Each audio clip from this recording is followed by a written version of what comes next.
Okay, let us start.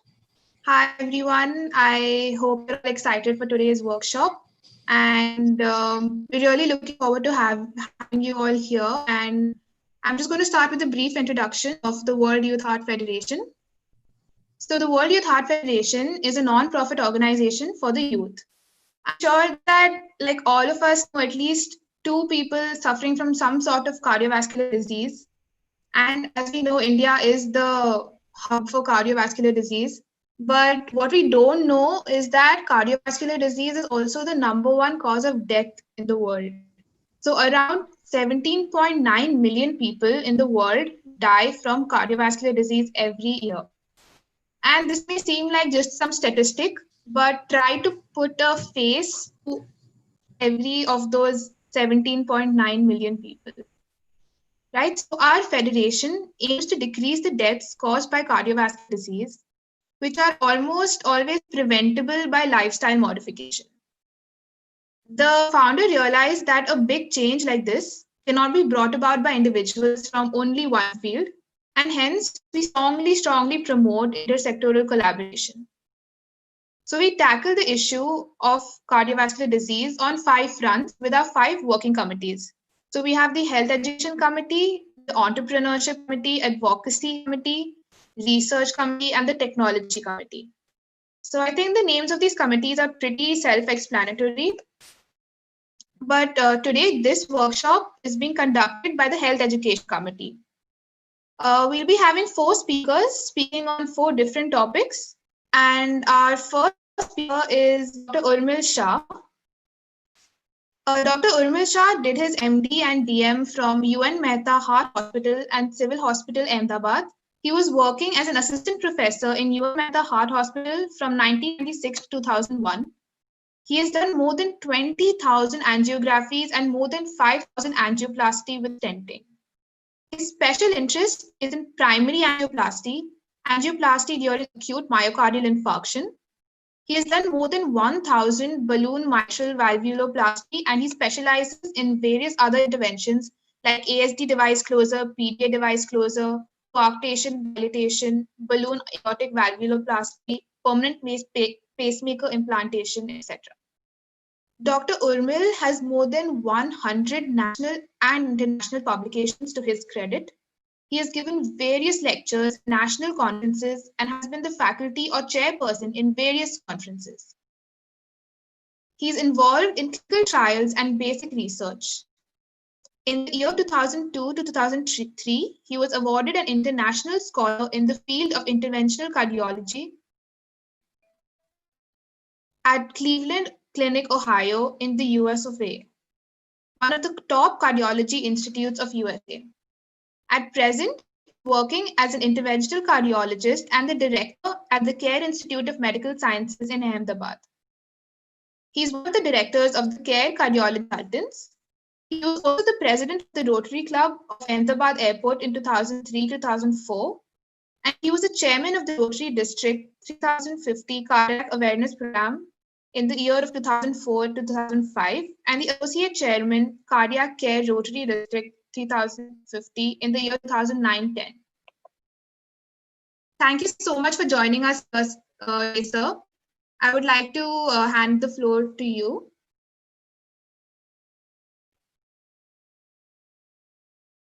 Sir, you're on mute. Can you just unmute? Yeah, good morning, everyone. And I would like to welcome all of you to this seminar, which is going to be about 3 to 4 hours.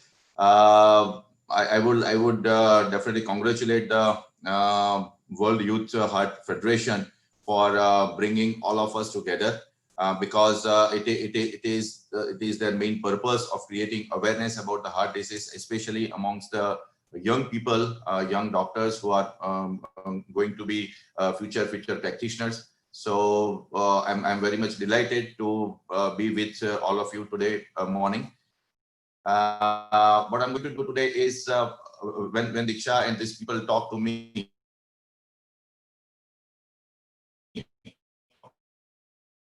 about the topic, I immediately had all young doctors of chest pain primarily. That is the main thing. That is the main crux for the as far as cardiology is concerned. And we can save the life of the people if you diagnose the chest pain properly. And that is what the purpose. So what we are going to today do is suppose the patient comes with a history of chest pain. How we are going to evaluate that patient. That is what we are going to discuss today.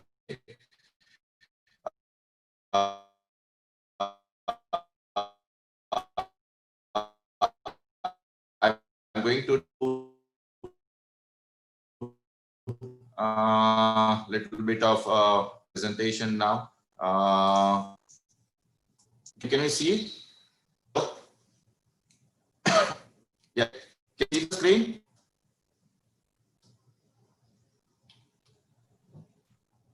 Hello. Yes, sir. We can see your screen. Okay. And voice is clear? Yes, sir. Great. So this is basically related to a patient. Suppose if he comes with a chest pain to a doctor or a primary care person, and how one should evaluate. Uh, when we talk of the chest pain, what we have to understand it is going to be a diagnosis which can be a very benign thing. It may be something like a anxiety neurosis sort of thing, or it may be something like a myocardial infarction.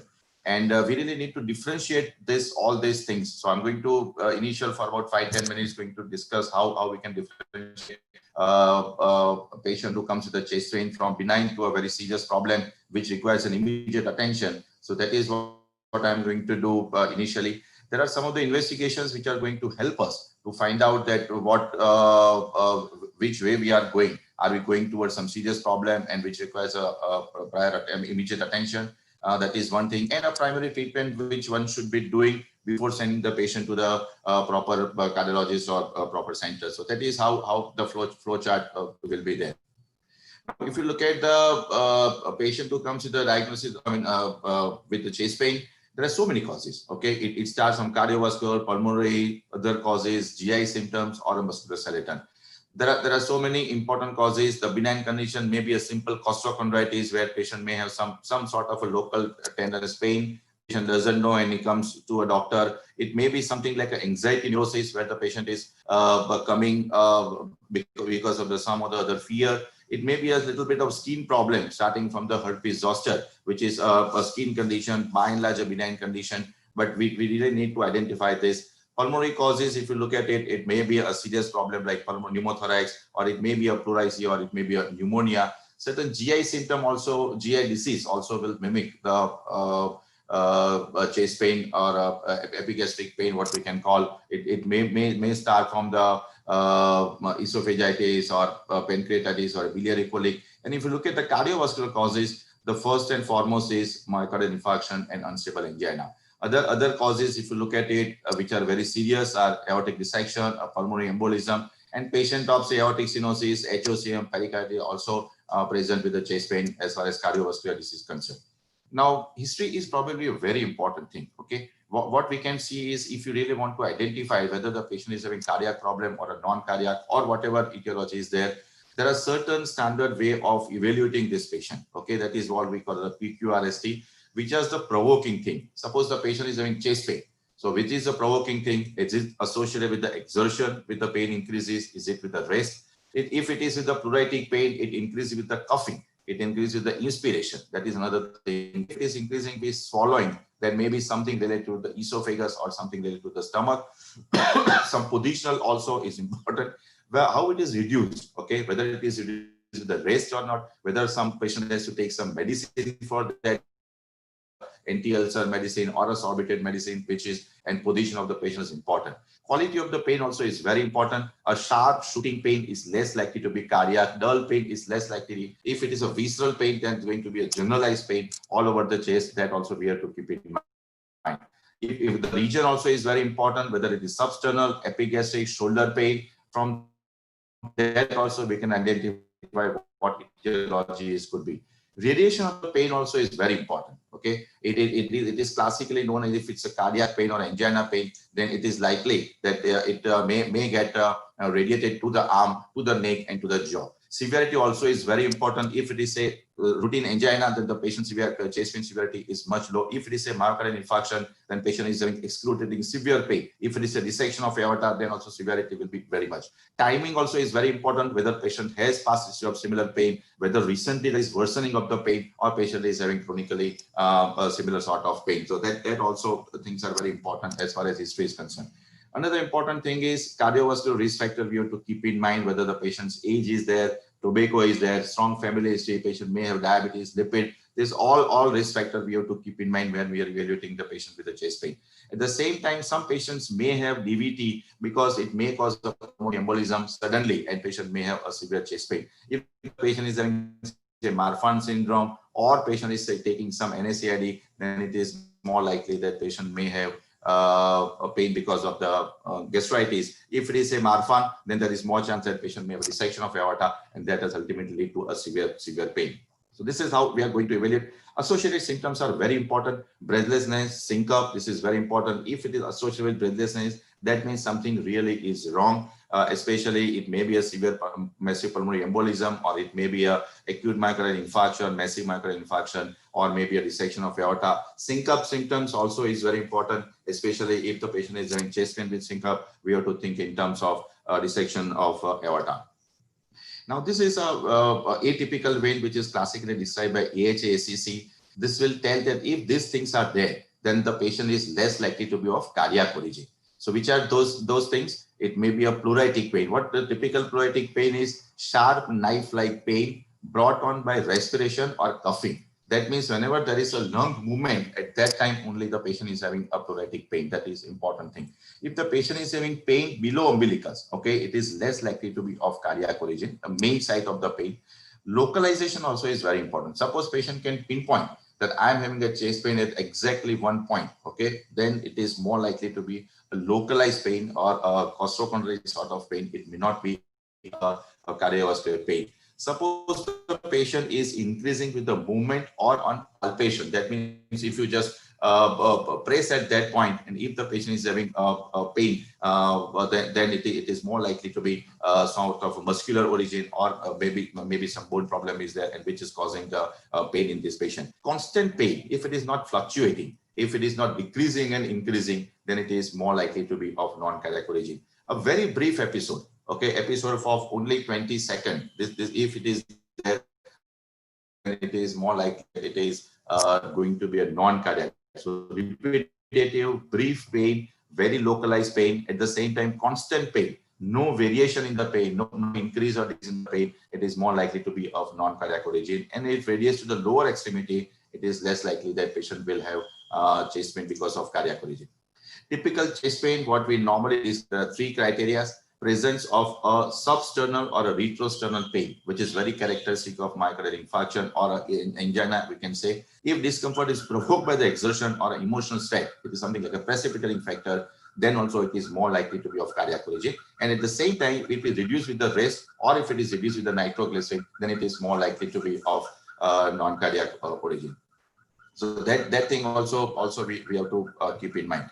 So these are the three criteria, and what we can say is, if there are all the three criteria are positive, that means if the patient is having substance pain, it is more of heaviness in the chest. At the same time, it is provoked by the exertion, it is reduced by the rest. This is what we call as a typical coronary or typical ischemia pain. If the two of three criteria we call it as an atypical, if it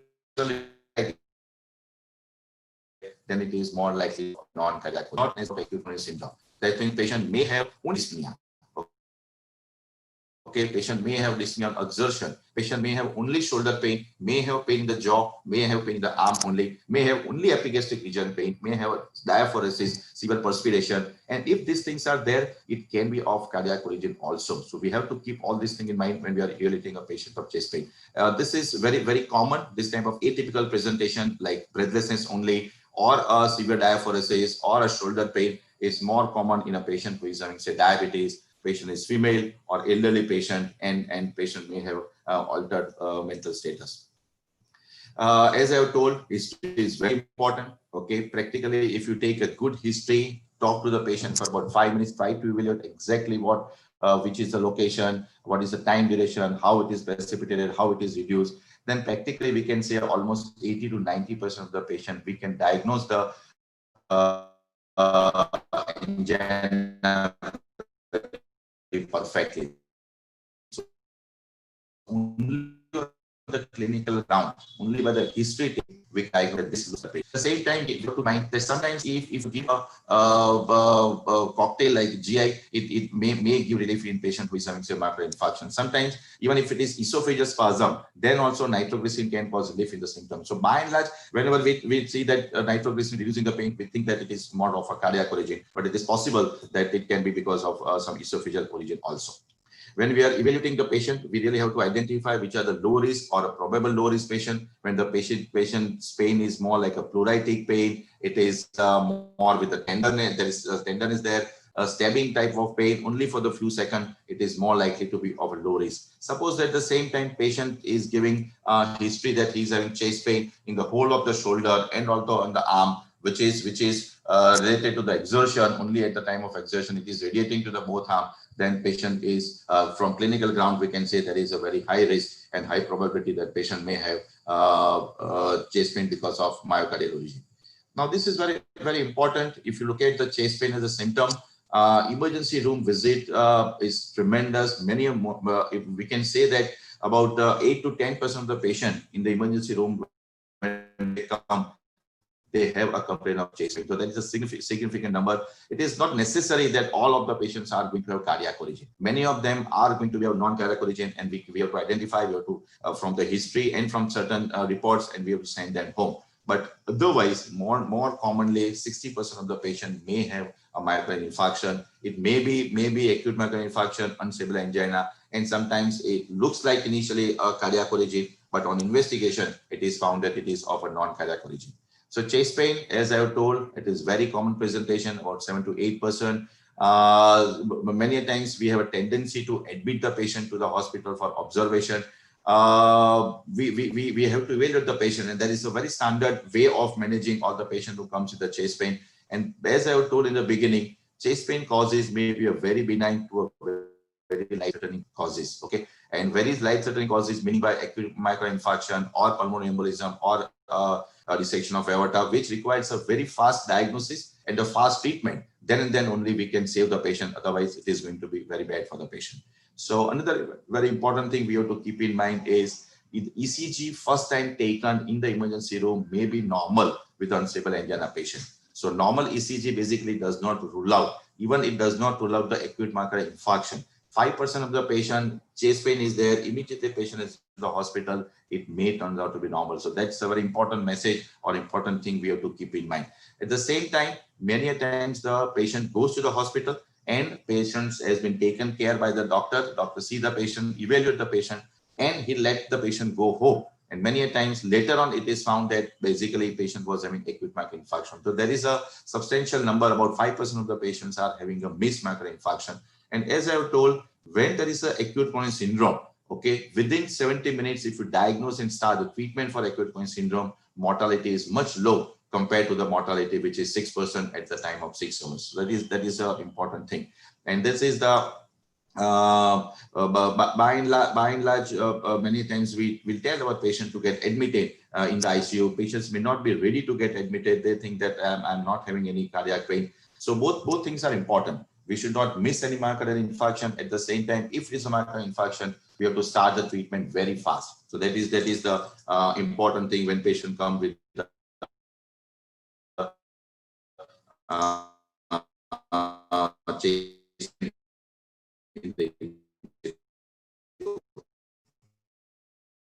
so as I was told,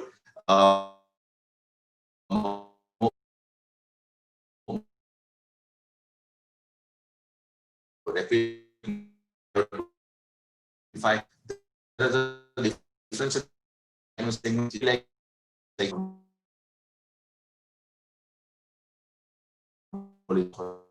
or rupture esophagus, all the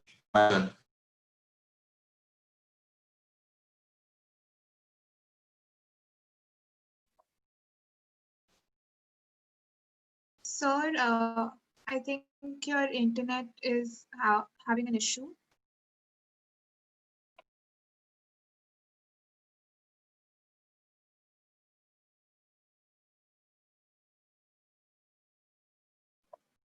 Sir, you're on mute.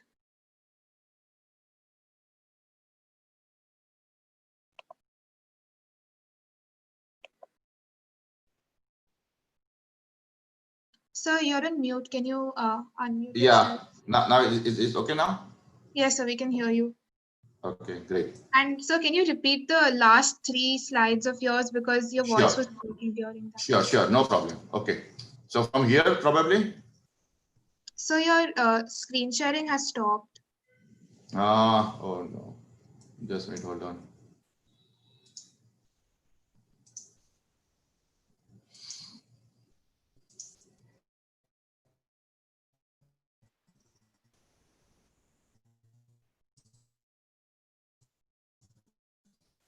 Can you see now? Um, I think there's some problem. Only half Can you of your see? screen. So, half of your screen is shown. Can you just try to reshare your screen?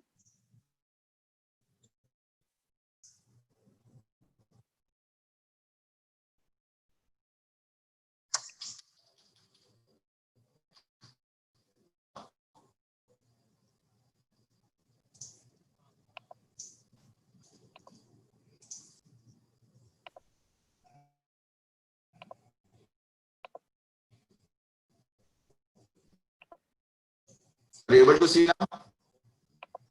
Yes, sir. It's visible. So maybe probably from this slide I should continue again. Yes, sir, please. Okay. So this is something related to the emergency department visit. And as you can see, about 5 to 8% of the patient comes in the emergency room, basically may have history of chest pain. Okay. And on clinical evaluation or on from ECG, they are basically sent home, thinking that there is no cardiac problem or no serious problem.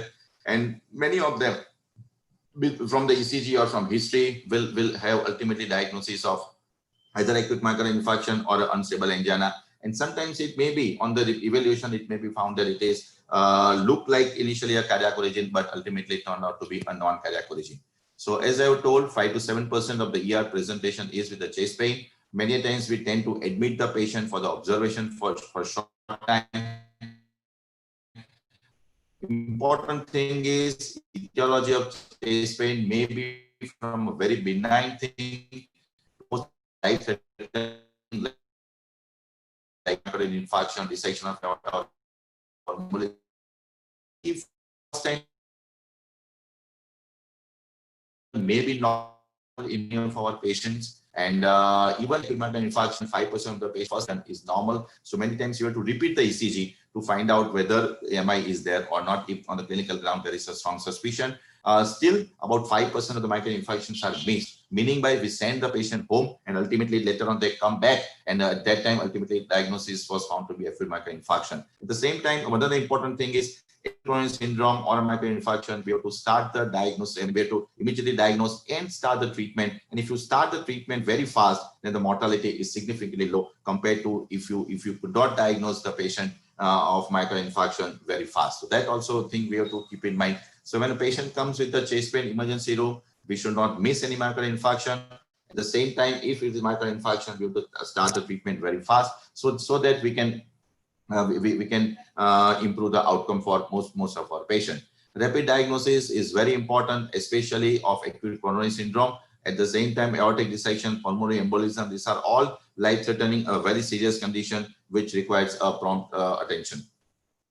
Differential diagnosis of myocardial infarction, if you look at it, it may start from aortic dissection, pulmonary embolism, perforating ulcer, and even a tension pneumothorax. These are some of the causes which are which may mimic like a myocardial infarction. Ultimately, they are not having a myocardial infarction. But always I tell, we should not miss any patient of myocardial infarction. We should not miss any patient of aortic dissection, pulmonary embolism, and pneumothorax because it requires a fast attention. Now, physical examination by and large is important. What we normally check is blood pressure, heart rate, respiration rate, saturation. Patient is in distress, patient is really restless or uncomfortable. At the same time, carotid pulse that is important, which we normally see. We try to auscultate with any murmur, or see if any rub is there, or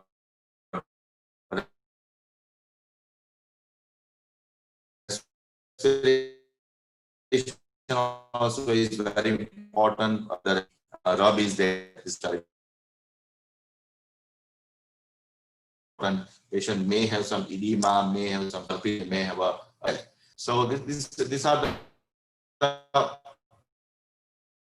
the things to keep in mind. Aortic dissection, by and large, has a very classic history of with the breathlessness. It is excruciating pain, more on the back side. Okay, that is very important.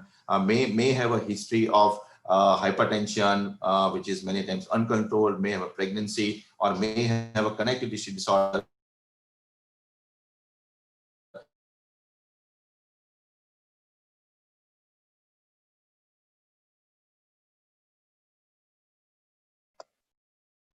So can you hear me?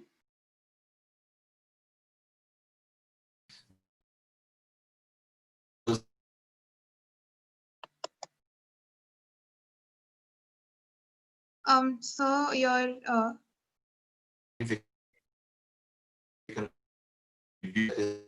sir, so your internet is a little problematic right now. Can you hear me?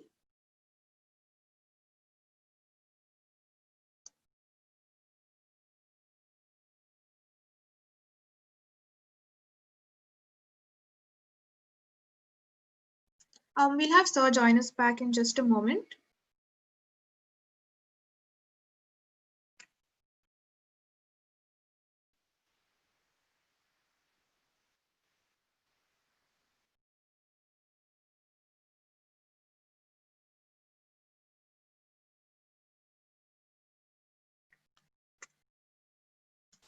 So can you hear me?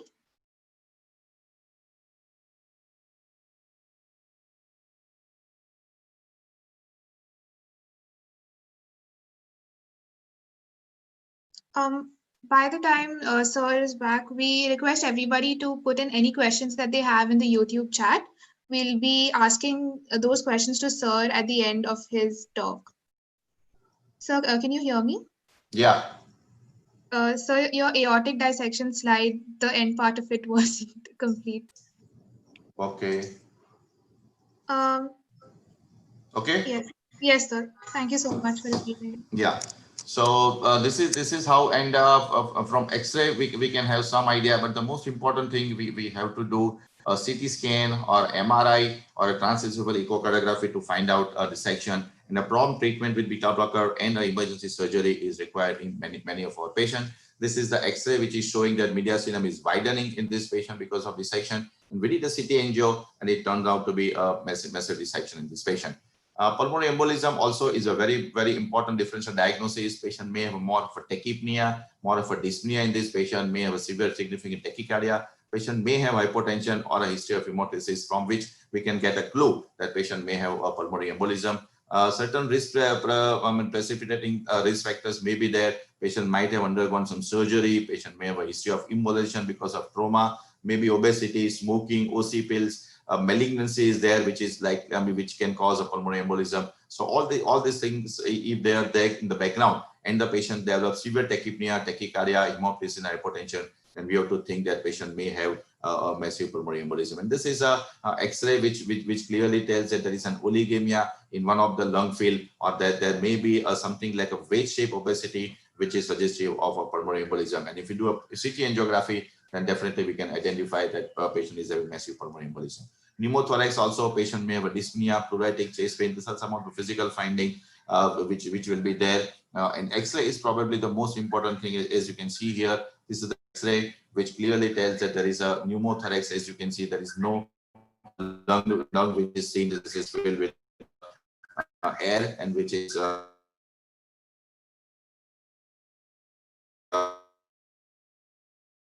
very classic. If it's a massive pneumothorax,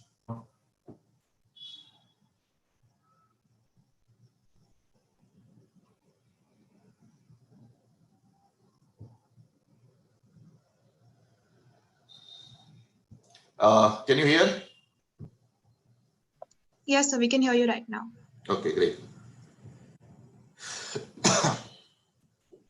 So as far as chest pain is concerned, as I told in the beginning, first ECG may be normal in many of our patients. Okay, so a patient may have acute pain syndrome, but first ECG may be normal. So what is the standard flow chart and managing this patient is many a time we have to repeat the ECG at the end of say 1 hour and 8 hours. Okay, that will basically tell that patient is having first ECG normal and ECG also is showing changes, and still then it is patient is having a cardiac origin for his chest pain.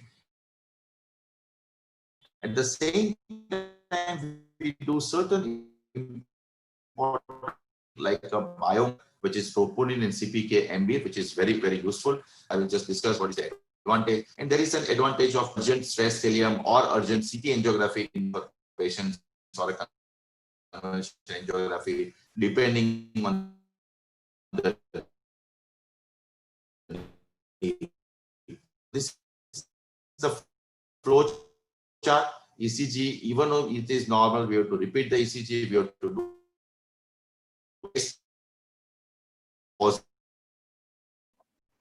Sir, your voice is cracking a bit.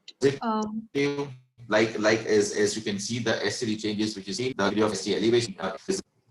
Hello, now it's Yes, sir. okay. Yeah, just now. Yeah, it's okay now. Okay, so okay. So ECG changes are there. If there are classic ECG changes like ST elevation, then probably we can immediately diagnose that patient is having acute myocardial infarction. At the same time, many a times there is something with what we call as the reciprocal changes. That means in certain lead there is a ST elevation, in certain leads there is a ST depression. So if there is a combination of ST elevation in certain lead and a reciprocal changes in the form of ST depression, then most likely that patient is having acute myocardial infarction. So that also we have to keep in mind. T-wave changes are very important. As you can see here, that this is a very classic of early as the T-wave, which is a little bit tall, and the ST segment is elevation. And this is very classic. And many times you have to repeat the ECG if on the first ECG we are not sure what the diagnosis is there.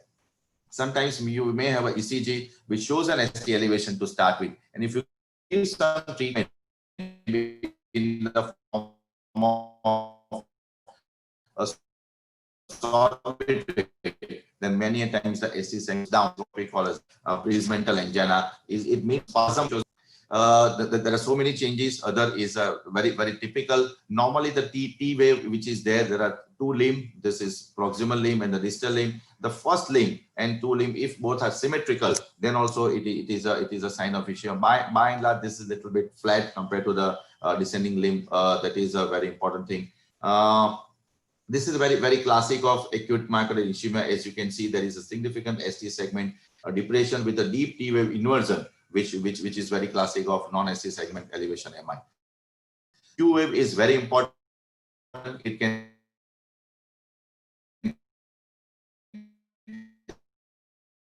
tell that patient might have T. So whenever the Q wave, and most likely diagnosis is going to be a myocardial infarction in this patient.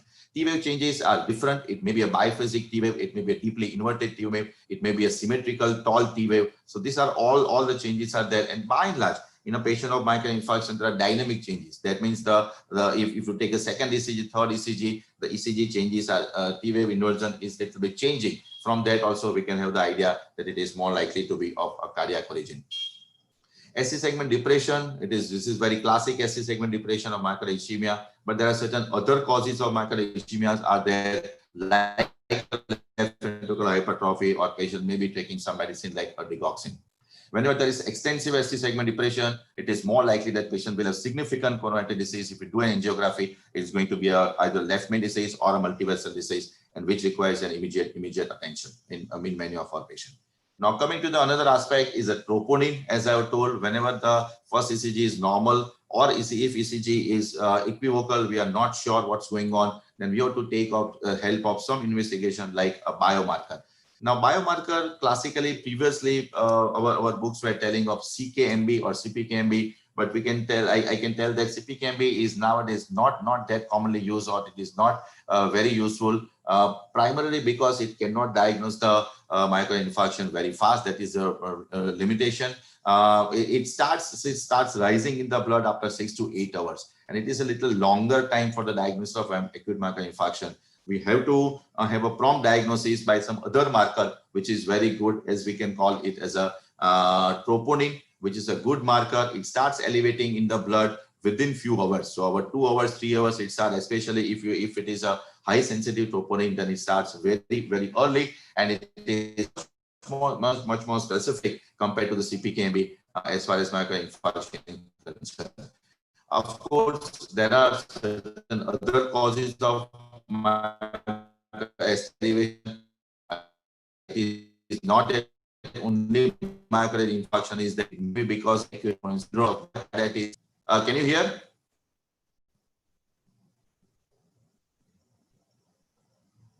Hello? Yes, sir. Yes, sir. We can hear you. Okay, great. So sometimes it may be because of pulmonary embolism, or sometimes because of renal failure or sepsis. So there are so many causes of troponin elevation. But by and large, when patient comes with a chest pain with some ECG changes on clinical ground, it is very classic, and as troponin is very high, we have to think that is more likely of a cardiac origin. Another very important thing is the value of biomarker, especially troponin is very important. If it is a very high, then it is more likely to be of cardiac origin, because it basically tells that there is some necrosis which has occurred inside the myocardium. So whenever there is a myocardial infarction or unstable angina, troponin gets elevated primarily because troponin is as such inside the muscle myocardial, inside the myocardium, and when there is a necrosis, this intracellular component goes outside in the blood,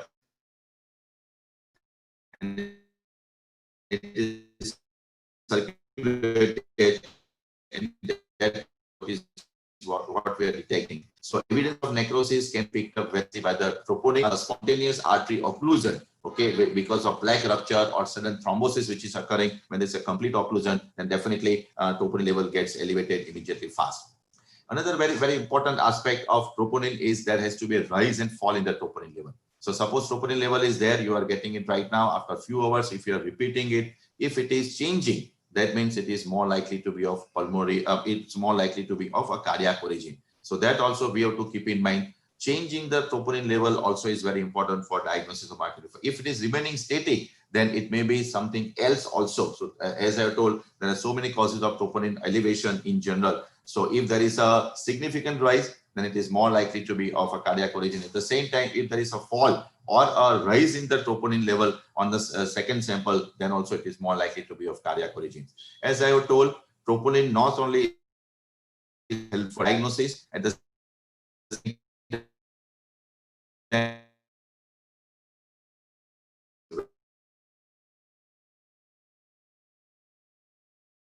So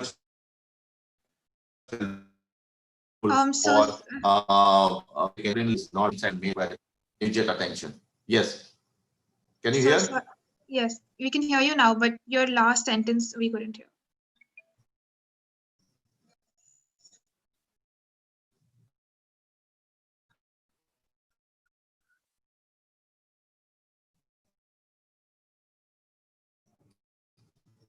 So troponin, if you it is not going to be good. Patient may require an immediate and either from angiography or some intervention. Limitation, as I've told, history and physical examination has some limitation. ECG, as I've told, will be abnormal only in 50-60% of the patient. Myocardial enzyme many times requires some time for diagnosis. So we can take the help of echocardiography if it is available in the emergency room. And if you use the echocardiography, it can pick up the injection and also wall motion, which is very classic of myocardial infarction. So if it wall motion is there, we can tell.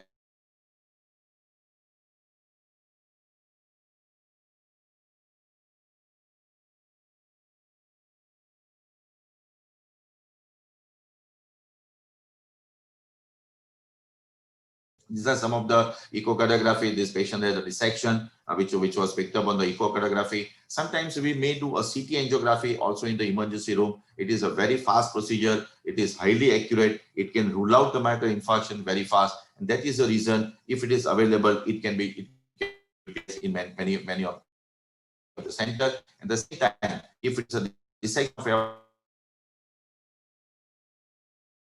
aorta or a pulmonary embolism, then also it can be picked nicely on CT.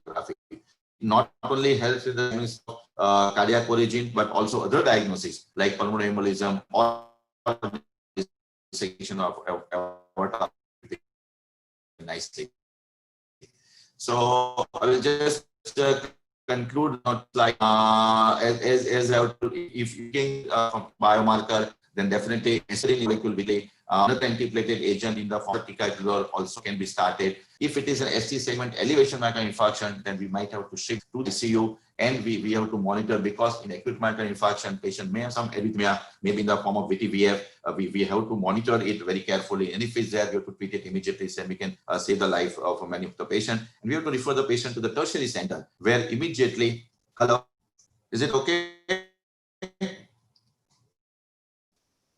Yes, sir. Yes, sir. We can hear you. Can you hear?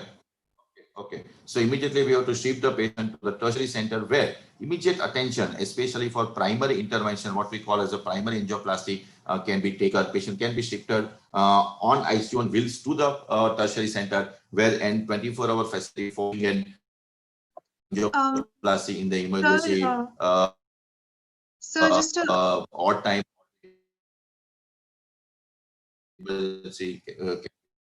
Sir, small request that has come from the participants. If you could just brief the last two slides. Pardon? So the participants are requesting you to just brief the last two slides, just shortly. Okay, last two slides. Okay. Yes. So this is regarding a CT angio. As I have told, the echocardiography is very important to identify some of the important causes like a dissection of aorta or a pulmonary embolism. This is very important, or a pericardial effusion. If it is there, then it can be picked up on the echocardiography very nicely. So that should be done if it is available in the emergency room. That is one. Sometimes we have to do a CT angiography. Now, CT angiography is a very simple test. We have to inject the dye. CT scan is done, and that will tell us whether there is any blockage in the coronary artery is there. It is very fast, it is relatively cheap, it is highly accurate, and it provides additional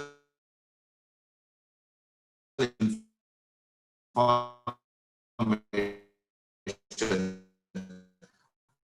like of aorta or a embolism.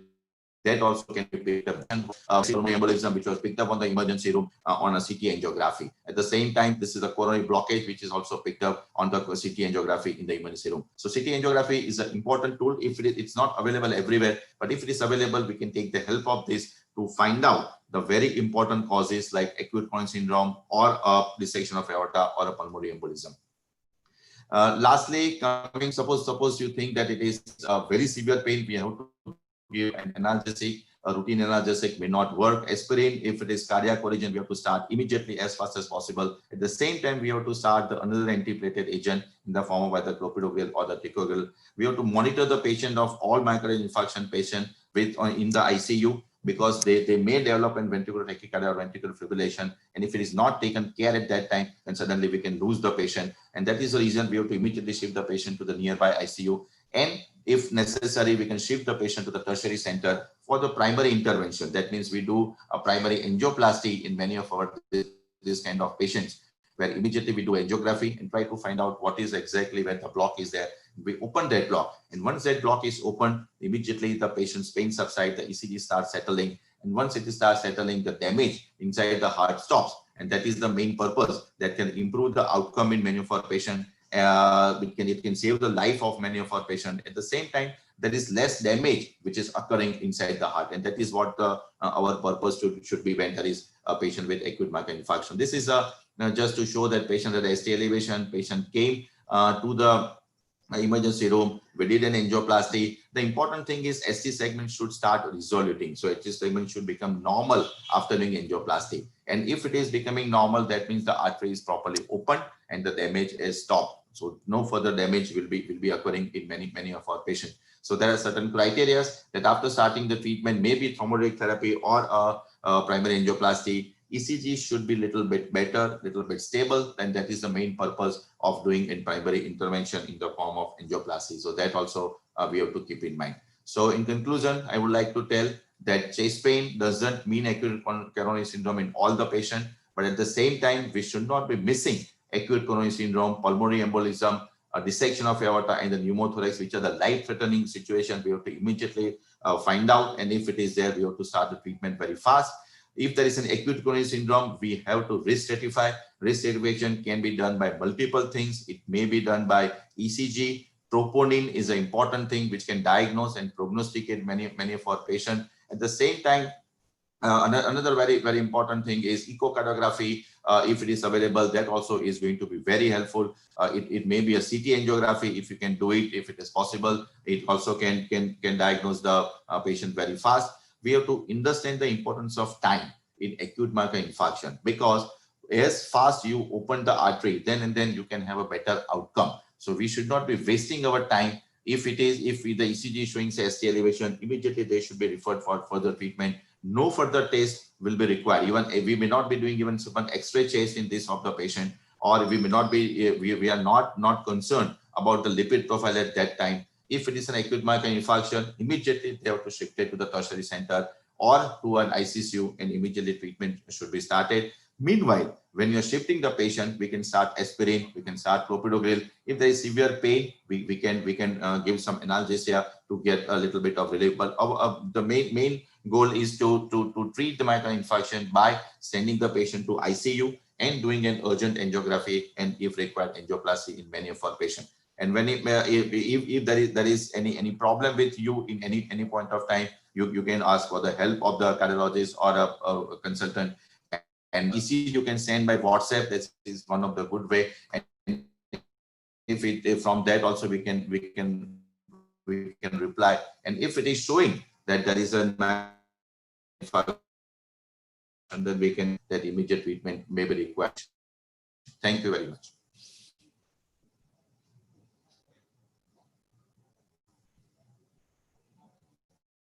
Hello. You're on mute. Thank you so much, sir. So could you hear me? Yes, sir. So we have got few questions from our participants. So I would like to pose it to you. So yes. So the first question was something like this: how to know if a patient also suffers from a cardiovascular problem if the primary symptoms he or she is showing is of gastroesophageal reflux disease? So that is very important question. What I got from you, or what I understand from the question is, patient is already suffering from a cardiovascular problem, okay, and now he is having a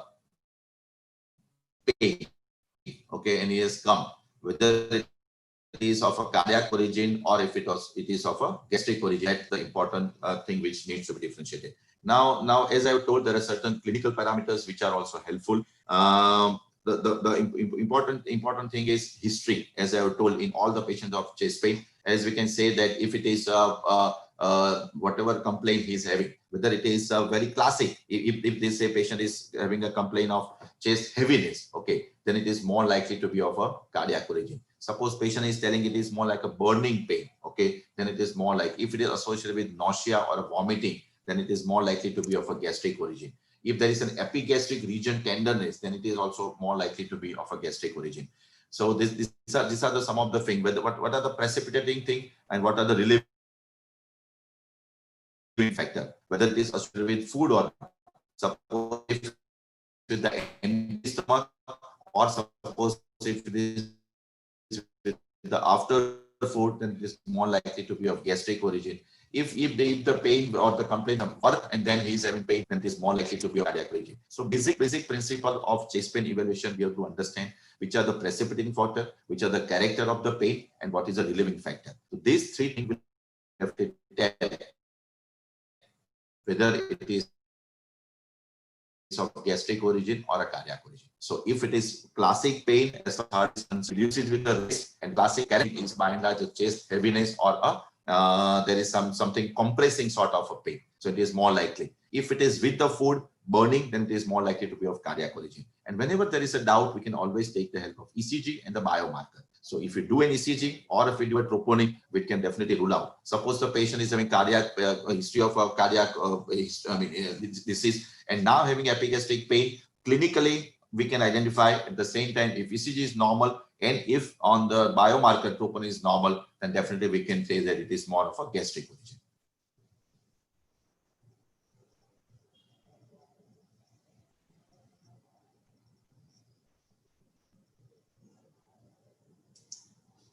Neeti, you're on mute again.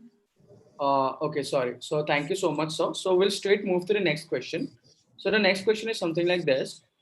As the markers become detectable hours after the ischemic episode and early treatment is crucial in suspected MI, so should the treatment be started without the biomarkers result?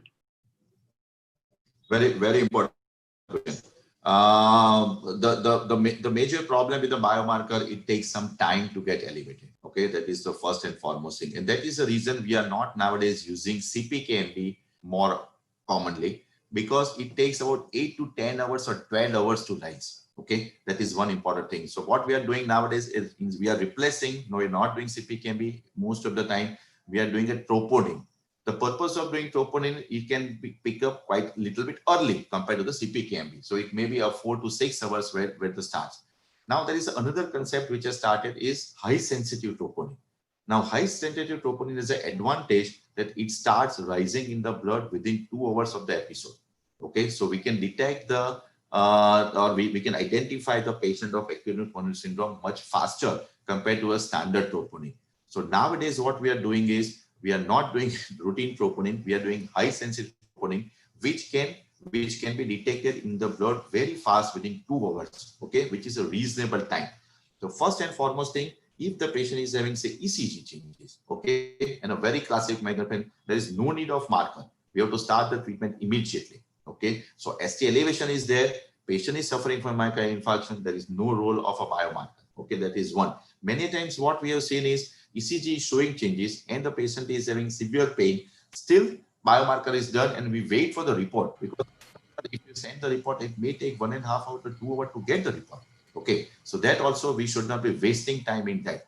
So if it is a classic myocardial infarction, ST elevation, we should not wait. We should not even send the patient biomarker. If biomarker is done, you are right. We have to send the biomarker which is picked up very early, like high sensitive troponin marker, not a routine troponin or not a CPKMB, which takes more time to get elevated. Okay, so these are the two important things. Another very important thing is we are repeating the ECG also after some time. Okay, so many a times if the first ECG is normal, patient is having very classic myocardial infarction, my troponin level is going to take time. But if second ECG, if which is repeated after 1 hour, is showing the changes, then also it is of cardiac origin. And what we can do during this time, we can start an aspirin or an antiplatelet agent, okay? Because there is no much harm in giving this molecule. So we have to start the antiplatelet molecule immediately to this patient, even before the biomarker result comes. If on the clinical ground or on the ECG, there is a high suspicion. So you give aspirin so that whatever advantage of giving early aspirin to this of suspected patient of acute coronary syndrome can be picked up very nicely. So definitely question is good. Troponin may take some time, but ECG is important. If ECG is abnormal, we have to start the treatment without waiting. And we can start the treatment like aspirin or a clopidogrel in many of our patients even before this come, because the beneficial effects we want very fast. Thank you so much, sir. So now we'll move to the next question. So this is very practical, I feel. So the question is, if a person gets an attack of acute chest pain while at home and he or she is not able to come to the hospital, is there anything that can be done as a temporary measure while at home?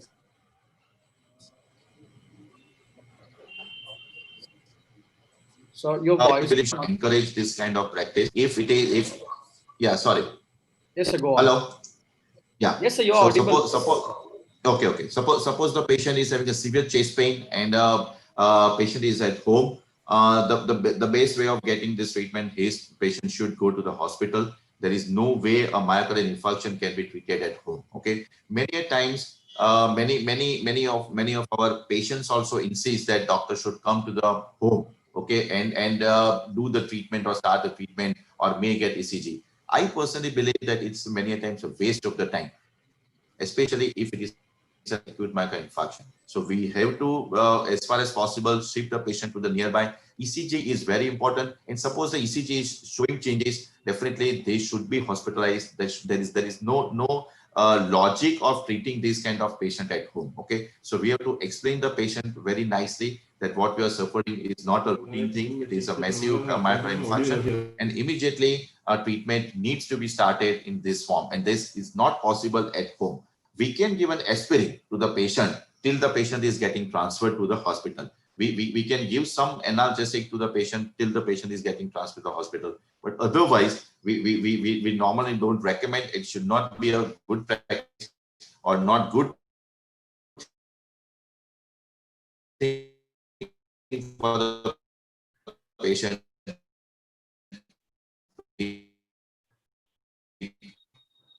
home if it is an acute. So voice is cracking again, sir. Yeah, okay. Can you hear now? Yes, sir. Perfectly, sir. Hello? Yes, sir. We could Okay, hear so you, sir. what I was telling is, yeah, so what I was telling is a patient who is having myocardial infarction should not be treated at home. He may be given aspirin or some antiplatelet agent at home, but he should be immediately transferred to the hospital. And it is good for the patient, and we should not encourage the practice of treating the patient at home. Yes, sir. So, yeah, like interestingly, sir, so next question was something like, for first aid, can we give non-enteric coated aspirin tablet to MI patients before sending them to hospital? So you Yes, already we should do that. it. We must do that. It is very important. Patients should be given as fast as possible. Okay, and I mean, more faster you give after diagnosis of myocardial infarction, aspirin, it has proved to be beneficial. So we should not delay. So it's not like that patient should go to the hospital and take aspirin. If it is possible, start aspirin, or even some other antiplatelet agents like clopidogrel also can be started at home, and then patient is shifted to the hospital. Okay, sir. So we'll just take last one question. Okay.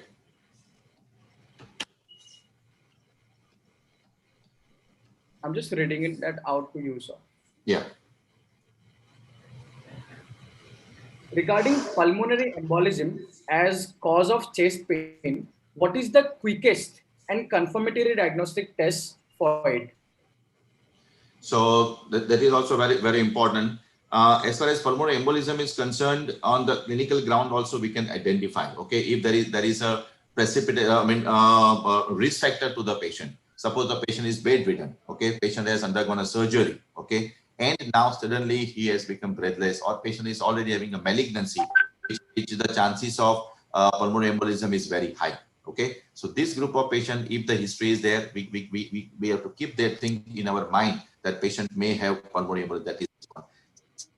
The important thing is D-dimer is a test which is many times done in the acute emergency room. If it is positive, if it is negative, we can rule out the pulmonary embolism. But if it is positive, we can further think that patient may have a massive pulmonary embolism. At the same time, ECG changes are very classic sometimes. Sometimes the echocardiography also is very useful. If on the echocardiography you see that there is a right ventricular dilatation, or there is a pulmonary hypertension which is there, which was not there previously, then patient is likely to have a massive pulmonary embolism. So it is a multiple thing we have to combine.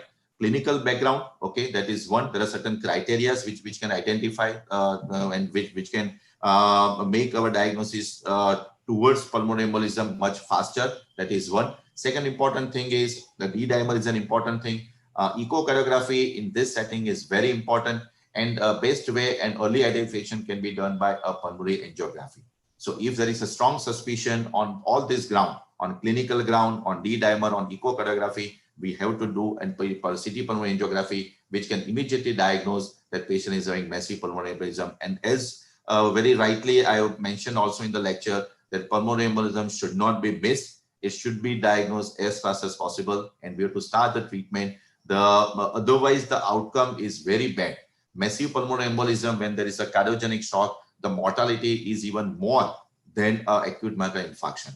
So acute myocardial is the mortality of massive pulmonary embolism in the range of 15 to 20%. So it is very high. We should not miss that thing. So any patient, we are taking a very high degree of suspicion, and these are the steps from which we can identify and we can start the treatment very fast.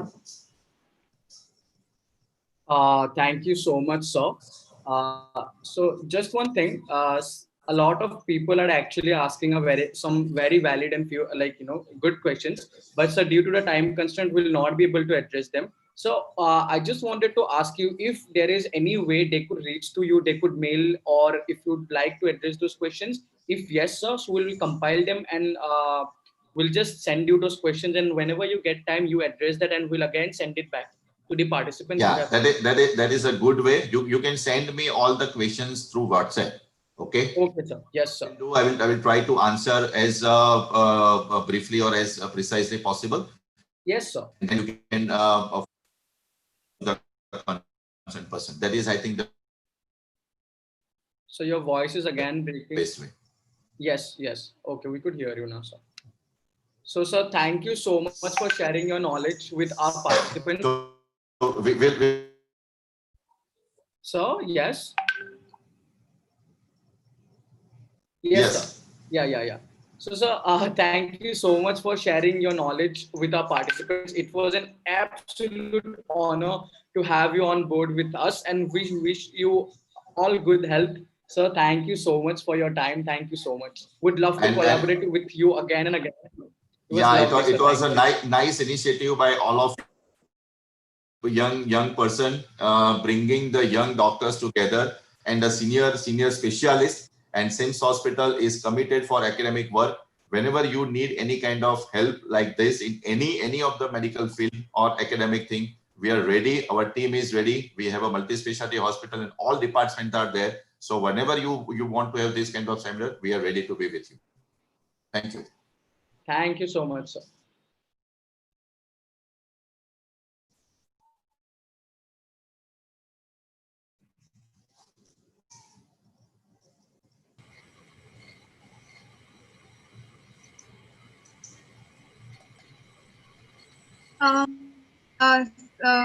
Welcome, sir. We'll be, just for the participants, we'll be moving on to our next speaker now, Dr. Milan Chugh. Thank you so much for joining us, sir. Yeah, so Dr. Milan Chugh is the second speaker for the day, and he is the Managing Director and the Senior Interventional Cardiologist at the Care Institute of Medical Sciences in Ahmedabad. He is one of the most experienced cardiologists of India and the first doctor from Gujarat to possess the two highest degrees in cardiology, that is the DM and the DNB. He is a pioneer in establishing coronary, non-coronary, pediatric, structural heart disease interventional programs in Gujarat. With 30 years of experience in cardiology, he has been appointed as a postgraduate teacher in cardiology by the National Board of Examination in New Delhi, that is the highest medical education body in India. Dr. Milan Chugh has also been awarded the Distinguished Service Award in Cardiovascular Science, Medicine and Surgery by the International Academy of Cardiovascular Sciences in Winnipeg, Canada. With 30 years of dedicated work in the field of cardiology, he has been awarded the Fellowship of the American College of Cardiology. He is the first cardiologist in Gujarat to establish several clinical and interventional programs in cardiology, like the neonatal and pediatric interventions, structural heart disease interventions, primary angioplasty and acute myocardial infarction program, and many, many more. Thank you so much, sir, for being on board with us. And I would like to hand over the floor to you. Yeah. Thank you very much for inviting. Good morning, everybody. This is a very nice initiative by your team and you people. So I hope that people or students get some knowledge and information, and we are always available to interact with them in future also. Am I audible? Yes, sir. Okay, fine. Yes.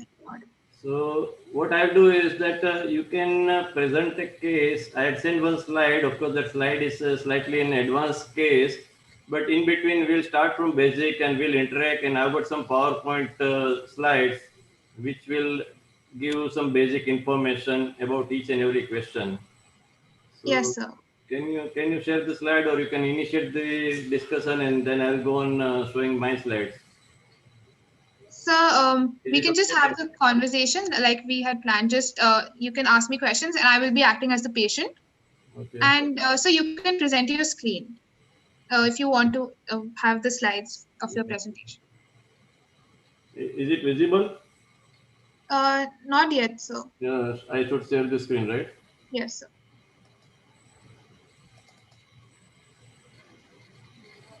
Yes, sir, it's visible now. Visible, yeah. Okay. So I start with the first question that how do you define heart failure in simple terms? Uh, so I'll be the patient. You will be asking the Okay, I should ask you the question, and then, but who will ask theoretical answers? Who will so, give answers? so they will give you the answers on the YouTube chat in like a few minutes. Just we'll type the answers for you. Okay, fine. So, hi Diksha, how are you? And what are your problems? I mean, what are your symptoms? Can you tell me? Yes, sir. So I used to go to Dr. XYZ in Jamnagar, and he referred me to you when I was shifted to the city. So previously, just for reference, by the way, I'm a 50-year-old male. Just for reference, for all the participants, I'm a 50-year-old male, and so previously I was able to go for my morning walks, although I lagged behind all my friends by almost 100 to 200 meters. I was also able to take care of my grandkids without any major problem other than shortness of breath sometimes and palpitation also sometimes. But for the last 3 months, I feel tired even when I walk to the kitchen to get myself a glass of water. And this frequency has increased, and my palpitation and breathlessness has also increased. Okay. Okay. I mean, have you ever required hospitalization for this problem? Yes, so 6 months back, when I developed sudden breathlessness and I had swelling in my legs, that's when I had been admitted to the hospital. Okay.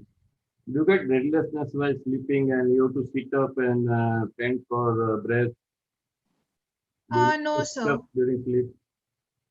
So as soon as you lie down flat, you get breathlessness and then you have to sit up and wait for 10, 15 minutes, 20 minutes and then you feel slightly better or you have to go and open the window and pant for breath, oxygen. Do you get that kind of symptom?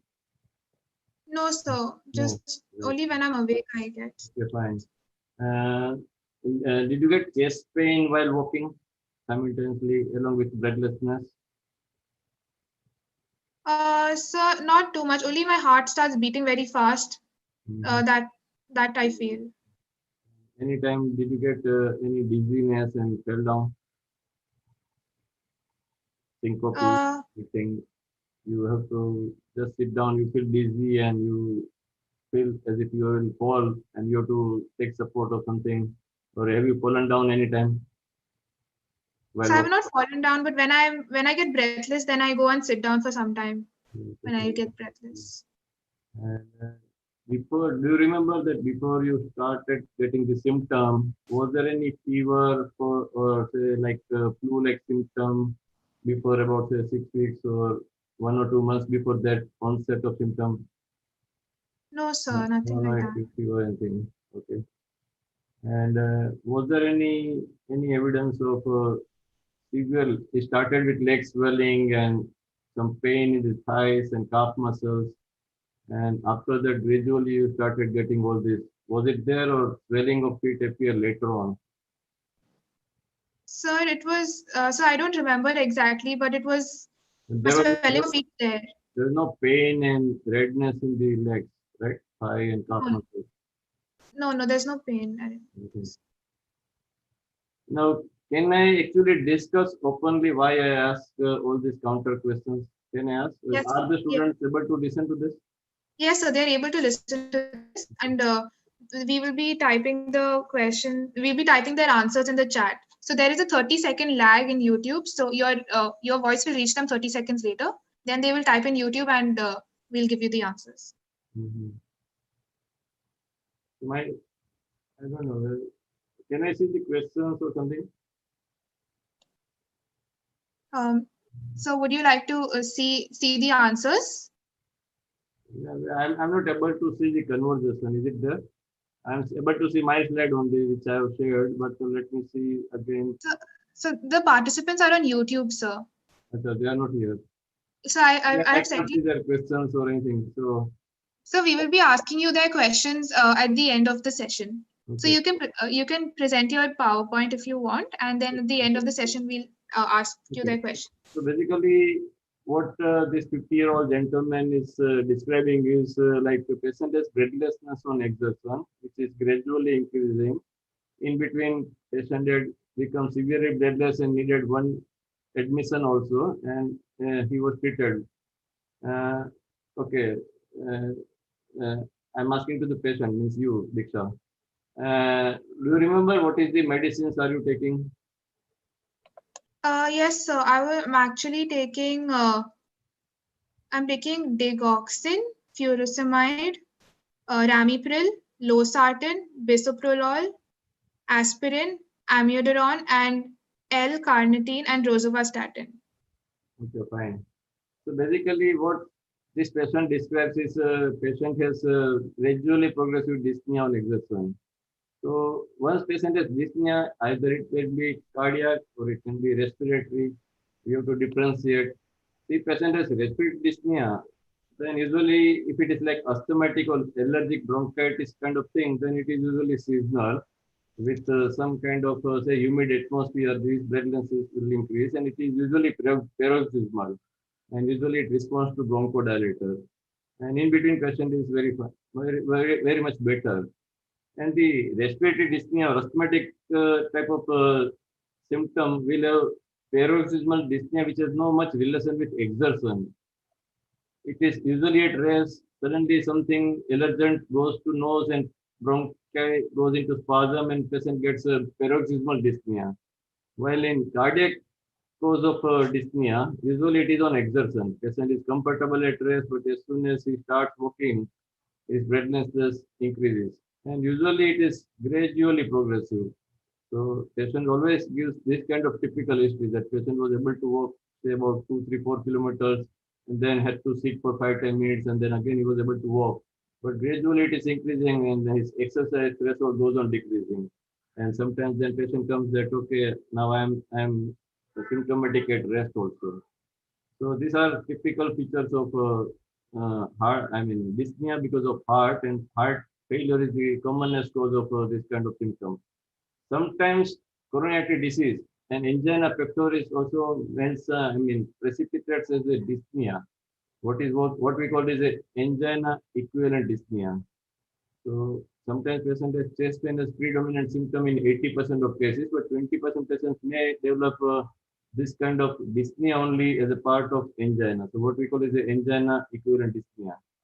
Sometimes patients is hypertensive. So even hypertension, suppose baseline BP is around 150/90, 160/90, patient is comfortable. But when he walks, his BP goes shoots up by 20, 30 millimeter of mercury. So BP goes to say around 180, 200, diastolic becomes 100. Then patient's LV end diastolic pressure increases, and that is what we call diastolic heart failure develops. So that is also kind of heart failure only. So it also suggests cardiac dyspnea only. But we should try to find out the cause of dyspnea. I asked the history about febrile illness before the onset of symptoms. That was in relation to the development of any kind of viral myocarditis. Even in this COVID era, we know now that COVID can affect myocardium directly, and you can have myocarditis because of viral infection. So similarly, patient has a history that patient had some kind of flu-like illness, and after 6 or 8 weeks of that, or even during the illness itself, also patient can have myocarditis because of viral infection, upper respiratory infection, or sometimes even gastroenteritis, viral gastroenteritis followed by myocarditis, and patient get dyspnea. So that is another etiology. In female patient, of course, this patient is male, but if patient is female, then many times they get postpartum cardiomyopathy.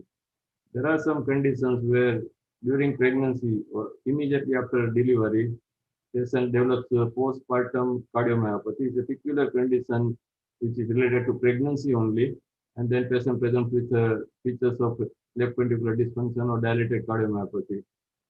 Other etiologies like valvular heart disease also is used to rule out. So, but in that case, valvular heart disease is common in rheumatic heart disease is common as cause of heart failure in India. So you should ask whether patient has any history of joint pain and swelling in early childhood.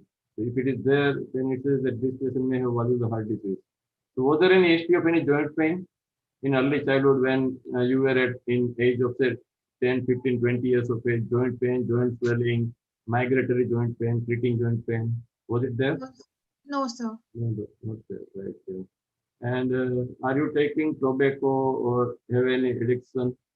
No, no, sir. I Such don't do with any. a lot of tobacco use. And any of your family member had any heart disease? No, sir. No. I, um, So family history is important because, and are you diabetic? no, sir. My diabetes is fine. So these are the other relevant questions because diabetes patients, almost 40% of diabetic patients ultimately develop heart failure, not because of associated coronary disease, but because of direct involvement of glucotoxicity and hyperinsulinemia and even anaerobic metabolism in diabetes and ketones. They itself cause myocardial dysfunction in diabetes, independent of associated coronary disease. So diabetes is one of the common cause of heart failure. Hypertension is another cause of heart failure in on long run. Ultimately, that heart dilates and fails. And as I told, rheumatic heart disease in female patients, postpartum cardiomyopathy, myocarditis, valvular heart disease. These are the common causes of heart failure. Now, this patient also gets palpitation. Now, the palpitation is because of arrhythmia. Then there are two types of arrhythmia. One is tachyarrhythmia, that is tachycardia, like atrial fibrillation with very fast ventricular rate. Then it itself can cause tachycardiomyopathy. So tachycardia induced heart failure. Heart cannot cope up when patient has fast ventricular rate for many days or weeks. Then heart gets tired, fatigued because it has to work more. So that in that way, patient develops heart failure because of chronic rapid fast ventricular rate. So that is what we call as tachycardiomyopathy. There is no other cause. And sometimes patient has severe bradycardia. Say patient has complete heart block and heart rate is 30 only, 30, 35. So in that case, also patient develops heart failure because of severe bradycardia. Stroke volume and cardiac output is not matched. So patient develops heart failure. So you should try to find out by history only that what can be the cause of symptoms which are sensitive of heart failure in this particular patient. Sometimes toxin is there. Patient is alcoholic. Are you taking alcohol in excess, or you are not No, taking alcohol at all? I don't take alcohol at all, sir. So that is good. But because those who binge with alcohol, they develop alcoholic cardiomyopathy. Alcohol is a toxin to myocardium. So the patient can have LV dysfunction because of severe alcohol abuse also. So there is another cause. Sometimes patient is taking toxins. Sometimes patient has malignancy. Have you been treated for malignancy or had you got cancer in past any time? Sir, no, no, not in the past. No, no So cancer. there is another important thing because those who have got say malignancy, they are treated with chemotherapy like doxorubicin, levonorubicin, especially those who have breast cancer or lung cancer. Patient is smoker, develop bronchogenic carcinoma, or patient is female, has breast cancer, treated, cured also because of surgery, but they sometimes take chemotherapy during the procedure, during the acute event, and then those chemotherapeutic agent has direct myocardial toxicity. So that has happened say 10 years back. Patient has forgotten also. He or she is cured of cancer, but those chemotherapeutic agent had inserted the heart. So that is also another important history that you should ask. Uh, so ultimately, history taking is to find out the cause. The patient is this history is suggestive of cardiac cause of dyspnea. It is not respiratory cause of dyspnea. So there is one thing because it was not paroxysmal, it was not seasonal, and it is always on exertion and relieved by rest and gradually progressive. See, respiratory dyspnea is not gradually progressive. It is there. Suppose patient has chronic obstructive pulmonary disease because of heavy smoking. Now, smoking history is also not there in this particular patient. But suppose smoking is there, then patient will have associated smoker's cough also. Bronchitis is there. The cough is a predominant symptom. Here, cough is not a predominant symptom. It's only dyspnea and fatigue. Fatigue also suggests that patient has low cardiac output, right? Because of poor pumping, cardiac output is less, so patient gets tiredness and fatigue, it suggests that stroke volume cardiac output is less, and that is because of patient symptom, and so that also favors heart rather than lung. So we have differentiated that this dyspnea seems to be related to heart. We try to find out the cause of heart failure. So it can be coronary disease, but patient has no history of angina. It can be hypertensive heart disease, diabetic cardiomyopathy. So we try to rule out that also. And later on, if female patient is there, we ask the history of whether this onset of breathlessness had related relation with pregnancy and delivery. So that is also not that this patient is male, so that etiology is out in this particular patient. And we try to rule out cancer chemotherapy. We try to rule out viral infection and myocarditis, which also is another cause. That is more common in children actually, but you never know. Sometimes patients that got in middle, young adulthood and gradually progressive cardiomyopathy can develop. And sometimes patient is having a very slow progression, then can present at 50 years of age also. Now patient had one admission, and then whatever prescription is given as per the patient's history is also suggested that patient has heart failure. Those medicines, digoxin, diuretic, uh, ramipril, they all suggest these are the treatment for heart failure. So now my first question is that what is the definition of heart failure? How do you define heart failure? So should I wait for the answer or should I go ahead? So, if you check your Zoom chat, they have sent the answers that the participants have given. Okay.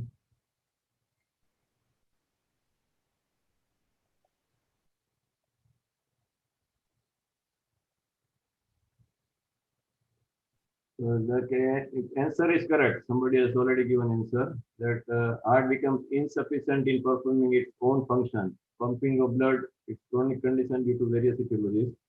It is a clinical syndrome which results due to structural or functional defect which impairs ability of ventricle to eject blood. Inability of heart to pump blood properly despite normal and above normal cardiac filling pressure. So that definition is more or less correct.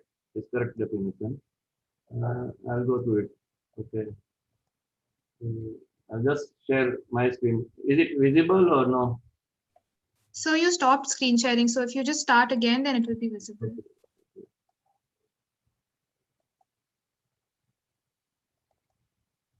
Visible? Yes, sir, it's visible.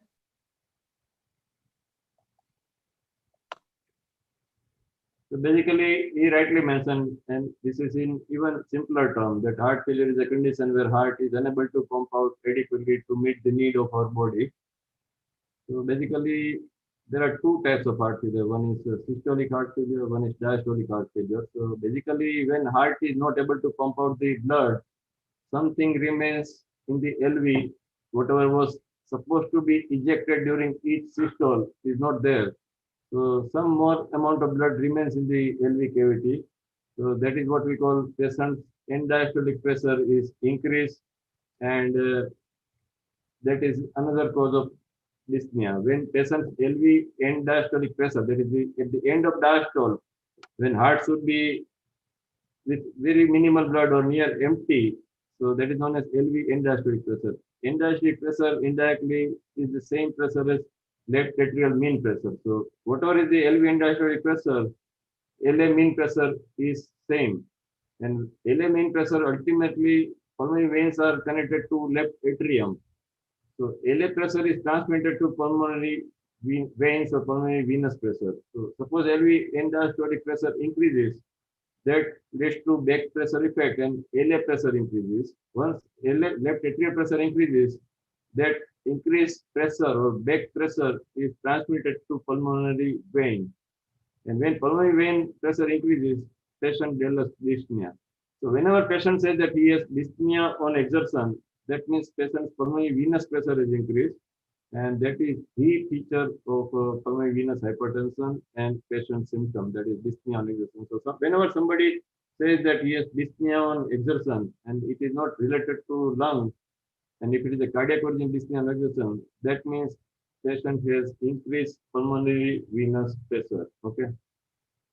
So it is a largely clinical diagnosis based on careful history and physical examination.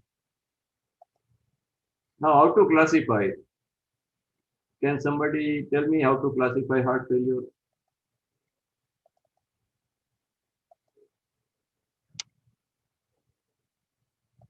Hello? So yes, sir. The chat will be getting the question and we'll be giving it in like 2 minutes. Okay. The answers.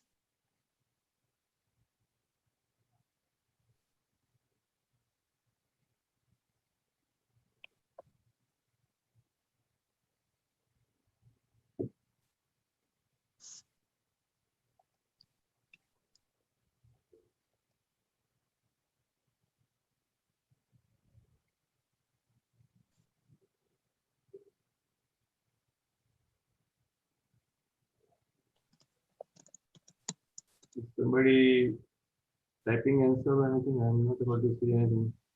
Yes, sir. So do you mind opening YouTube? I will send you one link on your phone. Mm-hmm. And you can like monitor the live chat over there if you want. YouTube. Yes, sir. I've sent you the link on your WhatsApp.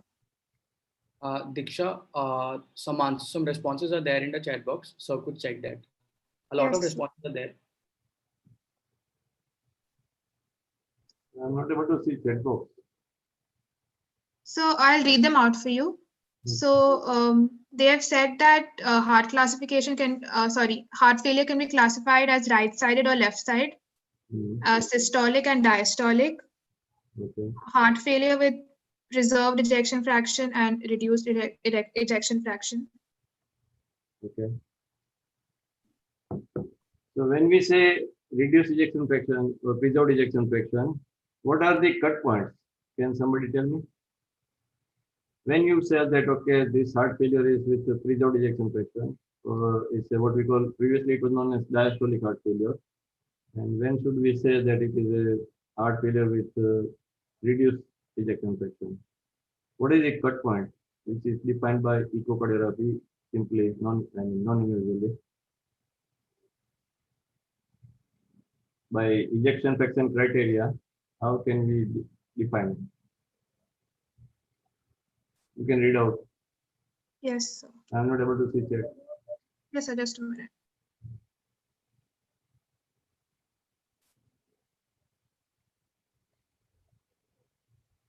So right now your voice has to reach them. It'll take just 30 seconds, and then they will start replying.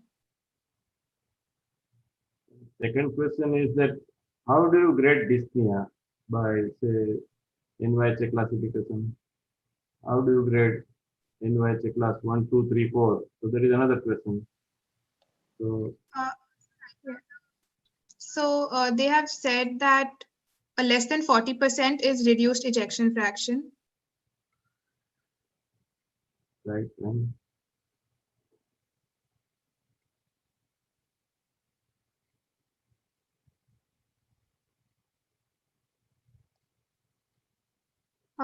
Yes, so less than 40. Some are saying less than 40, some are saying less than 35, and some are saying less than 50. so I mean they're partly right, but I'll give you the correct definition. The European society and now even American society, they have classified heart failure like this. See, there are three. There is now in between also what is known as mid-range heart failure. So heart failure with reduced ejection fraction is defined as ejection fraction less than 40% with signs and symptoms of heart failure. This is how we write heart failure without ejection fraction, that is ejection fraction more than 50%. And another new designation is or new entity is heart failure with mid-range ejection fraction. So that is between 40 and 49%. Okay. So when we say patient has diastolic heart failure or heart failure with preserved ejection fraction, then we presume that ejection fraction is more than 50%. When we say that patient has reduced ejection fraction, we presume that heart ejection fraction is less than 40%. And how do we classify the symptom? That is by NYHA class. So can somebody tell how to grade NYHA class of dyspnea? New York Heart Association, which is the commonest classification used by most of the societies. Yes, sir. Um, the chat is still responding.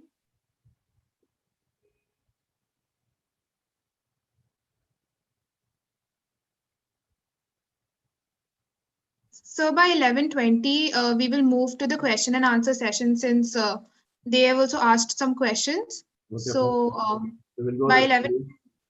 sorry. Okay, that is fine. You remind me. Yes, sir. At 11:20, I'll remind you. So the NYHA classification that somebody has given is patient feels dyspneic while walking uphill.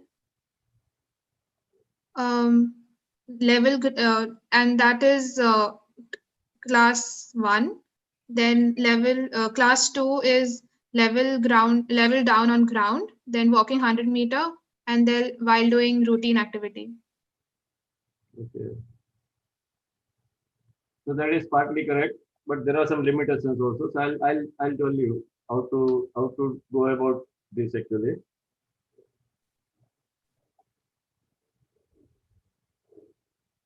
The computer is not moving.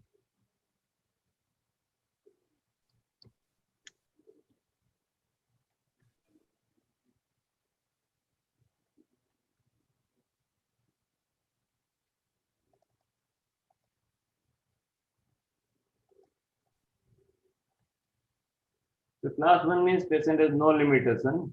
Ordinary physical exercise does not cause undue fatigue, dyspnea, or palpitation. So when you say about NYH, it is for three symptoms. You cannot say that patient has NYH class 1 angina. So it is not meant for angina. These are the three symptoms. It is fatigue, dyspnea, or palpitation. These are the three symptoms which are classified by NYH, not angina. Angina is classified by Canadian Cardiovascular Classification. If there is slight limitation of physical activity, but patient is comfortable at rest, but ordinary activity like say taking bath, changing clothes, or doing routine household activities, that also there is some limitation. Patient has to sit or take rest before that. So that is class 2. Class 3 means marked limitation of physical activity, comfortable at rest, but less than ordinary activity. Means even patient cannot do his routine day-to-day activity. That was class 3, and class 4 means patient is symptomatic even at rest. But there is major limitation of this classification. What is that limitation? See, it depends on patient's profession. Say, if somebody is a executive or say housewife who is not supposed to do much physical activity, then patient has a say, severely reduced ejection fraction, but patient may be comfortable while doing routine activities because he is not physically much active. Now, if somebody is a say laborer or coolie on the railway station, for him, routine activities is carrying much higher workload than what you or me are doing, right? So for him, when disease is even mild or moderate, he will have class 2 or 3 symptoms because there is marked limitation of his physical activity. While if patient has severe disease and patient is living totally sedentary life, then he may not be symptomatic, or he said that he has class 1 or 2 symptom only, although disease severity is too much. So it depends on physical activity of patient's profession itself. So this is the major limitation of NYHA classification. And that is why ACC-AHA, American College of Cardiology and American Heart Association has given another classification, and that is known as staging of heart failure. So NYHA classification has some limitation, which I told you that it depends on patient's physical profession, while this ACC classification is in this page. Now, what is that? So this is more of a physiological, or it suggests the natural history of disease. Say stage A means what? See, stage A and stage B patients are asymptomatic. They don't have any clinical feature of heart failure, but they have got some disease or some risk factor. Now, in stage A, patient has high risk for heart failure, but patient is without any structural or functional abnormality. There are no signs or no symptom of heart failure. For example, what is this? The patient has hypertension. Now, patient has severe hypertension, but there is no left ventricular hypertrophy yet, so it is very early stage. So we know that if this hypertension lasts like this uncontrolled for 10, 20 years, ultimately he will develop left ventricular hypertrophy. and ultimately will develop symptom also. Initially, heart failure with preserved ejection fraction, that is diastolic heart failure, and later on that heart will hypertrophied heart will fail, so you will have systolic heart failure also. Suppose patient has thyroid disease, hyperthyroidism or hypothyroidism, then such patient also can develop heart failure. So there is a risk factor that patient can develop heart failure, but at present heart is normal. So patient has diabetes or dyslipidemia. Now dyslipidemia can lead to ultimately asymptomatic atherosclerosis in coronary artery disease, and some days coronary artery atherosclerosis plaque may rupture and can lead to myocardial infarction, right? So patient has risk factor to develop heart disease, but at present heart disease is not there. Only dyslipidemia is there. So these are the stage A heart failure. So hypertension, diabetes, alcohol use, thyroid disorder, dyslipidemia, these are the risk factors. Why it is important? Because it will continuously bombard our mind that this person has stage A heart failure. He has no symptom or sign of heart failure. His heart on echo or by structure is normal. But it will remind us that this patient is a future candidate for heart failure. So we have to take precaution right from beginning that we have to control his diabetes, his lipids, his blood pressure. Otherwise, he will be a case for heart failure in future. Now, what is stage B heart failure? So patient goes from risk factor to now actual structural abnormality, but he is still without signs and symptom of heart failure. So he is asymptomatic, but now that hypertensive patient has left ventricular hypertrophy. Okay, or that dyslipidemia patient has now coronary artery disease and possibly a small myocardial infarction also. But his ejection fraction is 35-40%, and he is living relatively sedentary life, so he's not having any symptom. Although he has got LV dysfunction, ejection fraction is 40%, but patient has no sign and symptom. But now there is a small inferior scar because he has inferior myocardial infarction. So now there is structural heart disease. So in form of say left ventricular hypertrophy or say a small inferior myocardial infarction or something like that. But patient has no clinical heart failure. So that is known as stage B.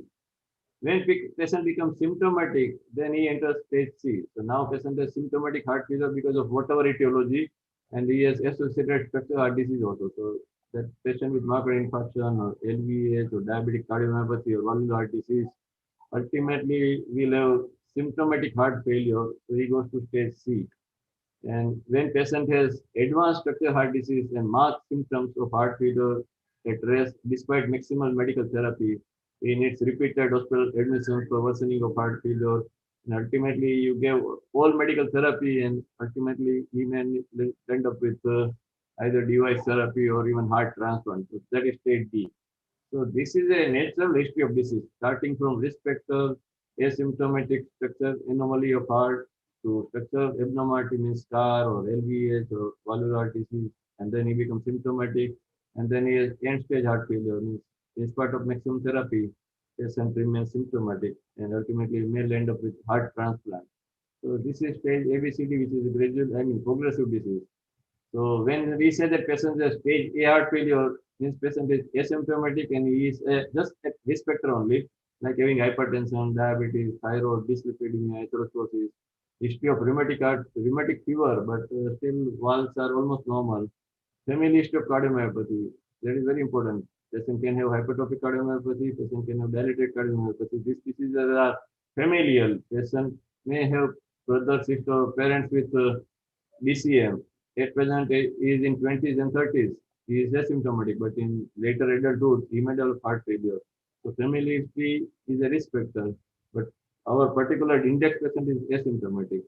But stage B means patient has already no symptom, but now heart is damaged. Like patient has developed LVH because of hypertension or LV dilatation or LV dysfunction or LV scar due to previous myocardial infarction. Although patient may be asymptomatic because heart failure is not very severe. So many patients with ejection fraction of 30, 35, 40, if he is not fully or laborer kind of person, he may still remain asymptomatic without any treatment. Or if patient has say, dilated cardiomyopathy with a mild LV dysfunction, may be still asymptomatic. Although if you do echo, you will find that LV is mildly dilated and there is LV fibrosis. Patient has asymptomatic valvular disease or LV infiltrative disease. So this is a slightly different or more better classification. The NYHA classification, say patient has come with acute pulmonary edema, he is now in NYHA class 4, but you give treatment, he can be back to class 1, 2, or 3. He can become totally asymptomatic also. So NYHA classification does not give total idea of the natural history of disease. Patient, you give treatment and patient can be back to reduction in his NYHA class. So the severity of disease reduces. While in ACCHA classification, it is always progressive. Patient cannot go from stage B to stage A or stage C to stage B. It is always a progressive disease. So when you say that patient has ACCHA stage C heart failure, that means in back of mind, you know that patient has already damaged heart. His heart has some structural anomaly, either in form of myocardial scar, or he has LVH, or he has valvular heart disease. So, and he is now symptomatic also. So when patient is in stage C, he cannot go back to stage B. He cannot become, even if he becomes asymptomatic, once he has got symptoms of heart failure present or past, he remains in stage C also. Even if after treatment he becomes asymptomatic, one symptom means he is in stage C. So it is always a progressive disease. So that is the basic difference. And another classification is heart failure complicating acute myocardial infarction. That was for chronic heart failure. But when patient comes with acute myocardial infarction, we use this Philip classification. What is Philip classification? Acute heart failure in acute myocardial infarction. This is used in setting of acute myocardial infarction only. Last one means no clinical signs of heart failure. So patient has come with acute extensive antimyocardial infarction, but he has no heart failure. Last two means heart failure with basal crepitations and loud S3 gallop. Okay. Last three means patient has frank pulmonary edema. Patient is tachypneic, dyspneic, orthopneic. And class 4 means patient is in cardiogenic shock. Apart from heart failure, he is in cardiogenic shock, low output state, and hypotension also. Right? So that is Philip class 4. But this is used during acute MI setting, not in chronic heart failure. And when we talk about heart failure with preserved ejection fraction or heart failure with reduced ejection fraction, they both have similar clinical course. Although in preserved ejection fraction is in 50 or more, but their natural history-wise survival or chance to die is same as patient with reduced ejection fraction. Okay, so both are equally bad disease. One should keep in mind that many times people used to believe that ejection fraction is 55 or 60, but once he has developed heart failure, that is diastolic heart failure, prognosis is equally bad. One should keep that thing in mind. Now, what is the etiology of heart failure? So I'll just try to summarize rapidly rather than waiting for the answers. See, it can be myocardial disease. This is the commonest clinical condition. So it can be coronary disease. It can be hypertension, or it can be cardiomyopathy, dilated or hypertrophic cardiomyopathy, which can be genetic or it can be acquired also. In India, rheumatic heart disease is still prevalent, and valvular heart disease is another common cause of heart failure. Any valve ultimately can lead to involvement of any valve can lead to heart failure. It can be pericardial disease like constrictive pericarditis, pericardial effusion. It can be endocardial disease like endocardial fibroelastophysis. It's a very uncommon condition, but more common in South India. As I told you, that tachyarrhythmias can lead to tachycardiomyopathy. Even bradycardia can lead to heart failure. There can be coronary heart disease like shunt lesion like ventricular septal defect, patent ductus arteriosus, and other kind of left to right shunt can ultimately lead to heart failure. There can be high output state like anemia, septicemia, thyrotoxicosis, arteriovenous fistula. They will have high output state. So ejection fraction is still normal, but because of very fast rapid circulation, ultimately they develop heart failure. Or there can be volume overload, like in renal failure. Patient with renal failure will be hypertensive, kidneys are failed, so patient is hypervolemic, and ultimately patient develop cardiorenal syndrome. So these are the common etiologies of heart failure, but almost 70-80% patients are here. Coronary disease, hypertension, cardiomyopathy, which may be because of diabetes itself also, or valvular heart disease. These are the two common causes. Yes, so thank you so much. So it's 11:20. Do you mind taking questions now? Okay, fine. Thank you. I can take questions. Yeah. Yes, sir. So thank you so much. That was really informative. And I think we have a really clear idea about the classification and the causes of heart failure. Our participants have asked questions. So the first question would be, Can cardiac failure be suddenly aggravated by viral infections like COVID-19? Yeah, definitely. Any kind of infection or any insult, say excessive physical activity, patient is under stress and has lack of sleep, or excessive physical activity, or any kind of infection, not only viral, any infection, viral, bacterial, fungal, any infection, septicemia, or any fever can aggravate or precipitate acute heart failure. So that is a correct suspicion, even COVID also. Right. And so, what is the difference between the prognosis and the outcome of left and right heart failure? See, most of the time, left heart failure leads to pulmonary venous hypertension, ultimately leads to pulmonary arterial hypertension, all because of back pressure effect, and ultimately will lead to right ventricular hypertrophy and then right ventricular failure, what we call congestive heart failure or CCF, right? So basically, right heart failure is because of left heart failure only. But when now we don't never say it is a right heart failure. Isolated right heart failure because of lung disease lead to poor pulmonary. So as such, right heart failure, isolated right heart failure is something like because of lung disease. That okay, patient has lung disease, or patient has primary pulmonary hypertension, PAH, and then right heart failure is developed, and then left is normal. Only condition where left ventricle is normal and still left-sided disease is like severe rheumatic myoclonus, where left ventricle is per se is normal, but as there is myoclonus, left atrial pressure is high, pulmonary venous pressure is high, that leads to pulmonary arterial hypertension, and then right heart failure. We nowadays we never say that it's left heart failure or right heart failure. It is always left heart failure with reduced ejection fraction, and then patient has congestive heart failure. Right. Thank you so much, sir. The next question is, what is the difference between cardiac and pulmonary dyspnea? That I think I discussed during introduction and history taking only, that cardiac dyspnea is usually exercise or physically activity related, while because as you exercise, body needs more, you need to increase cardiac output according to body's need. You need more stroke volume and more minute volume. Cardiac output has to increase, but as heart is failing, ejection fraction is less, the heart is not able to pump out enough blood.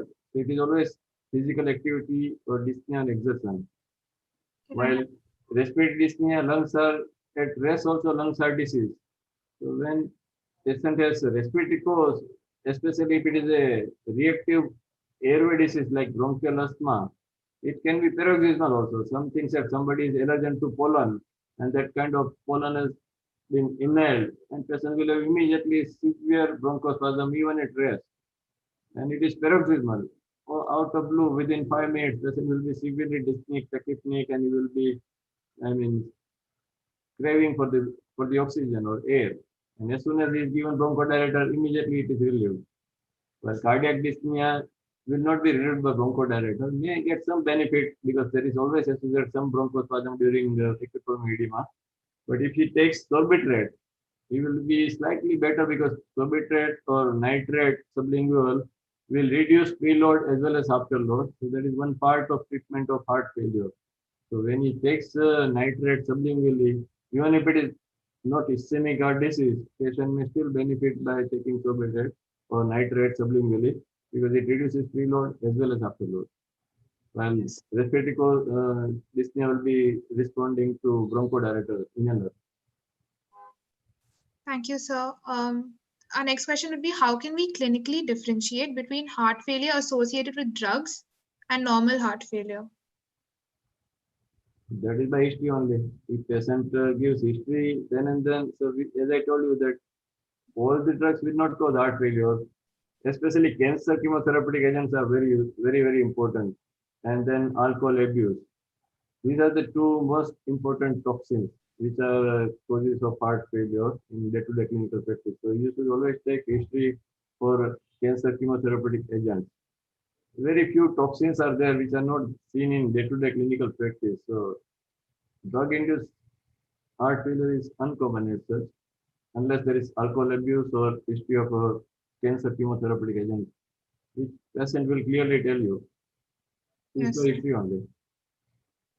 Thank you, sir. How do the modalities of treatment differ in decompensated heart failure and compensated heart failure?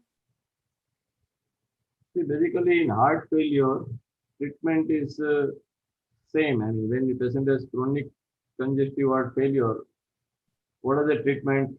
You have to first thing is to remove the precipitating cause. A patient has infection, anemia, or any precipitating cause is there, or contributing factor is there. Say high blood pressure, uncontrolled diabetes, anemia, infection. These are all the precipitating factors. So you should correct those factors as a first step. And then standard class 1 indications are there are four group of molecules which should be given in each and every patient. First group is RAS blocker, that is AC inhibitor. If somebody is hypersensitive to AC inhibitor or allergic, he can be given aldosterone, this angiotensin receptor blocker. New group of molecule is RNA, that is angiotensin receptor neprilysin inhibitor. That is the treatment of choice nowadays. So this is class 1 indication. So one group is RAS blocker, another group is beta blocker, third group is diuretic, fourth group is aldosterone antagonist, that is spironolactone or eplerenone. So these are the four group of molecules which should be given to everybody. And when patient has acute decompression and patient has pulmonary edema, then you need maybe admission, propped up position, oxygen, and then intravenous loop diuretic. So furosemide can be given intravenously to just patient is alveoli are full with fluid or water. You have to remove that. So intravenous diuretic, loop diuretic has to be given at that particular point of time. Sometimes you need BiPAP also. In extreme cases, even ventilator. And if patient ejection fraction is very less, you may give an intravenous inotropic agent also like dobutamine. And if patient has associated cardiogenic shock or hypotension, you should give intravenous norepinephrine infusion. So we don't give dopamine. Norepinephrine in cardiogenic shock is better. Dobutamine for inotropic action is better. And all this should be with admission along with intravenous loop diuretic.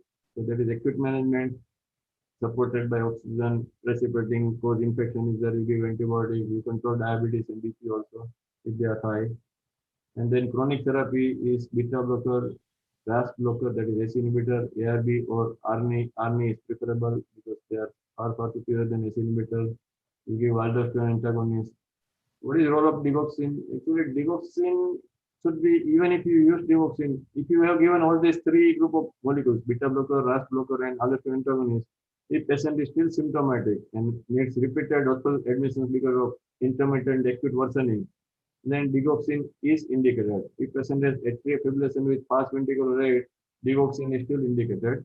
But digoxin dose or therapeutic range is very low. Before 20 years, we used to keep the digoxin level in serum as 0.5 to 2.5 nanogram per ml. And up to 2.5, we were considering it as a normal therapeutic range. Now we know that that is not correct. True therapeutic range is 0.5 to 0.9 nanogram per ml. Only in this very narrow therapeutic range, digoxin is not toxic or not causing increasing death. So what you have to give is give digoxin is available in India as 0.25 milligram tablet. In Western countries, it is available as 0.125 milligram also, so half of that. So what we do is we give half tablet digoxin 3 or 4 times a week. That's all. So you can give half tablet if patient is elderly, having renal failure, or patient is frail, low body weight. Then you give half tablet on alternative. If GFR is low, elderly patient, frail patient, then you give digoxin half tablet 0.125 milligram alternate day or 4 days a week or 5 days a week. So that is the role of digoxin or dose of the digoxin. If you keep that dose, then you will be in that narrow therapeutic window and digoxin induced toxicity will be less. So don't give one only digoxin. That dose is not there in cardiology. Even if patient is totally otherwise normal young patient, 50-year-old, like our patient with normal GFR, then also dose is half only, 7 days a week or 6 days a week or 5 days a week. Don't give full dose. Yes, sir. Thank you so much. So, our next question would be, can hemoptysis be a symptom of heart failure? Definitely, yes. When patient has pulmonary edema and severe pulmonary venous congestion, those all submucosal capillaries or venous pressure is so high that sometimes those capillaries rupture because of severe pulmonary venous hypertension, and then patient can have hemoptysis. So hemoptysis is usually associated with pulmonary edema. So the patient is having acute decompression. Sometimes there is superadded lung infection also that can precipitate hemoptysis. But hemoptysis is part of, but patient is walking and is doing routine activity and chronic congestive heart failure patient will not come with hemoptysis like respiratory patient with tuberculosis. So if patient is otherwise ambulatory and if he gets hemoptysis, then usually it is respiratory. When patient has this pulmonary edema and hemoptysis, it is a blood tint rather than faint blood. It is a blood tint through this sputum. It is all liquid mucus along with a pinkish kind of thing. It happens in pulmonary edema. It's not respiratory hemoptysis is different than cardiac hemoptysis. It's not faint blood. It is more of a pinkish through this sputum with blood, while hemoptysis because of say bronchogenic carcinoma or tuberculosis is frank blood. It's like blood clot only. Thank you, sir. So, you spoke a lot about how alcohol affects the heart failure, right? Hmm. Could you briefly just explain how that mechanism works? Yeah, alcohol. Alcohol. If you somebody takes one peg a day in female and two peg a day in male, that is still permissible. I'm not saying alcohol is harmful. If you are not taking alcohol, we never recommend. Gujarat is a dry state. We never drink alcohol and we never recommend alcohol. We don't prescribe also alcohol, and alcohol is not a medicine to be prescribed also. So I'm not saying that alcohol is bad, but if somebody has excessive amount of alcohol, then it can lead to direct myocardial injury, which is a toxic to heart myocardium, and ultimately can lead to left ventricular dysfunction. Associated, it can lead to thiamine deficiency, vitamin deficiency, nutritional deficiency also, and that can add to the like thiamine deficiency. Alcoholic is there; they have associated thiamine deficiency. The thiamine deficiency itself can lead to heart failure. So thiamine is required for normal myocardial metabolism. So alcoholic patient, those who are alcoholic, not alcohol intake, but alcoholic, they don't eat food. They drink alcohol and then they are in the remain drowsy and they are nutritionally deprived. So these are the patients who are at risk of developing heart failure. Routine social use of alcohol doesn't cause harm. But of course, Yeah. if you are diabetic and hypertensive, alcohol can increase your BP, it can increase your diabetes also. So ultimately, it is all interrelated. Yes, sir. And thank you so much for that answer. I think that really cleared things out for the Heart failure participants. nowadays, just wanted to one Yes, thing. sir. Only. In heart failure nowadays, new molecule is added. That is SGLT2 inhibitor, sodium glucose co-transporter inhibitor, that is used for diabetes. But now, even in absence of diabetes, if you give SGLT2 inhibitor like dapagliflozin and empagliflozin, they are wonderful drugs. They prevent cardiovascular death, total mortality, and repeated need of heart failure population. So fourth group of drug which is added to heart failure armamentarium is RAS blocker, beta blocker, aldosterone antagonist, and fourth is SGLT2 inhibitors. And digoxin is a class 2 indication for symptomatic relief. It does not reduce mortality, but it reduces composite of death and repeated population. So these are the five molecules which should be there in chronic heart failure. So nowadays we use SGLT2 inhibitors also, even in absence of diabetes.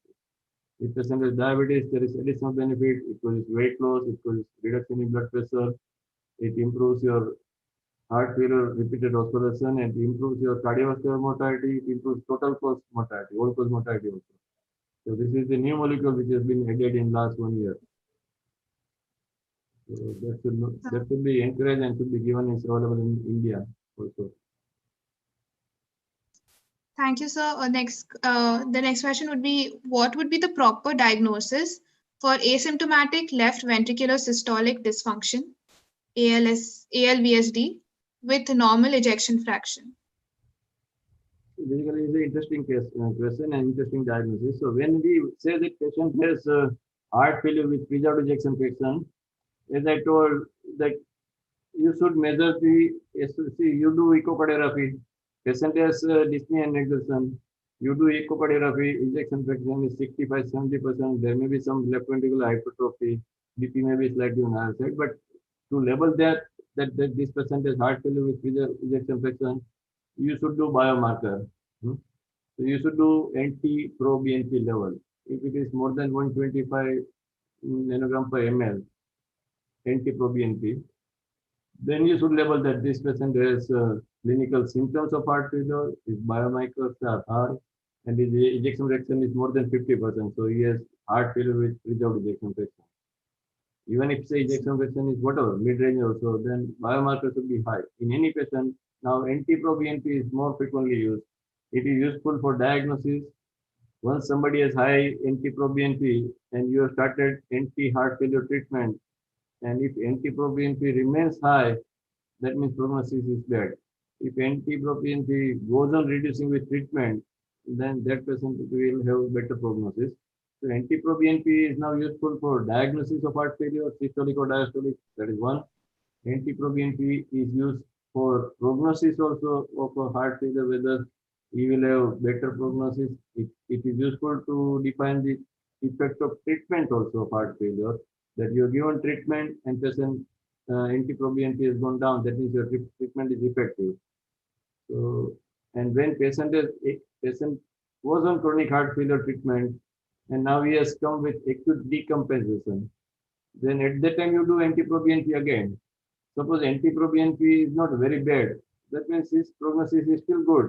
His heart failure may be precipitated by say low respiratory infection.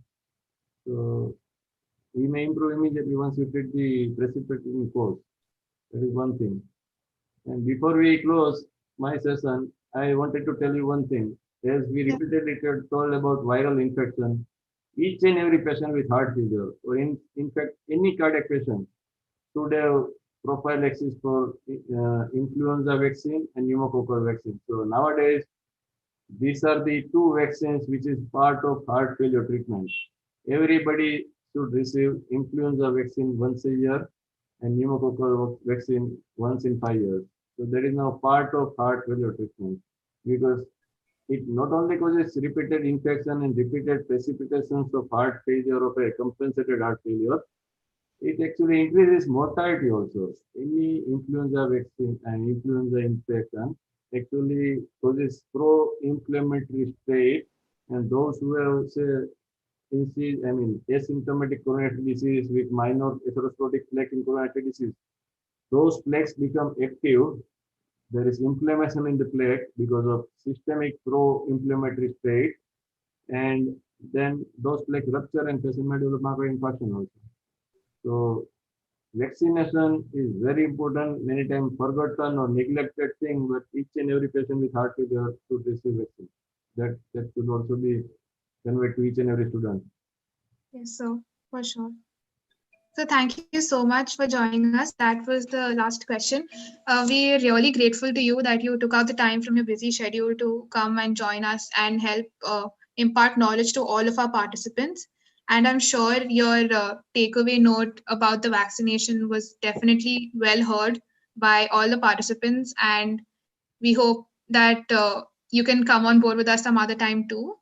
Thank you so much for joining us, sir. So definitely, and as I heard Dr. Mill last 1 or 2 minutes, if anybody has any question, I'll be happy to answer, right? Yes, And sir. you can always send I me an email or WhatsApp number. You can say my WhatsApp mobile number, and anybody can ask me any question anytime. I'll be happy to answer.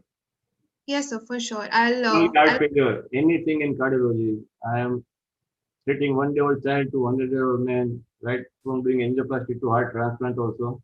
So any question on any subject in cardiology, you can ask. Okay, Yes, sir. fine. Thank you. Thank you so much, sir. Thank you so It was a much. pleasure meeting and congratulations to you and your team. It's a very nice initiative. My daughter is doing intensive. So actually, she had to go for duty. Otherwise, I sent the link to her also Uh, to join this as a student. But Unfortunately, she is on COVID duty, so she had to leave. Thank you. Thank you to her for contributing to the country too Yeah. on COVID duty. Okay. Fine. Thank you. Thank you, sir.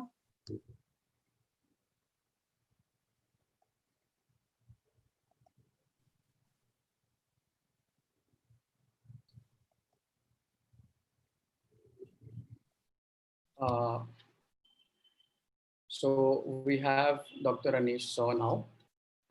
Yes. Diksha, I'll take over then now. Fine. Yes, please. Yes. Okay. Perfect. Hello, sir. Could you hear us? So is here.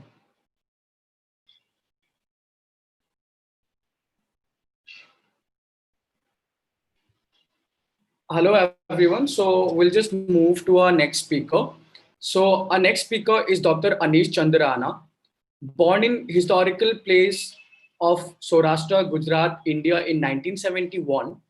Dr. Anish Chandrana is one of the best leading cardiologists and cardiovascular interventionists in the country.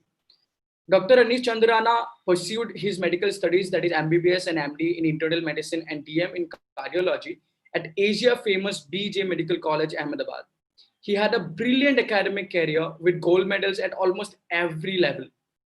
He attained comprehensive knowledge and skill in non-invasive as well as interventional cardiology at the Institute of Cardiology and Research Center, Ahmedabad, India. Dr. Anish Chandrana has participated in several original research projects, and many of them have been published in national and also international levels in reputed journals.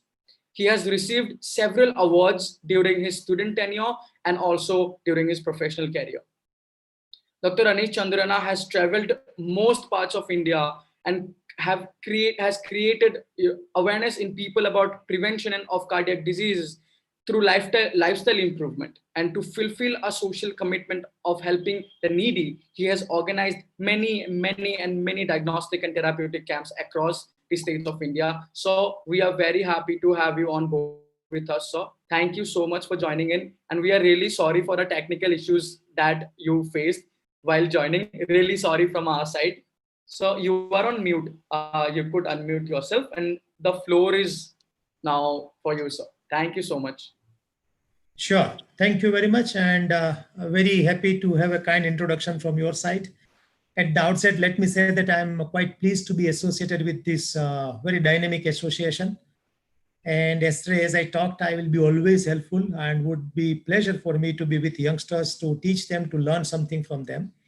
And I think without wasting time, let's go to the straightaway case scenario so that we can have maximum time for our students and colleagues who are waiting for learning something new. Yes, sir.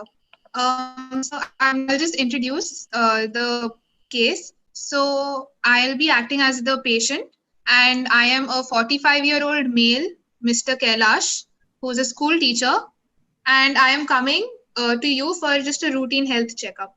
Sure.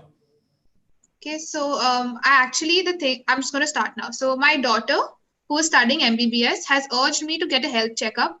I'm feeling completely fine, but I think studying about all those diseases has made her very paranoid. Mr. Kailas, most welcome. And in fact, for you, it may be something where you may feel it's a harassment to go to doctor and get checked, but your daughter, who is a medical student, knows the science to good extent. There are many diseases in the world which are not detected by symptoms to begin with, but they may be propping up inside your body, and health checkup or measuring certain things like pulse, blood pressure, and getting certain basic diagnostic tests like lipid profile, cholesterol, sugar, they are the only way to define whether a person has got this disease or not. And see, it's very important. These diseases may run a course without symptoms, and they still can be deadly, but you don't become aware. And that's why health checkup is the only way. So I think I must congratulate your daughter who has been pursuing the science well. And let me know, do you have any symptoms at the moment? So nothing, actually. I feel completely okay. I just came because my daughter said I should come. So that's wonderful. So at this stage, I, as an expert, looking forward for certain diseases or risk factors to be there with you. So we know that there are various risk factors as far as heart disease, hypertension is concerned, and one of them is gender. So to be a man has got more risk of heart disease than to be a female.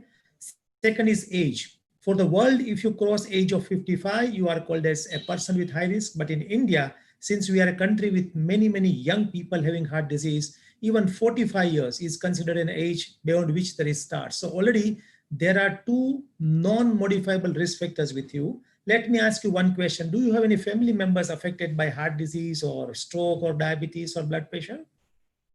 Sir, my father actually died from heart attack when he was 50 years old, and my uncle has diabetes, my mother's brother.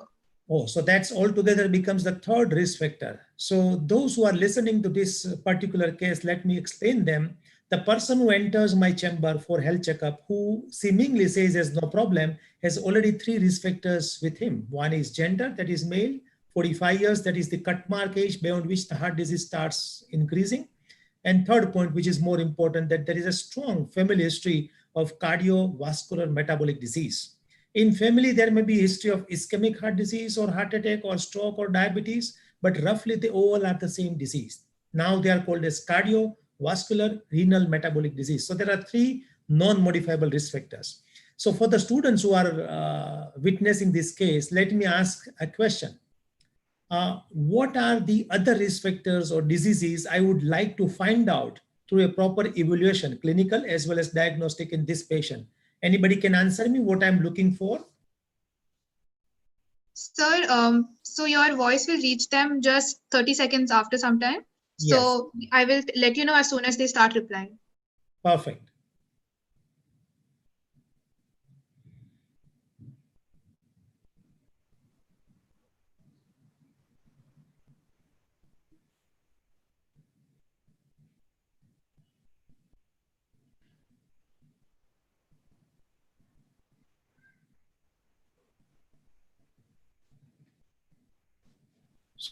So We have, someone says cigarette smoking. Sorry, yes, Neeti? no, you could go on, not a problem. Yes. Okay, so the risk factors that they are mentioning are cigarette smoking, diet, renal diseases, diabetes mellitus, hypercholesterolemia, alcohol, renal diseases, sorry, body mass index, occupation, dyslipidemias. Wonderful. So many of the factors you have mentioned, and I personally believe you are including almost everything. So that's wonderful. Congratulations to all students. They have picked up all the risk factors. One can be added if it was not there, even environmental pollution. So that is now considered a very important risk factor for even heart attack and cardiac disease. So let me ask further points. Once the examination is over, we'll get certain tests done, and based on the test, we'll evaluate the entire story. One Yes, point sir. which I would like to know about the patient is, what is your diet pattern? Do you have a habit of exercise, etc., Mr. Kailas? So sometimes I go for a walk after dinner, like, but it's not every day. So whenever I feel like it, I go for a walk, maybe once a week or something. And I eat roti, sabji, dal, rice for lunch, but for dinner it's not fixed. Sometimes we go out like once or twice a week. We go out to eat also. Mm-hmm. So yeah. So how do you rate yourself as far as exercise is concerned? See, if you consider 40 to 50 minutes a day, 5 to 6 days a week, that is the exercise schedule one should be having to prevent and reduce the risk of blood pressure and heart attack. So where do you rate yourself out of 10 on the scale of 10? So maybe five, 6. You are too I kind to don't yourself. I don't go And what to. do you think? See, if you talk about dietary patterns, they ought to have minimum of salt, minimum of sugar, reduce amount of fat, almost no junk foods or acidic foods, no packeted foods, no ultra refined and supra refined foods. So how do you rate yourself? You have to have maximized salads and vegetables. You rate yourself on the scale of 10 about diet? No, sir, I don't like salad, but I eat roti sabji only. I don't eat too much outside food. Only So roti that's where I sabji. think you are getting 5 to 6 on the scale of 10. So wonderful. So based on your evaluation, we'll ultimately conclude, are there any risk factors with you or not? And second, what is the lifestyle modification you need? And at the last, if any medicine is required. Generally, many patients who enter health checkup, the biggest role for a doctor is to identify any risk factors or disease propping inside the body and to treat it with lifestyle. Because see, lifestyle modification is such an important point which can help to prevent so many diseases. And if it cannot prevent, then it will reduce the intensity of disease, as well as it will also reduce the doses of drug. Say, for example, if one has got mild blood pressure, if one changes the diet pattern and exercise patterns, one may not need medicines. So I think let me share the screen and let's Yes. put all the findings we have. Neeti, can you just make him co-host, please, so he can share his screen? Yeah, so you can share your screen now. So hope my screen is visible to everyone. Is it visible? Yeah. Yes, it's visible. Wonderful. So as we have discussed the case so far, our idea after this discussion at the end of this discussion is all the students should get a wonderful understanding about how to detect hypertension and dyslipidemia, which are very important causes of heart disease. So on the examination of Mr. Kailas, these are the findings I got. His pulse is 88 per minute. The pulse has been taken in the right radial artery with the arm rested and the patient in sitting condition. This is very important for the students. Patient should be quite rested before we take the pulse. Otherwise, there can be a false tachycardia. Respiratory rate is normal, 18 per minute. Blood pressure is 148 millimeter of mercury systolic and 92 millimeter of mercury of diastolic. Again, how we examined is, it is in the right upper limb. Patient sitting with arm rested on the table at a level of heart. So like I am sitting on a chair, in front of me there is a table, so my hand should be resting on the table as it is at the moment. Sir, I think your video just went off. Sure, it will start. But screen sharing is there? Yeah, yes, sir. Yes, sir. Your screen is still. Video will come in some time, but screen sharing will be there. So blood pressure has to be measured in seated position when the hand is resting at the heart level. And then a person should have rested for 5 to 10 minutes. And generally nowadays, see, previously we used to use sphygmomanometers, but nowadays across the globe, sphygmomanometers, because of the mercury which it contains, and mercury can be bad to the health. So sphygmomanometers, old BP instruments are now considered outdated and banned. And now there are automated machines. So across the globe, blood pressure measurement techniques have changed. So how they go ahead is they make a patient sit in a room, isolated. There is nobody attending in the room. An automated machine is tied up to the patient. That automated machine takes 3, 4, or 5 readings, and then the machine itself makes the average. So this is very important. So it's a very important message for the students that BP recording should be by an automated machine. At least 4 readings when a person has seated, rested, and average of those 4 readings. That is how we have to get. So in Mr. Kailas, we got the same thing. Our blood pressure is 148 by 92. So that reasonably assures us that the patient has got mild elevation in both systolic and diastolic blood pressure. On examination of CVS, there has been no extra sounds. S1, S2 are audible and understandable. There is no murmur, no extra sounds, and there is nothing other abnormal detected. A very important point, and which I always do and recommend to all students, is in a patient where you want to assess the cardiovascular system, you need to check the pulse in lower limb also. It may be femoral, but sometimes it is difficult. You have to make the patient lie down. So it can be even posterior tibial or dorsalis pedis artery. You have to auscultate, you have to palpate both the arteries and come to a conclusion that pulse in the dorsalis pedis and posterior tibial artery are normal. So that rules out certain disease. And one of them, which is of relevance here, is coarctation of aorta. So somebody coming to you with blood pressure can have coarctation of aorta, but if the pulse in lower limb is normal, it is generally ruled out. Another important point is we know that we are looking here for atherosclerosis. So atherosclerosis is a ubiquitous extensive disease. So when there is atherosclerosis in the lower limb arteries, there is a big chance that atherosclerosis would be there in the coronary arteries as well carotid arteries. So dorsalis pedis and posterior tibial artery giving normal filling and pulse, that also gives a good idea that a patient is likely not to have diffuse atherosclerosis. So in Mr. Kailas, both the radial arteries, both the dorsalis pedis arteries are normal and equal. And on general examination, there is no jaundice, no pallor, no yellowish. There is no edema fit, and neck veins are not engorged. Obviously, somebody who has come asymptomatic for health checkup, we don't expect him or her to have heart failure, but this is just to complete the list. So this is how we could examine the patient.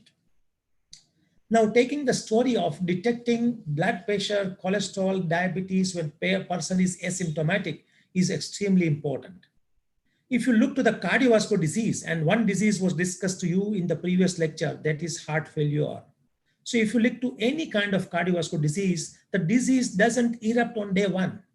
On day one, a person has many risk factors. Sometimes a person has got diabetes, sometimes hypertension, sometimes hyperlipidemia, sometimes smoking, all those risk factors which you recently mentioned as students. So those risk factors, either single or in combination, they lead to something called as atherosclerosis in the body. Now, once there is atherosclerosis, if it is in the coronary arteries, it leads to coronary artery disease. And then when the disease becomes very severe and there is associated thrombosis, it leads to acute event called as myocardial infarction. If it happens to brain, it becomes acute ischemic stroke. So once there is myocardial infarction or stroke, over a period of time, the vital organ, that is heart or brain, undergoes certain pathological changes, and which is called as remodeling. Once there is remodeling, there is ventricular enlargement. Once there is ventricular enlargement, it leads to heart failure and ultimately death.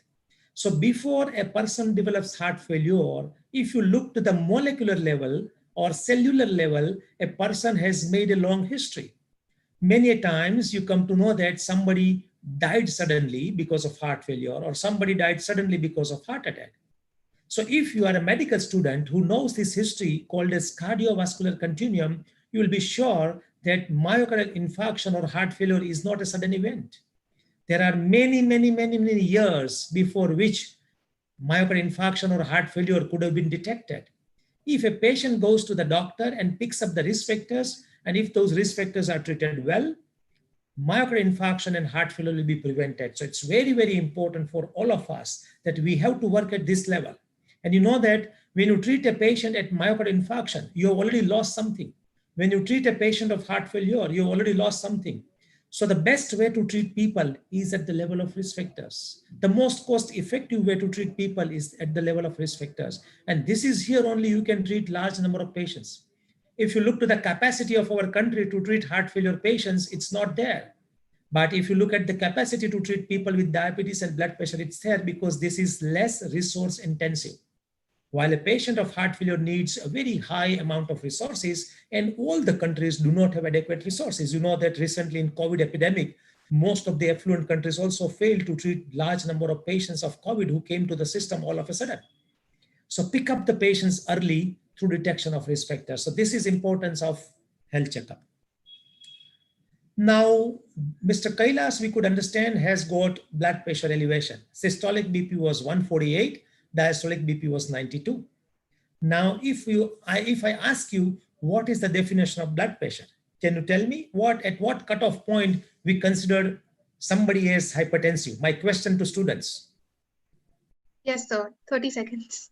Sure.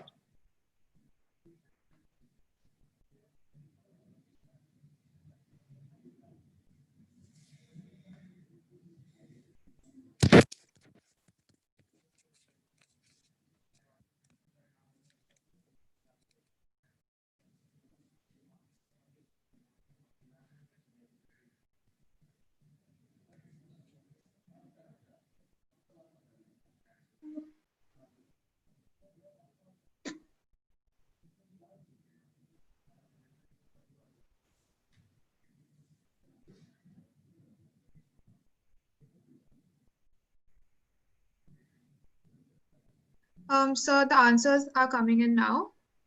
They have said 140 by 110. Okay. So let me 40 by 90 also. Let me give you all an idea about what is the definition of hypertension. Now, if you look to the history, the definition of hypertension has kept changing. When, say, for example, my seniors were students, initially the definition was your age plus 100. That is the maximum systolic blood pressure. So if you are 70-year-old gentleman, 170 systolic millimeter of mercury is the normal blood pressure. And for Mr. Kailas, who is 45 years, as far as that definition is concerned, 145 is the normal blood pressure, but that's not so. And if we talk about the pathophysiology, you can understand that there is no dividing line or spot between normal and abnormal blood pressure. if you say, for example, if you say that at 140, below 140, you are normotensive, that is 139, you are normal. And as soon as you go to 140, you are abnormal. Now that's not there. So there is no cutoff point as such, but what we could understand over a period of time, that if you treat certain blood pressures, there is strong benefit. And that line, which science defined before few years, was 140/90. So if a blood pressure level crosses either systolic 140 or diastolic 90, you treat them, you get benefit. And that's why a definition of blood pressure which was raised before many years was 140/90. So beyond that, it is hypertension.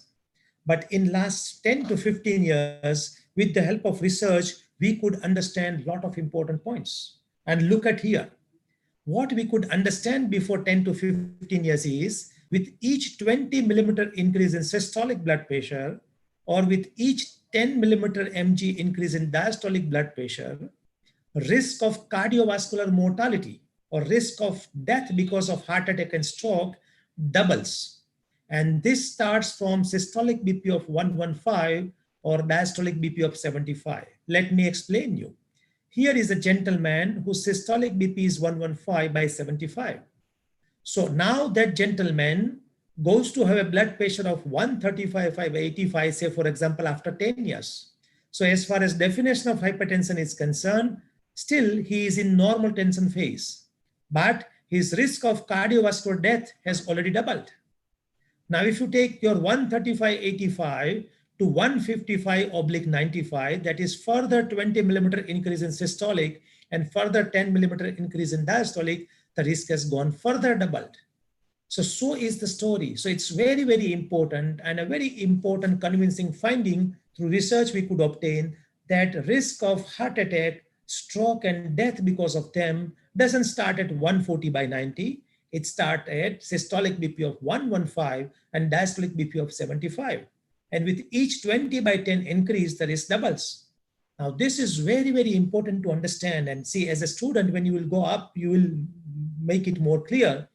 And the relationship between blood pressure and heart attack and stroke is continuous, consistent, and independent of other risk factors. So once your BP goes up, the risk keeps on increasing. And that's why there have been a lot of changes in definition of blood pressure. So let's go to the definition of blood pressure given by different societies. So at international level, there are multiple societies which work on defining the blood pressure. So if you look to the American College of Cardiology, they say your blood pressure is normal if your systolic BP is less than 120 and diastolic BP is less than 80. So your both blood pressure have to be within this limit to be said as normal. And once you cross 120 or 80, you are called as a person with elevated blood pressure. Now, elevated blood pressure is a term which has been given to make a person conscious that if your blood pressure is 128, you do not think it's normal. You're already into elevated zone. And unless you start some lifestyle changes here, you are likely to go to further stage of hypertension. And what American College of Cardiology says, that at 130 to 139 or 80 to 89 diastolic BP, you are already stage 1 blood pressure or hypertension. So this is something new, which was given before 1.5 to 2 years. And many of the students sitting here and attending the class may not be aware that America considers 130 to 139 as already stage 1 hypertension, or diastolic BP is 80 to 89 as stage 1 hypertension. And once you cross or you are 140/90, you are already in stage 2 hypertension. So this is the latest information based on American society. Well, if you go to the European society, they are little older school and they have still cutoff line of 140/90. So they say that once you cross 140 systolic or you cross diastolic 90, you got grade 1 hypertension, and then further you go to grade 2, grade 3. A very important point, even they have raised a category called as high normal. So when your blood pressure is between 130 to 139 systolic or 85 to 89 diastolic, you are high normal. So whether you believe American College, then they have got lower threshold as cutoff of hypertension definition. If you believe European College, they have got little higher threshold. Our Indian Society of Hypertension has almost accepted the European guideline. So if somebody asks you what is the definition of hypertension in India, we have still an old definition that if 140 systolic or diastolic 90 or more, it is called as hypertension. So these are the definitions and categories of hypertension.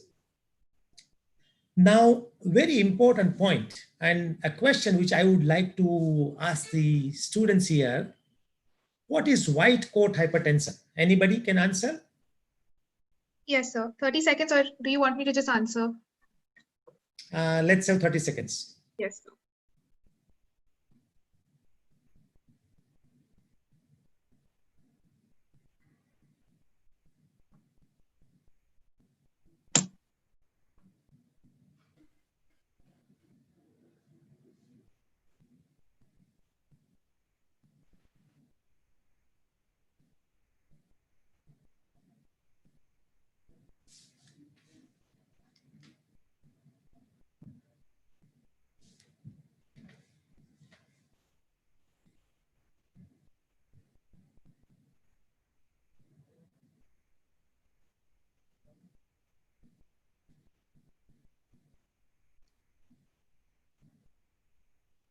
They're saying that it is the when the patient comes to the hospital and sees the doctor, they get stressed and hence their blood pressure increases. That is white coat hypertension. Perfect. The answer given by students is pretty right. White coat hypertension is the hypertension in the presence of a doctor because of maybe variety of factors. One of them is stress, anxiety, etc. But otherwise, blood pressure is normal. So how to define somebody has got white coat hypertension? It's very simple. There are two tools which are used to define whether patient has got white coat hypertension or not. So Mr. Kailas has got, say, for example, blood pressure of 145 in the chamber of doctors. So either he can be asked to go home and measure blood pressure at home. That is called as home blood pressure measuring. It is done by the individual self. Or there is something called as ambulatory blood pressure monitoring, in which a BP machine and a cuff is tied up to the arm of a patient, and that machine is automatic. So at every 30 minutes, that machine will keep recording the blood pressure throughout 24 hours. So during the daytime, during the nighttime, and even we ask the patient or a person that if you develop some symptoms, some easiness, you please note them, note the time, and the activities also are charted. And then we can assess how the blood pressure has behaved as per the activity. Say, for example, if I have got ambulatory blood pressure monitoring machine tied up, and then if I write between 6 to 7, I was doing walking. So we understand that what happens to blood pressure when I walk. Then I write after 10:30, I went to sleep. So what happens to blood pressure when you go to sleep? Or you can write that at this time I had a fight or quarrel with my XYZ, and so I was upset and my blood pressure went up. So ambulatory blood pressure monitoring is a wonderful tool which can give you idea about entire blood pressure load on the body system. So to define whether patient has got real blood pressure or white coat hypertension, ambulatory blood pressure monitoring is needed. Another important point, and which I would like to make a mention, is called as masked hypertension.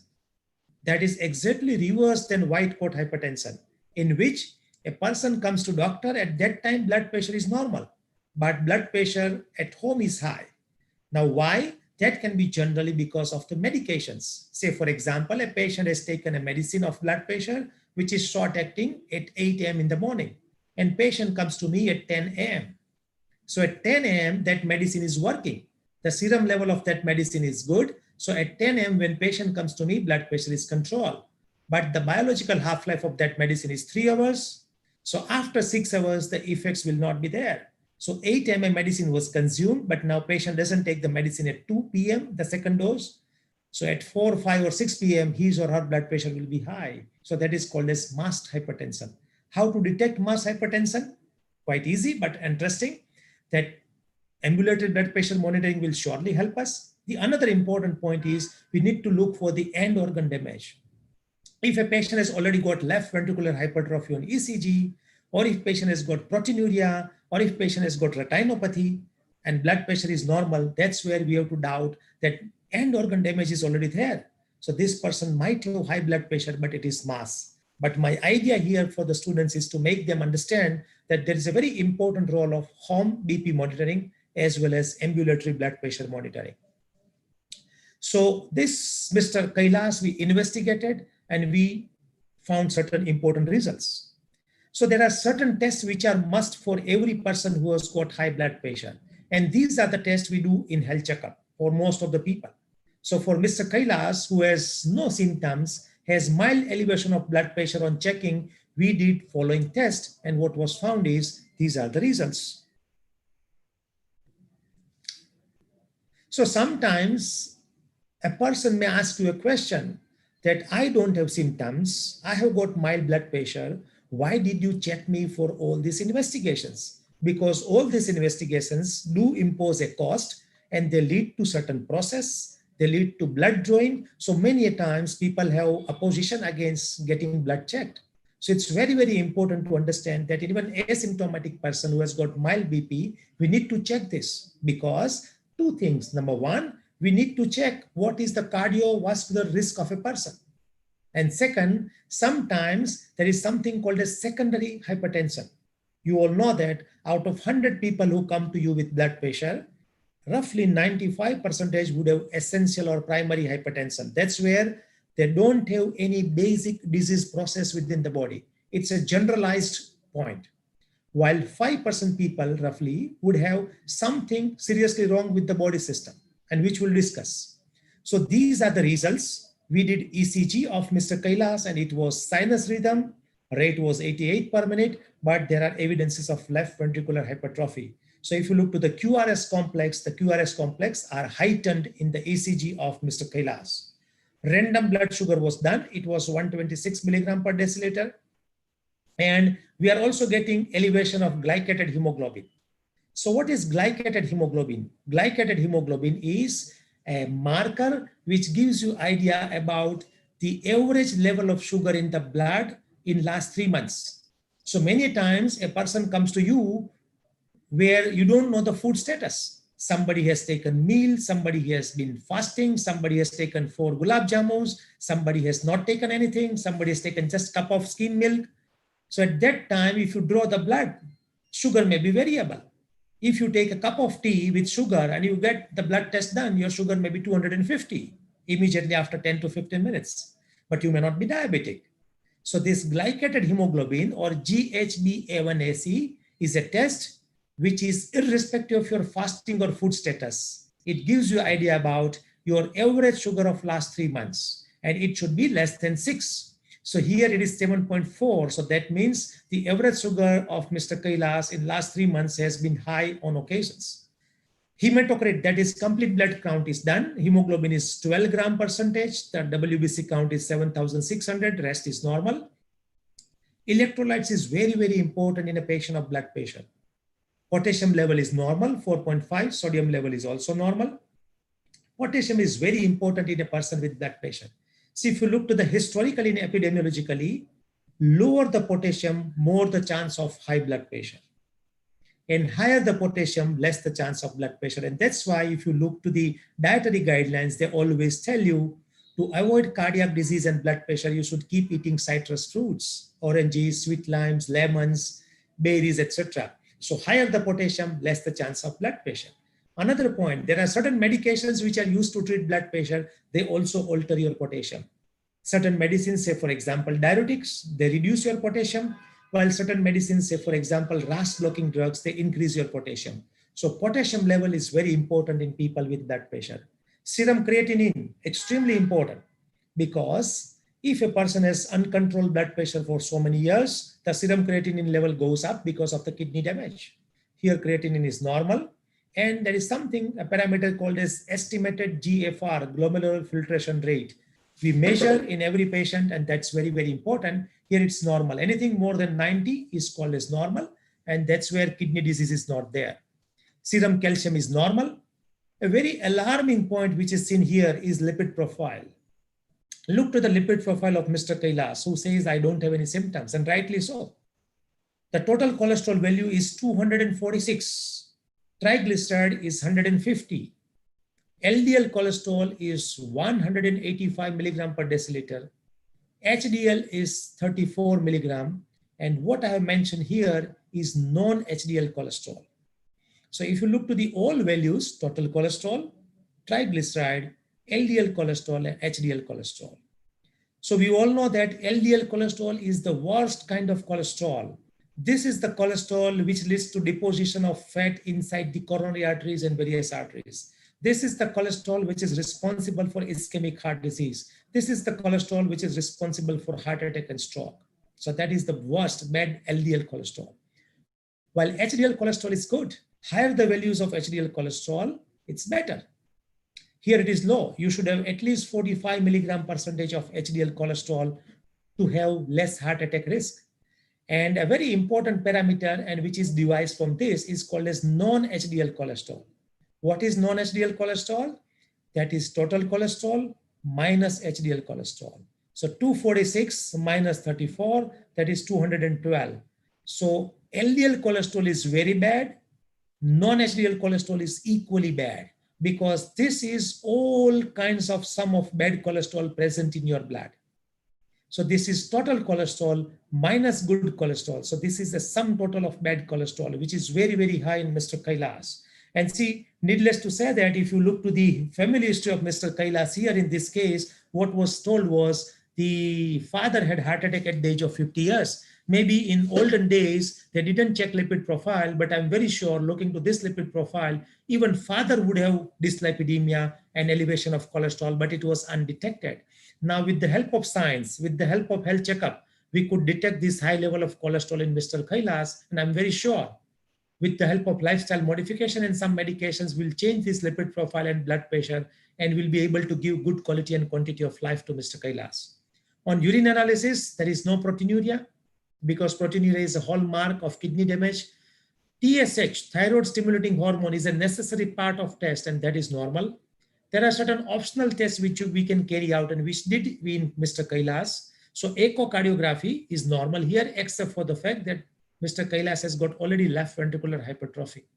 So the blood pressure which we have measured with Mr. Kailas, 148 by 92, is not just a sporadic finding of today. There is an evidence of left ventricular hypertrophy. So Mr. Kailas might be having blood pressure for last 6 to 12 months. Overall global left ventricular ejection fraction, that is the hallmark of efficiency of heart, is normal, and there is no pulmonary arterial hypertension. Uric acid is here is borderline, and urinary albumin creatinine ratio, which is also here normalized. That means there is no proteinuria, and SGPT is also normal here in this gentleman.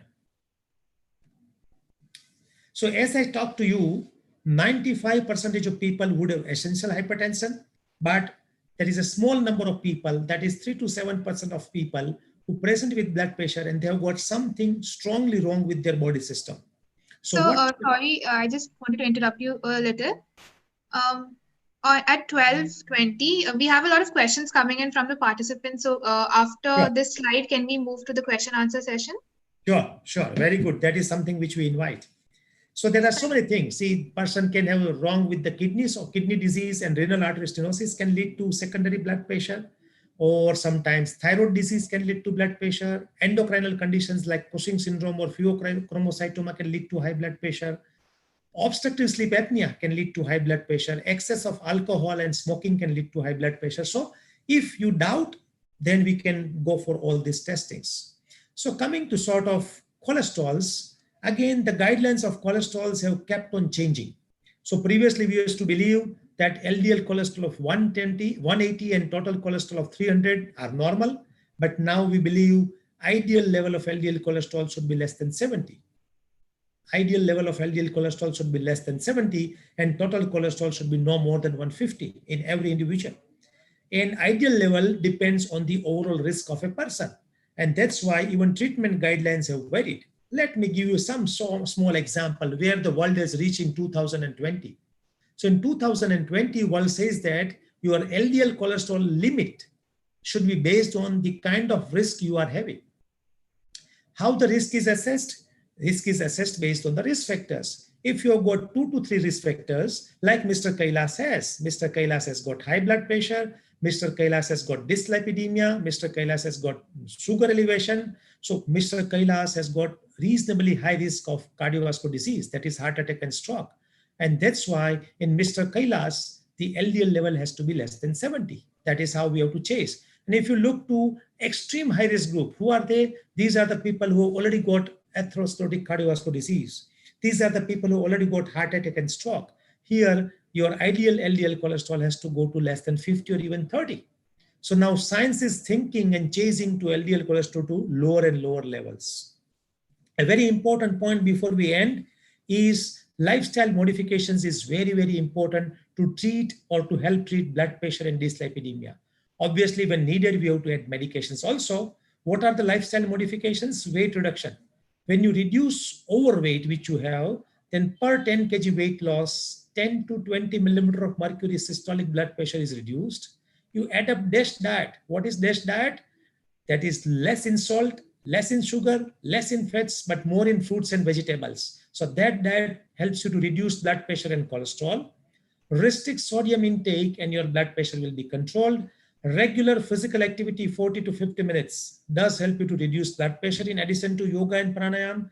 And those who are alcohol consumers, it has to be moderatized and it also gives reduction in blood pressure. Obviously, tobacco is worse for life and a fitness enemy. So one has to stop tobacco. So what I want to say that by just changing lifestyle, one can reduce systolic blood pressure by 10 to 30 millimeter of mercury and can reduce cholesterol by 20%. So coming to conclusion, what are the lessons learned out of this discussion? Number one, regular screening of asymptomatic people is needed for early diagnosis of many important diseases like blood pressure, diabetes, and dyslipidemia. Blood pressure, diabetes, and dyslipidemia are multifactorial in origin. It is well said that genetics load the gun and environment triggers the button. So we Indians are having extraordinary high risk of developing diabetes, blood pressure, dyslipidemia, and heart attack. Our risk as compared to most of the people in the world is 2 to 5 times higher. Our risk to have heart attack at young age is much, much higher. And that's why only thing which we can do, we cannot change the genes, but we have to change our lifestyle so that we can reduce them. These are silent killers. Whether they are symptomatic or asymptomatic, they are silent killers and they can lead to a variety of diseases and you have to pick them up early. The only way to understand whether I have got blood pressure, whether I have got dyslipidemia, whether I have got diabetes is to measure them. In at least 80% of patients, they are asymptomatic to begin with. It's only in 20% you get symptoms. So don't wait for symptoms. You have to measure them. Even if asymptomatic, they pose the risk. If Mr. Kailas's blood pressure is 148 by 92 and his cholesterol levels are high, even if there are no symptoms, it's going to give him heart attack and stroke, and that's why we have to treat them. All these risk factors must be treated to targets. As I talked to you, the blood pressure treatment target should be less than 130 systolic and 85 diastolic, and LDL cholesterol should be less than 70. So lifestyle modification and medicines will be required. And the last but not the least, for all medical students and interns here, scientific knowledge, thorough examinations, and judicious use of diagnostic tests will make you good and sound clinicians. Thank you very much for your patient listening. We are Thank open you to so questions. much, sir. Yes, sir. We'll open the floor to questions. Neeti will take over. Hello, sir. Could you hear me? Yes. So basically, sir, we understand that we all are new to this format of online sessions. So I'd just like to convey that the participants which are there on YouTube chat are very active and are responding to all your questions and all whatever you are asking in a very good manner. So that is one thing that I wanted to convey to you on behalf of all the participants. Wonderful. So I appreciate. Yes, sir. So we'll directly move to the question answer session. So the first question is very interesting actually. So the first question is, as per normal endocrine physiology taught to us in MBBS, hypothyroidism should have decreased BP. However, in one of the slides, sir, it was shown in the list of increased BP. Kindly explain, really urgent. Sure, that's wonderful. Hypothyroidism is more associated with hypertension and not hypotension. So hypothyroidism and even hyperthyroidism, both the thyroid hormone, either lack or excess, both have high prevalence of high blood pressure. It's not hypotension.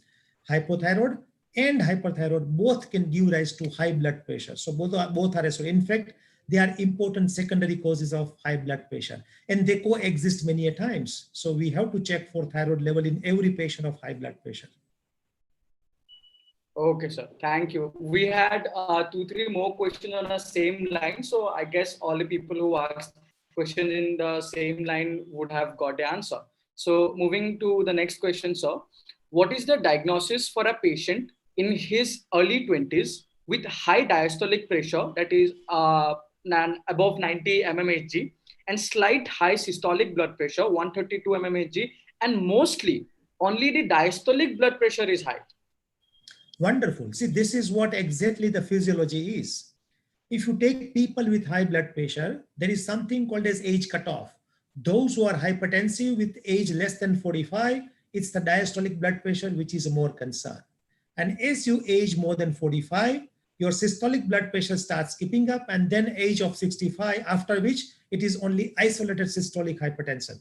So in younger people, most of the time it is isolated diastolic blood pressure.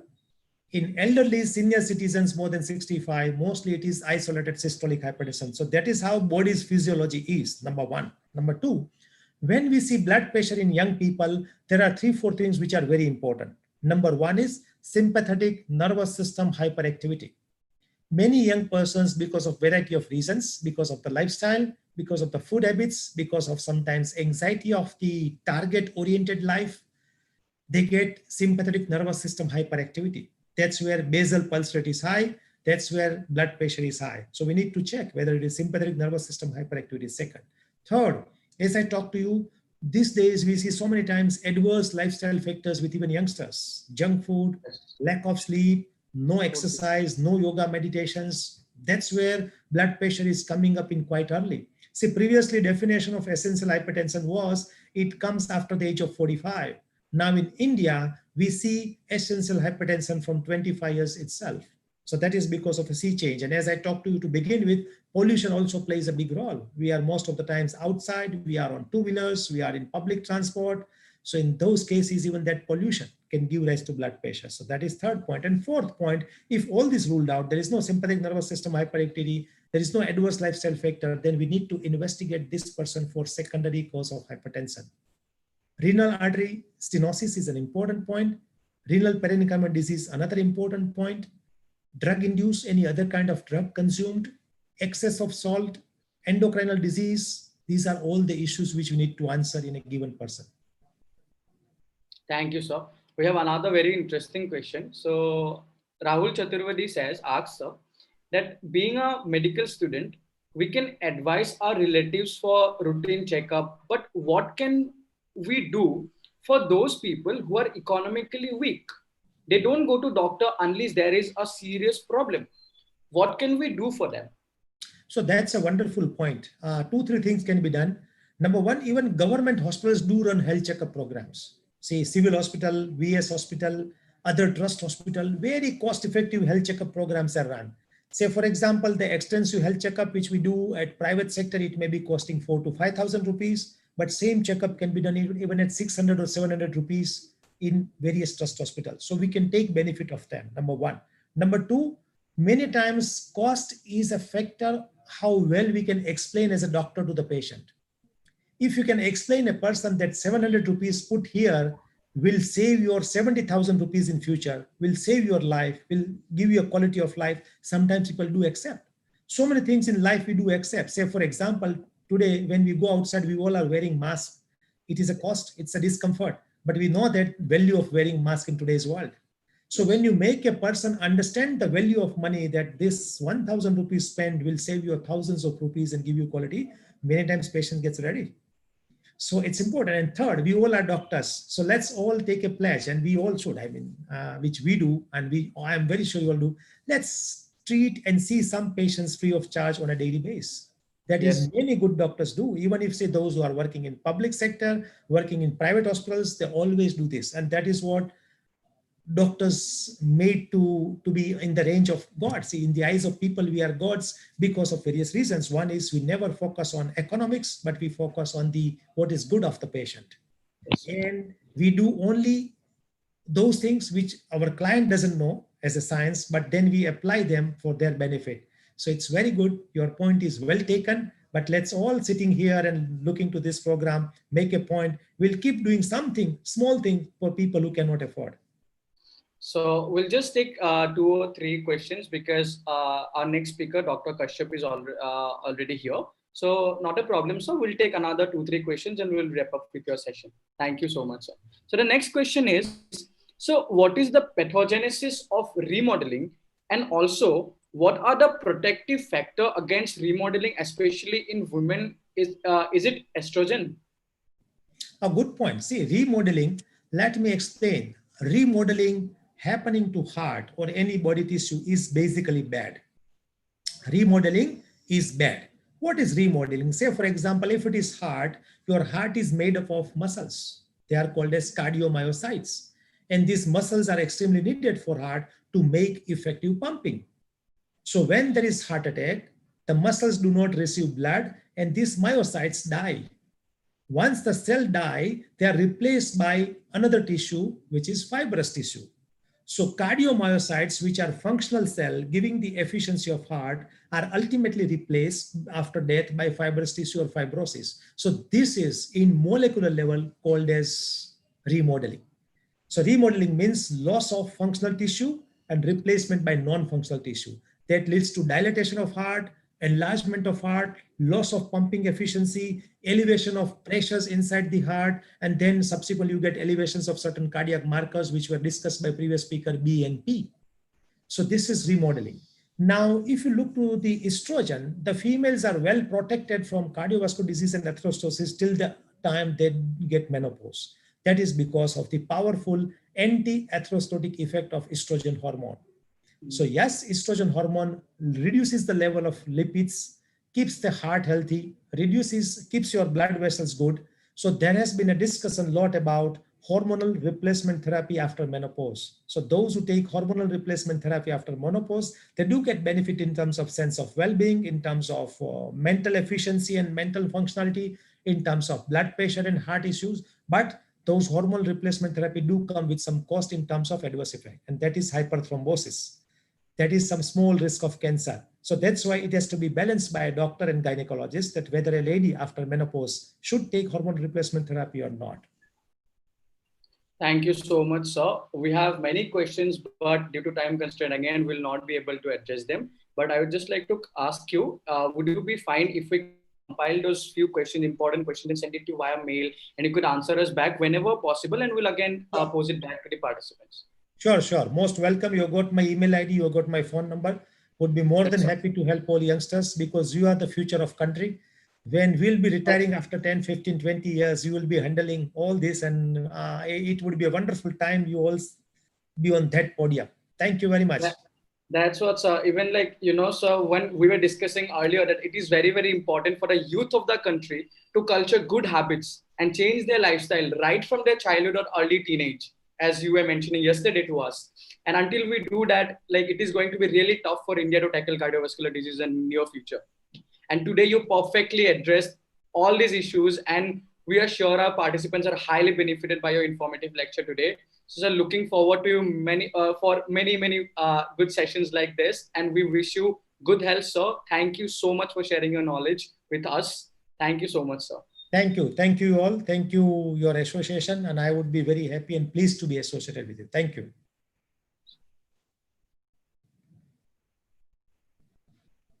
The floor is for you, Diksha, now. Okay, thank you, Niti. We have our fourth speaker for the day. Welcome, Dr. Kashyap. I will just give a short introduction to the participants.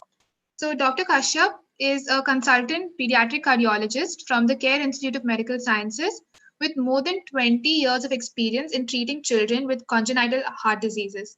We are extremely honored, sir, to have you, such an experienced professional, with us today. And just to brief you a bit, our participants are on YouTube. So if you ask them a question, they will reply after 30 seconds. Okay. Otherwise, everything is. I will let you know. So you're on mute. Can you just unmute? Yes. Okay. So I welcome all of you, and this will be a short case discussion. This is a clinical case scenario. So Yes. We'll be discussing a short case, and most for third MBBS student, this will come in pediatrics exam as a short case. So we'll I start. will just, yes, I'll just introduce the case. So we have Mrs. Iyer, who will be played by me, who brought her 3-month-old baby girl to our set to Dr. Kashyap's setup with complaints of poor feeding and low weight gain. So I will. Do you want to start? Yeah. So as a short case, we always start with the credentials, and then we start with the ODP, that is origin, duration, progress. So we'll try to make sure that we progress like we are preparing for exam, and we are doing a short case during exam. So well, I'll ask question that how the problem has started, and since how long you are having this trouble for this baby. After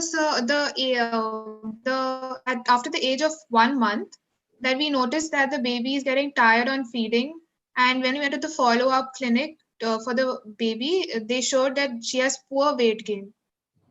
Okay.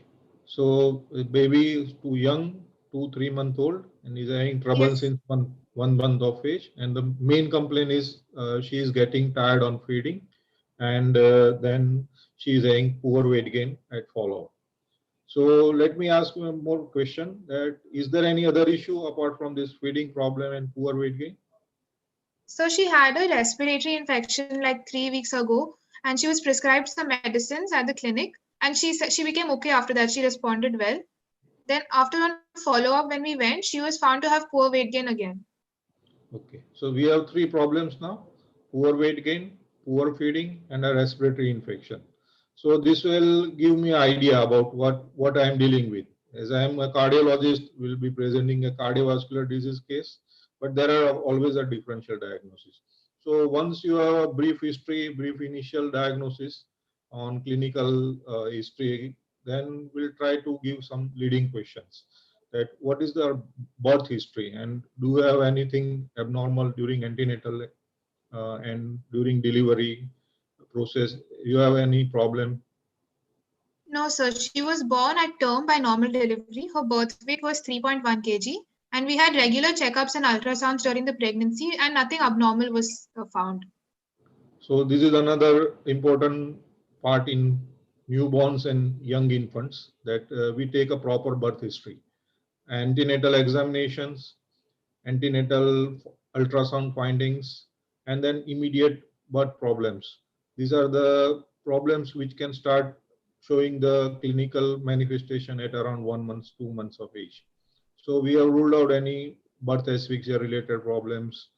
So he's having a clean delivery, has good birth weight, and our ultrasounds and antenatal examination were unremarkable. So I baby is saying not having any other problem during first month. I started having problem after 1 month of age, and now at 3 months she is having poor weight gain, respiratory problems, and poor feeding history.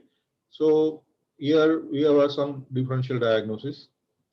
First, we have having cardiovascular diseases. Any large left right shunt will present like this. Then second problem will be respiratory issues, any gastrointestinal tract abnormalities like malabsorption syndromes. All these will have a similar presentation. How you differentiate, how you pinpoint, and how you make your uh, story getting forward is that you rule out, now start asking leading question.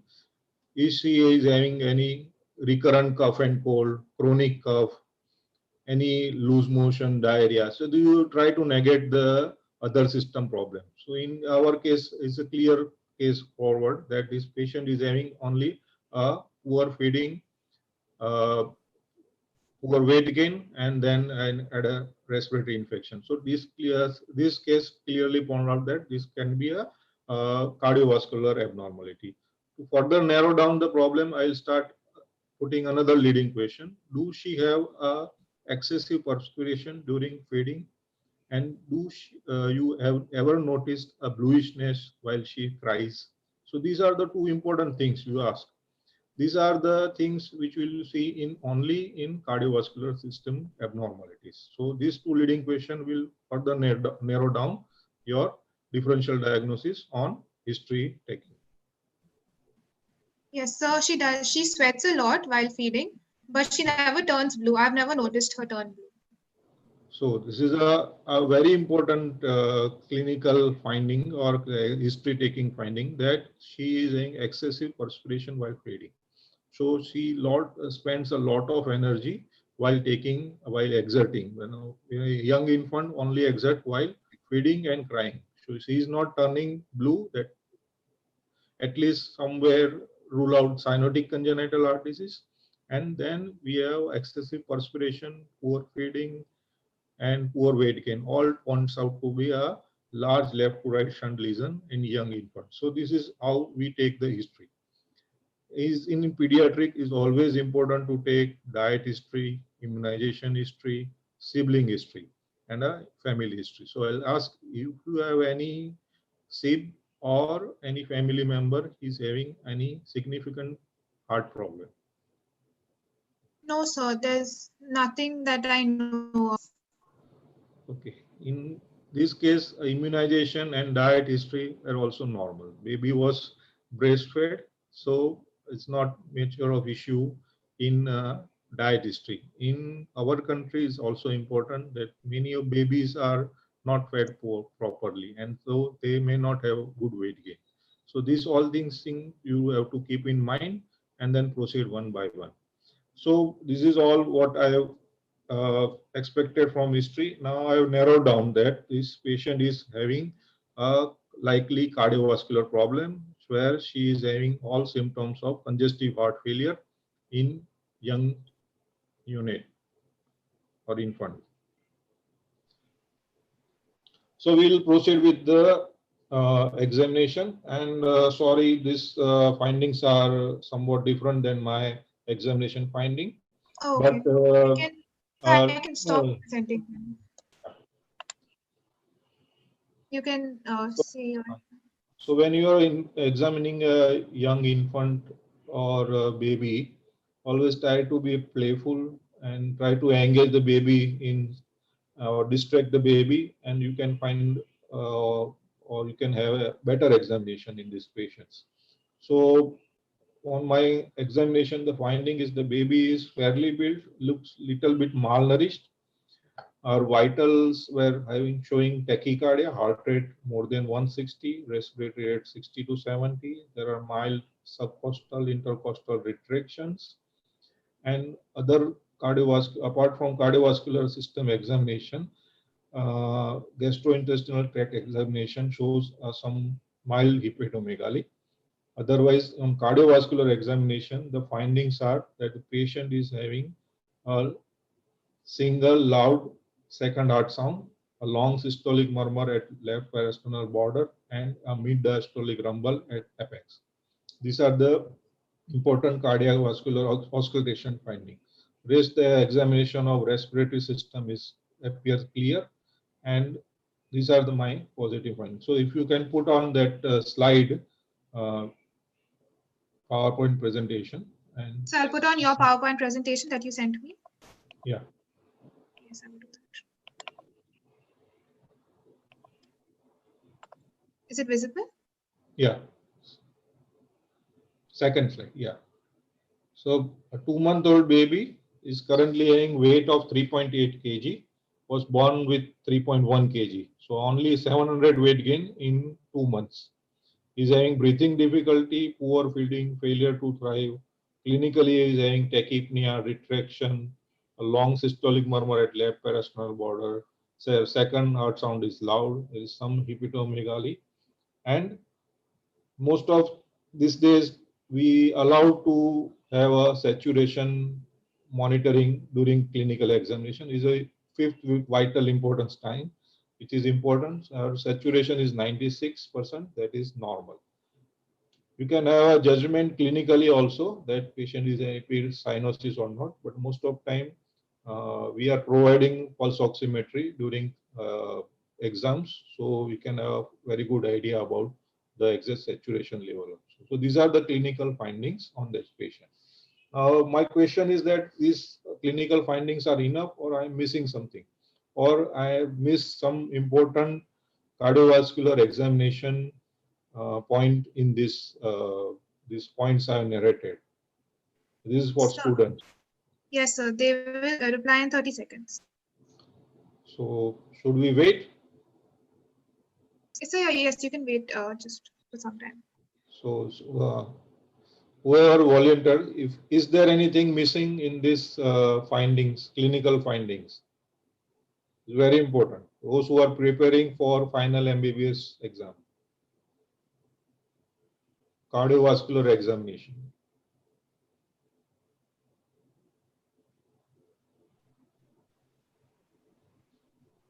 Let me know if somebody answers. Yes, sir. I'll let you know as soon as they start answering.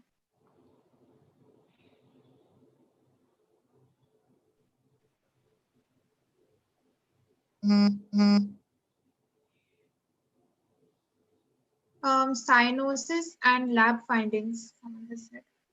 Lab finding doesn't come in clinical examination.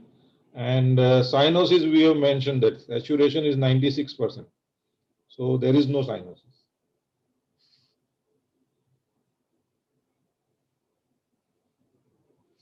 Clubbing. Clubbing, we don't expect in 2-month, 3-month-old baby to develop. Clubbing is a slow process. Is usually having a patient in chronic hypoxia will develop clubbing, usually not earlier than 3 to 6 months. So clinically evident clubbing is only visible after 6 months of age. Even the patient is cyanosis. So clearly clubbing in 3-month-old baby is very unusual finding. So that's why I have not mentioned anything apart from this. You So must they've have said read. blood pressure and capillary refill time. Okay, very good. Capillary filling, yes, it's important in sick babies. We are seeing this patient in OPD, so we are not worried much about the shock. But blood pressure is very important, and what blood pressure again is difficult job in 2 months, 3 months of baby.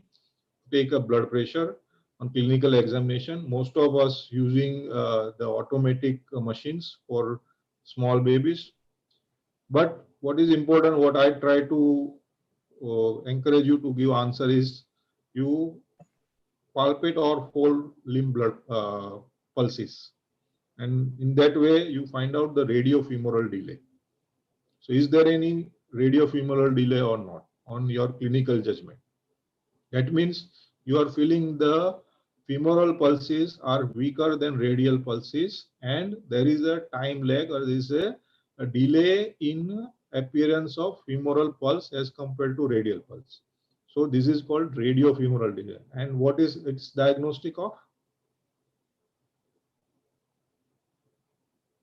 This question for student. Radiofemoral delay is diagnostic of? Again, just 30 seconds and then they'll get the question.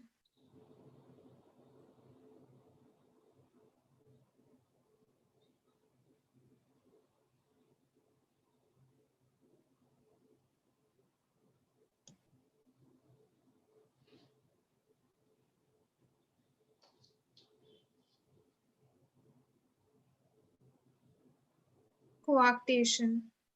Yeah. So my point is coarctation of aorta doesn't need any investigation to diagnose. Coarctation of aorta can be diagnosed on clinical examination only. So a very important diagnosis you can pick up on just examining the radiofemoral delay or forelimb blood pressure. If child is grown up or say beyond 1 to 2 years of age, you can take forelimb blood pressure and compare. If there is a gradient of 20 or more between upper and lower limb blood pressure, then that gives a diagnosis of coarctation of aorta. You don't need any X-ray, ECG, echocardiography for diagnosis of coarctation of aorta. So always remember, whenever you are examining a baby who is having a cardiovascular problem, make sure that you feel the femorals. Feel the femorals, compare with the radial artery. If you find a delay, take a blood pressure. And if it is a difference in blood pressure, you diagnose a coarctation of aorta clinically. So this is the point. Now, since you can move to next slide. Since this baby is having findings of congestive heart failure, and on examination is also having systolic murmur, loud second heart sound, hepatomegaly. So if we remember the triad, that patient is having CHF, murmur, cardiomegaly or hepatomegaly, and symptoms of CHF, then most likely these patients are having a structural cardiac defect. And in this case, the saturation is normal, so it's a acyanotic congenital heart disease. So we acyanotic congenital heart disease we come across at 3 months of age, will present as a heart failure. So number one is most common heart disease, that is ventricular septal defect. Another less common heart disease, which is patent ductal arteriosus. And another uncommon disease is aortopulmonary window, and then dilated cardiomyopathy. Sometimes get confused. They are also present with congestive heart failure, but they are more of presentation of shock with CHF. So their capillary filling time and everything will get delayed, deranged in dilated cardiomyopathy. But most of the young infants don't have a shock-like presentation early in the life, where they have only CHF-like symptoms, and most common heart disease is ventricular septal defect. In our case, since the murmur is located at lower parasternal border, we mostly put a diagnosis of ventricular septal defect first. If the murmur is located at left upper sternal border and patient is having similar symptoms, probably the diagnosis will remain PDA or aortopulmonary window.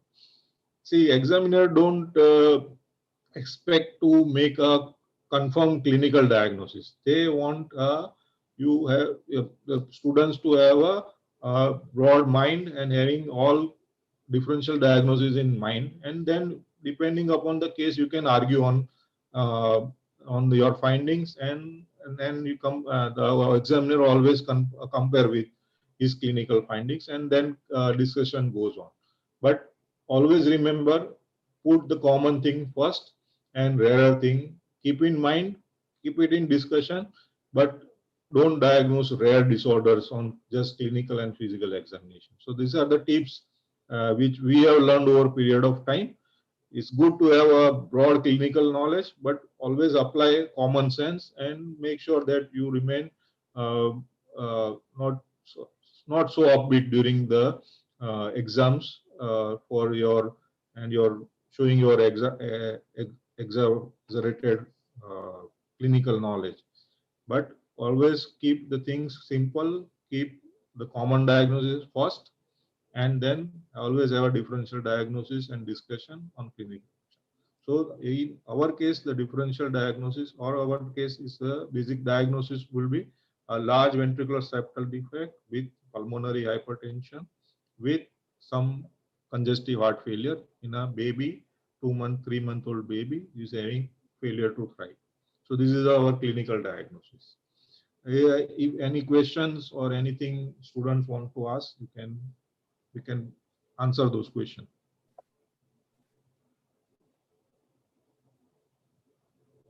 Yes, so we'll do that at 1:20. We'll keep the Okay. question answer session at 1:20. We'll collect all the So questions and you ask can you then. Is that okay? okay. We'll take the questions together. So that will be wastage of time. Okay, right. Now next slide. Yes. Yes.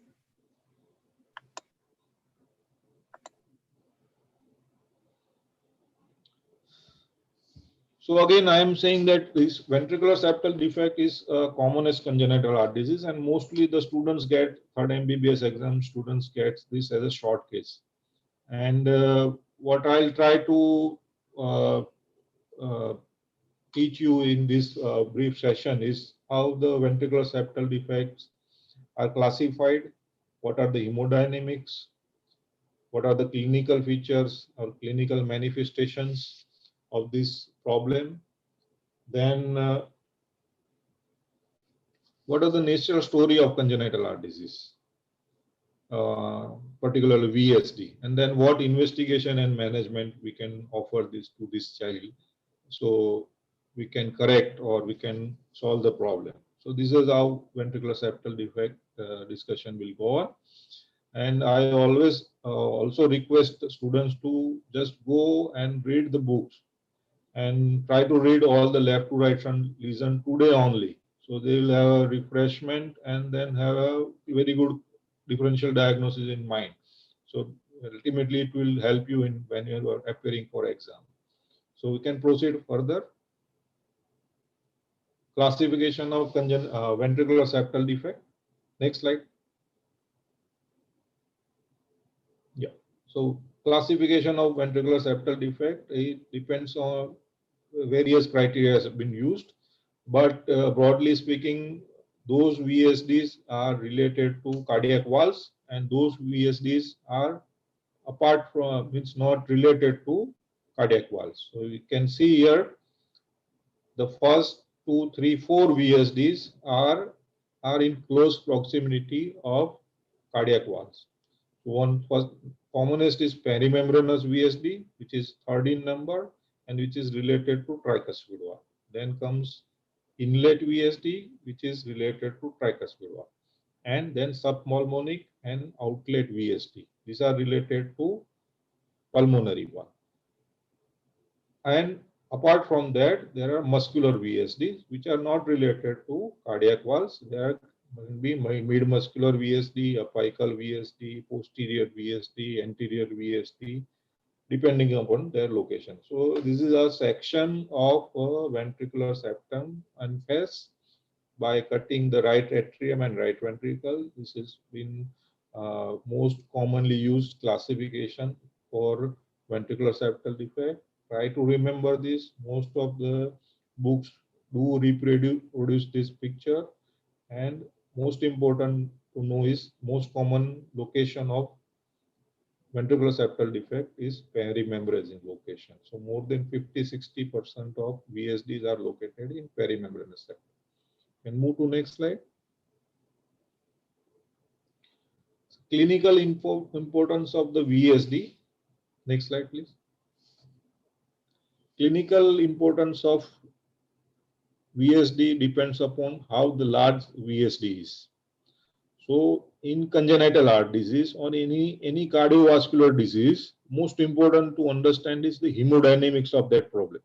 If you understand the hemodynamics of the problem, what burden it gives to heart and how it changes the hemodynamics, how it changes the aortic valve closure, mitral valve closure, tricuspid valve closure, the things will be very easy.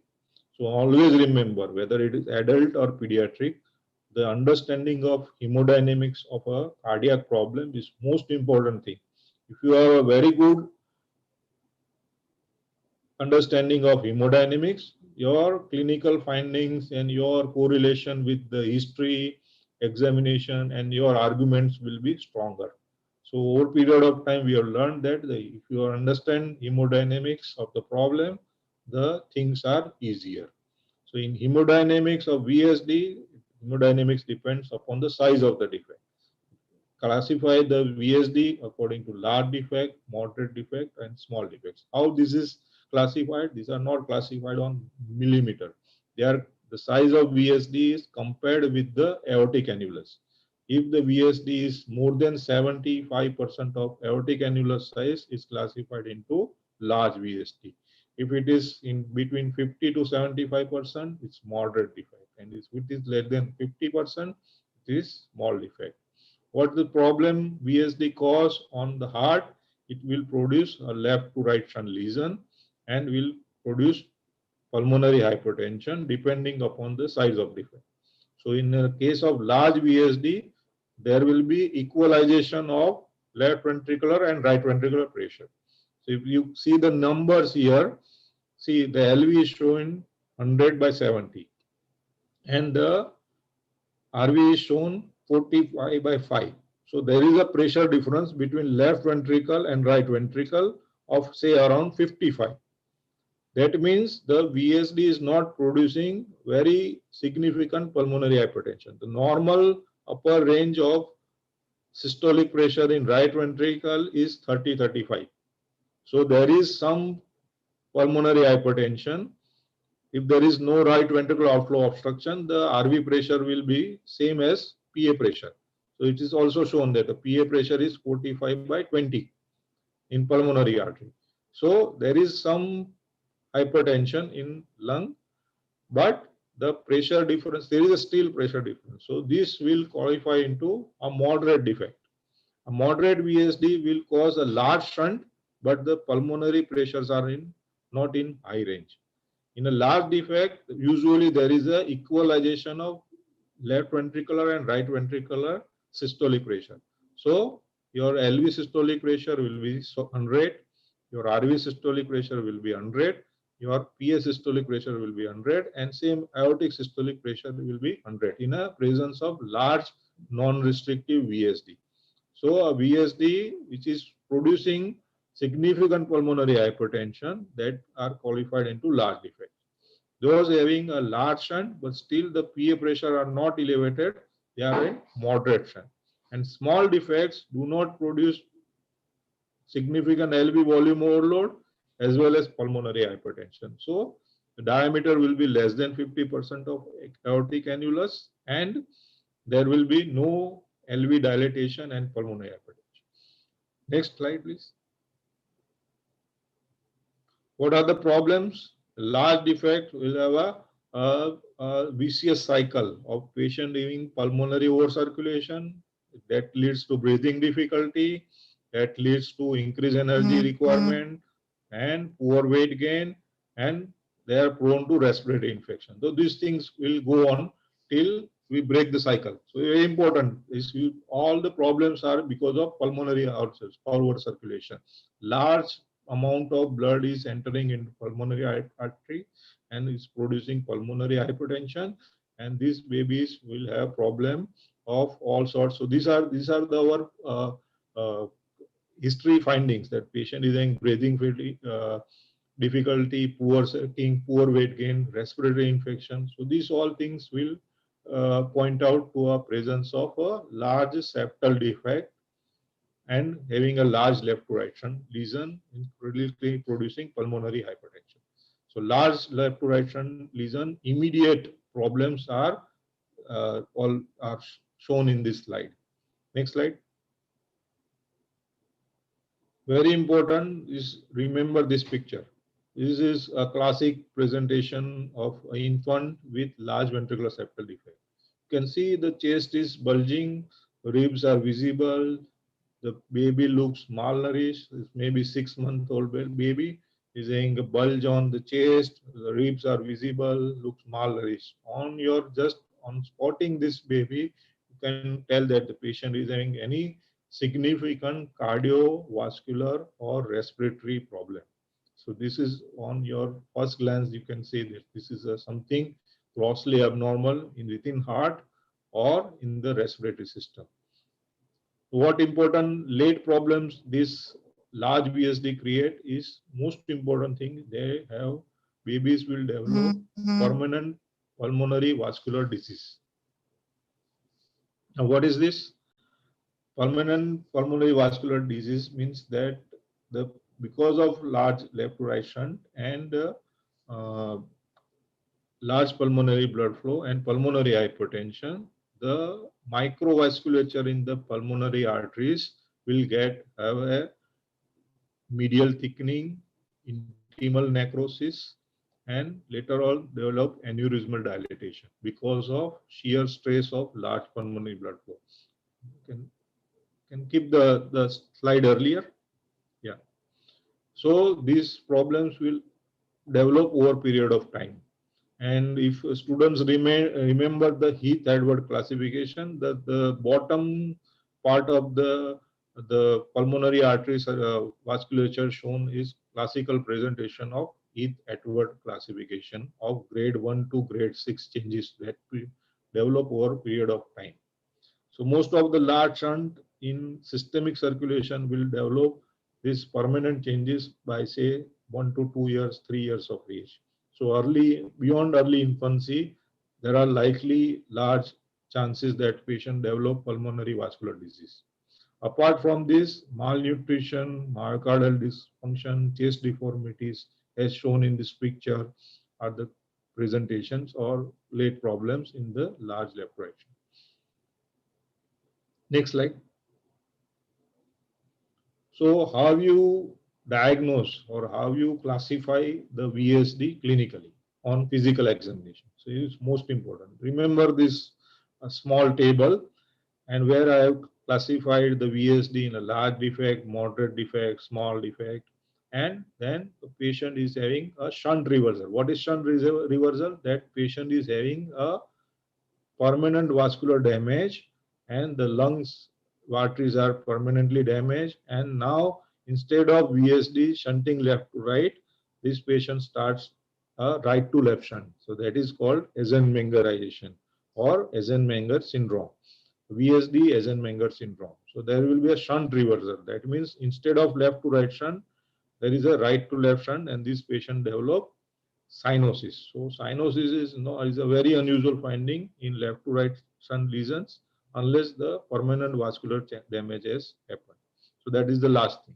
So in first category, that is large VSD, clinical examination, your precordium will be bulging, will be having hyperdynamic circulation. So if you put your hand, you will feel the pulsation. You will see the the precordium is overactive. So that what we call is hyperdynamic precordium. On auscultation, mostly if there is a large VSD, there will be equalization of right ventricular and left ventricular systolic pressure.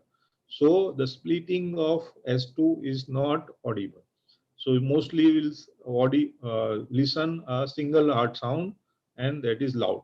So mostly in large VSD, the second heart sound split is not audible and the heart sound appears loud.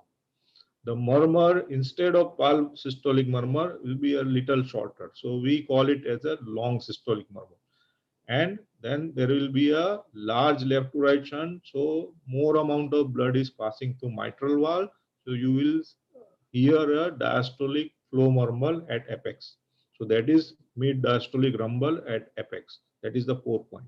So if you try to remember like this, if patient is having hyperdynamic precordium, single heart sound, not a classical pansystolic murmur, and a diastolic rumble at apex, then the patient is largely having large VSD. All these findings were present in our patient. In moderate VSD, hyperdynamic precordium may be there or may not be there, but here at second heart sound, at pulmonary region, you will see some variation and some splitting in second heart sound. And the murmur will be classical pansystolic murmur, usually located at left parasternal border, lower parasternal border, and we'll start with S1 and engulf the S2 in lower sternal border. So if you want to appreciate the second heart sound, you have to auscultate in left upper parasternal border. You won't be able to listen second heart sound in left lower parasternal border. And again, if there is a large shunt, you will hear a mid diastolic number. So what is different from large VSD in moderate defect is the heart sound splitting will be evident and the murmur will be more louder because there is a pressure difference between left ventricle and right ventricle, and typically the murmur will engulf S1 and S2, and you will have a diastolic rumble if the shunt is large.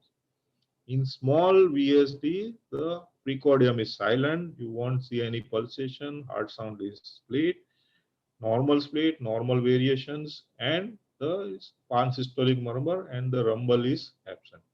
In shunt reversal, apart from cyanosis and clubbing, you can actually palpate the second heart sound at left upper sternal border, second intercostal space. You can actually palpate because there are in some patients who are malnourished, you can actually see the pulmonary artery pulsation. So if pulmonary arteries are dilated, usually we call it palpable P2, which is diagnostic of shunt reversal or Eisenmenger syndrome. The second heart sound will be single and you won't listen to any murmur because there is a equalization of right and left blood pressure and there is a right to left shunt. You won't hear any murmur of VSD, any flow murmur at apex. So more or less the chest is silent only clinical finding will be a loud second out sound, which is sometimes palpable, and cyanosis and clubbing. So here you diagnose a VSD with a shunt reverser or Eisenmenger syndrome.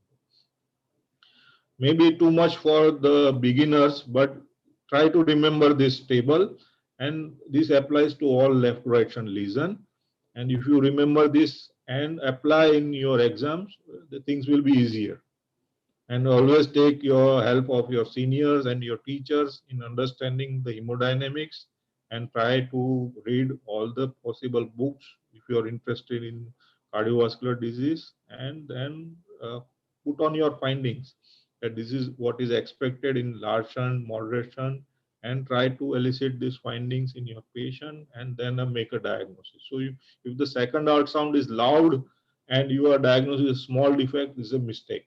So you make sure that don't do mistakes like this. If you have one diagnosis, your findings, your clinical findings, history points, all should favor in one direction only. Cannot be a contradiction between your physical findings and your history taking findings. You try to make sure that everything finds a single way on single diagnosis. It's very important. If you have you commit mistakes in your clinical findings and history correlation, then the examiner will have trouble with you. Okay, next slide. Now, with this much with this much knowledge, how we see that what are the possibilities that how these babies or these VSDs behave in future. If you don't treat, suppose this 2-month, 3-month-old baby is having large defect clinically, which we have not confirmed yet on echocardiography, but say that is a large perimembranous VSD, then how this baby will have a future if we don't do anything. If we put him or her on medicine only and don't treat it or surgically or interventionally, what will happen? So chances of reduction or spontaneous closure in VSD in presence of large defect, the chances are only 10 to 20%. In a large perimembranous defect, the chances are 10% or 20%. But in small to medium perimembranous defect, the chances are higher. It goes to 40 to 60%. That patient over a period of time will show reduction in VSD size, and if lucky, the VSD may get closed spontaneous. Large muscular defect. Large muscular defect have a little higher chance of spontaneous recovery or spontaneous closure or spontaneous reduction in size. That goes to 20 or 30%. Small to medium VSDs are excellent. They are the best things to have. So that many of them do reduce or close over a period of time. Those VSDs, whatever is size, small, moderate, large, present in inlet, subpulmonic or outlet region, never close. So always remember, inlet VSD, if your clinic echocardiographic finding shows an inlet VSD, the inlet VSD never close. Subpulmonary VSD never close. Outlet VSD never close. So all your recommendation depends upon the location of VSD and size of VSD. If I diagnose a large perimembranous VSD, I will tell parents that most likely the baby is requiring surgery. If it's 2 months old, we can wait for a month or 2 months. But by that time, if the VSD site doesn't get reduced, then we'll prepare for surgery, because the chances of pulmonary vascular damage becomes higher and higher as the age passes. Another important thing, the spontaneous closure or spontaneous reduction in VSD happens only in first few years of life. So say 1 year, 2 years, that are maximum chances you will have a VSD which reduces in size. Spontaneous closure is rarely found after age of 5 to 6 years. So you can wait up in small VSD, you can wait up to 5 years, 6 years of age. Beyond that, reduction or closure is not documented very frequently. So it's very uncommon to have closure after say 5 years, 6 years of age. Most of the things do happen in first few years of life. So very important to understand this chart and try to remember as much as you can. Next slide. Then another important question is, if we leave this VSD, particularly large VSD alone, then what happens to these babies?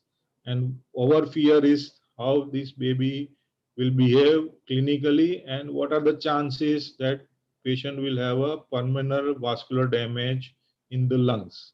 That is the Heath-Edward classification of 4, 5, and 6 changes happens over a period of time, but the chances are very minimal in first year.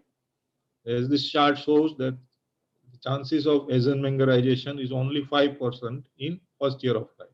But beyond second year, the chances goes above 50%, 70%, and most of the babies in first decade develops a significant pulmonary vascular damage. So idea is that whenever we are recommending some treatment, surgery, intervention, if VSD is not getting close, do it by 1 year of life. Beyond 1 year, the likely that baby will have continued problem despite of successful VSD closure. Many of these baby develop pulmonary hypertension later in life because of advanced vascular changes in the lungs that has happened over 1 or 2 years of life with a VSD. So very important that if there is a large VSD, try to make sure that the patient gets VSD closure done below age of 1 year. That is the idea of this chart. Next, please.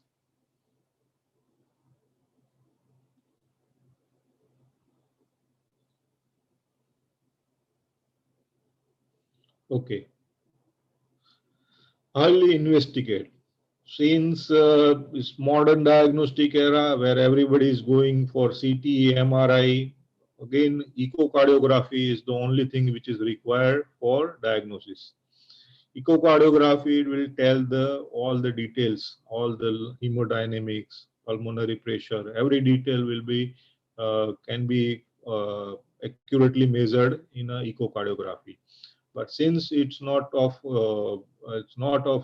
interest here, since these students are uh, in that their group of where we discuss echocardiography. So I'll stick to basic investigation. So apart from echocardiography, if examiner asks what investigation of choice in this patient, you answer it is a echocardiography.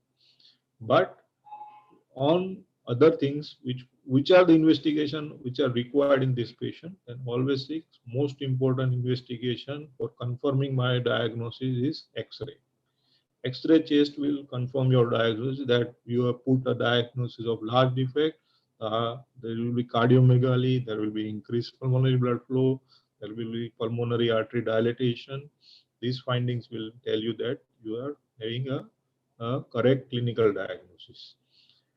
ECG will also tell the left ventricular overload, axis will tell you, but I have not included ECG here, but important thing that how you interpret the X-ray. So I have put 3 X-rays here. First X-ray is showing not so much of cardiomegaly, and the pulmonary vasculature is also not prominent. So you can do next.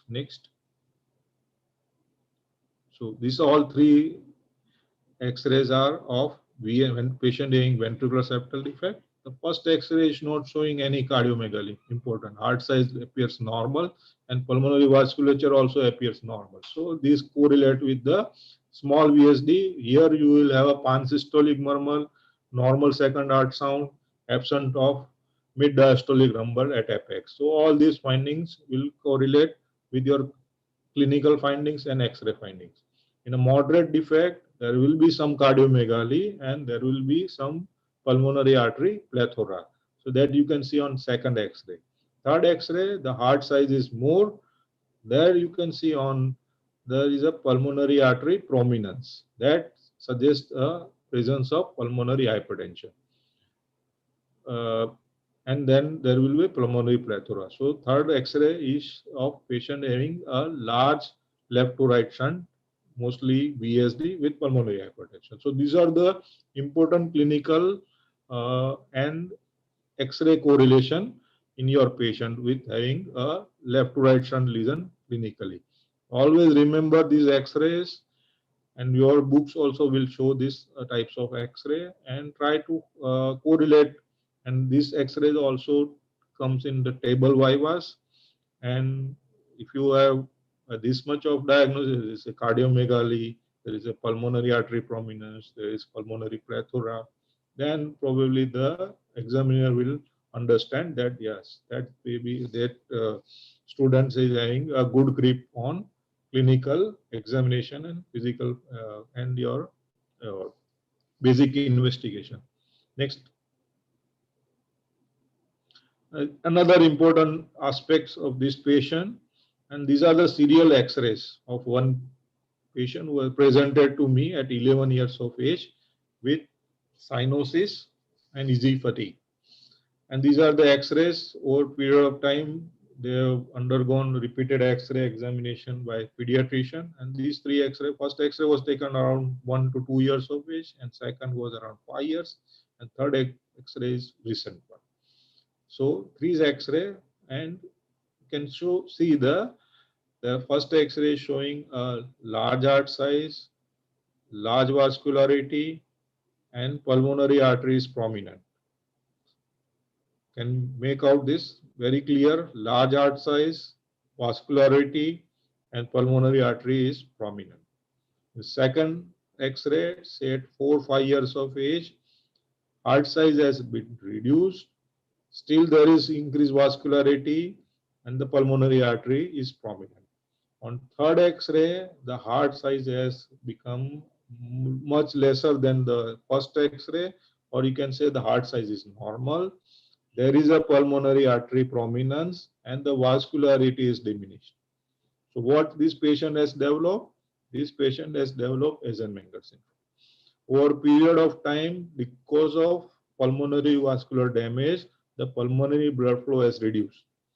Pulmonary blood flow is reduced, so you don't see a pulmonary plethora on last x-ray. The left to right shunt lesion has disappeared. Now patient is saying right to left shunt. So the heart size has diminished. So if you see this kind of x-rays on serial examination, you diagnose a patient has developed Eisenmenger. So first three x-rays on previous side and this last x-ray are 4 diagnostic x-rays in patient weighing ventricular septal defect. One is showing large shunt, moderate shunt, small shunt, and then VSD with Eisenmenger syndrome. So this is all what is required for an MBBS student to understand and then reproduce this knowledge in your case. If you have got a cardiovascular case pertaining to congenital heart disease, then the examiner will be happy. Next. As I mentioned, echocardiography is diagnostic of any congenital heart disease in pediatric age group. You don't require much of investigation. Only some patients require supplementation by angiography, CT angiography, MRI. Most of the problems are diagnosed by echocardiography. Here, this is a 4-chamber view, which is showing left ventricle on right hand side and right ventricle on left hand side. There is a septal, and then that's pointers shows the large ventricular septal defect. So this is a large ventricular septal defect, and mostly this kind of large defect will produce pulmonary hypertension, severe pulmonary hypertension. So the echocardiography is an investigation of choice in patient with congenital heart disease. Next. Next will be how you manage the patient. Next slide, please. Yeah. So an infant presenting with large shunt, left right shunt, having clinical problems, CHF, then we always try to start drug therapy to stabilize the patient, to reduce the shunt level, and then depending upon the location of VSD, size of VSD, we make a choice that should we wait for this case or proceed with the intervention or surgery. And the next most important question is, once we have performed an intervention or surgery, what is the outcome? What is the outcome of or a long natural history of corrected congenital heart disease, how they behave on long term. So these three questions we'll answer in next few slides. Next slide, please. Diuretic and ACE inhibitors are the mainstay of drug therapy in infant with large heart. Diuretics will reduce the pulmonary congestion, reduce the volume overload on the heart, and will have a quick symptomatic relief in patient with large left right shunts. AC inhibitors earlier were used is captopril, now enalapril, and then some other molecules are help to reduce the left ventricular systolic pressure. In that way, they also reduce the left to right shunt lesion. So these are the two mainstay of the therapy in medical management of infant with large to left to right shunt lesion. Those patients who are having cardiac dysfunction along with that or are having advanced congestive heart failure or shock may require inotropic support somewhat for short period of time. Most of the babies do get stabilized over diuretics and AC inhibitors. Beta blockers, digoxin are not used commonly in this patient.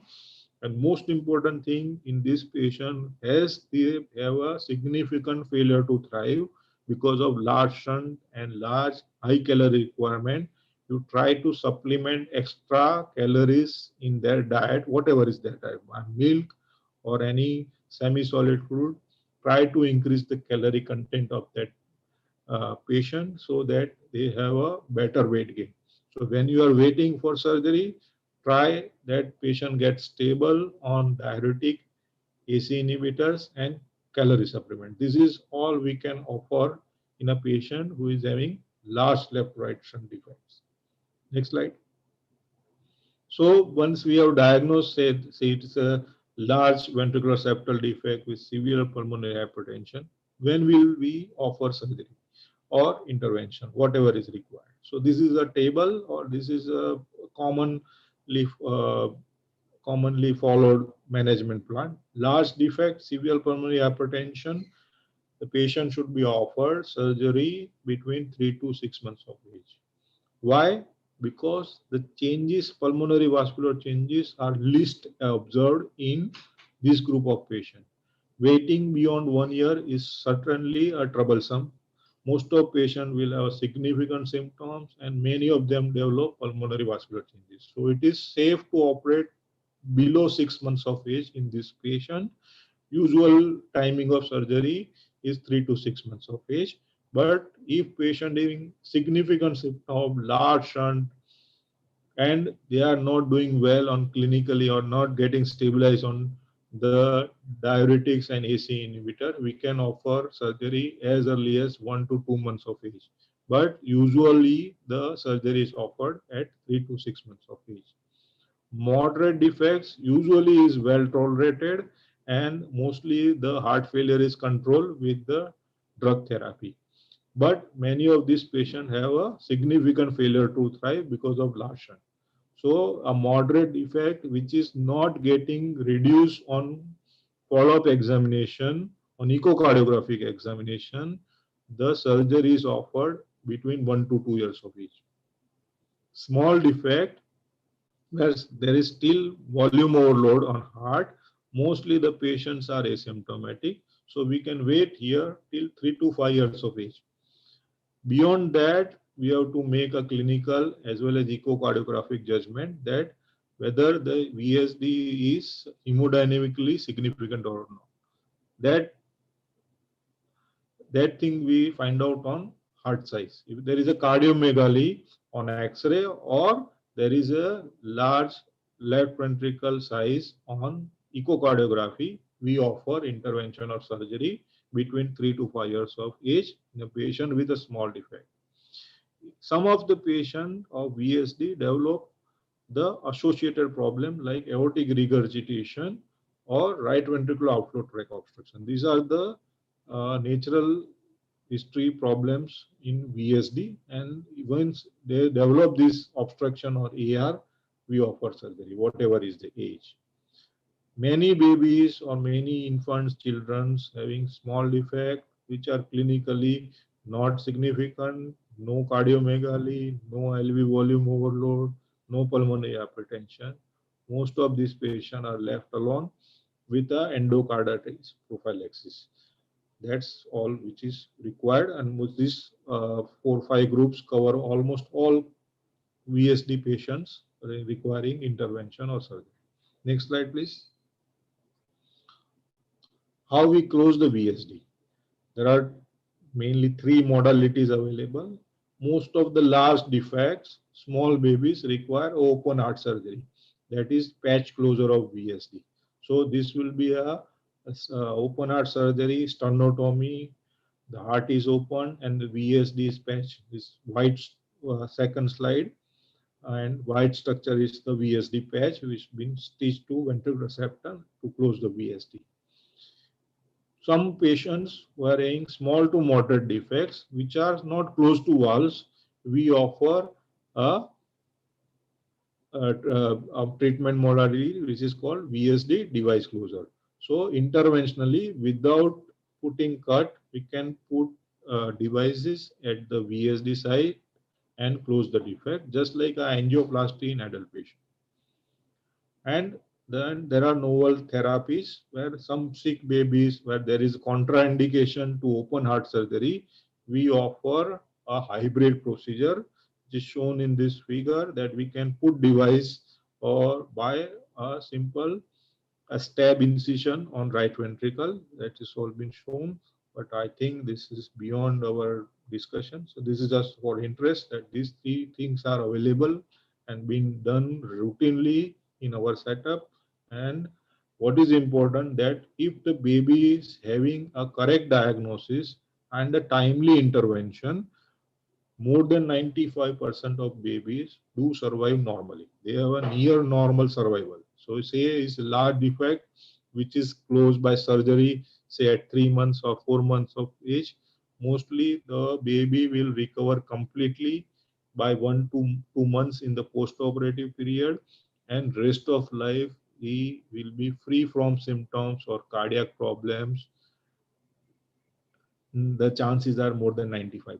So long-term survival, most of the series is studies is large studies is, and in our personal experience, the 90 to 95% of patients who are corrected in time have a near normal survival. So that's a very good thing. And since this is the commonest congenital heart disease, so students should always remember that is a correctable condition, and the outcome of intervention or surgery is usually excellent in this patient.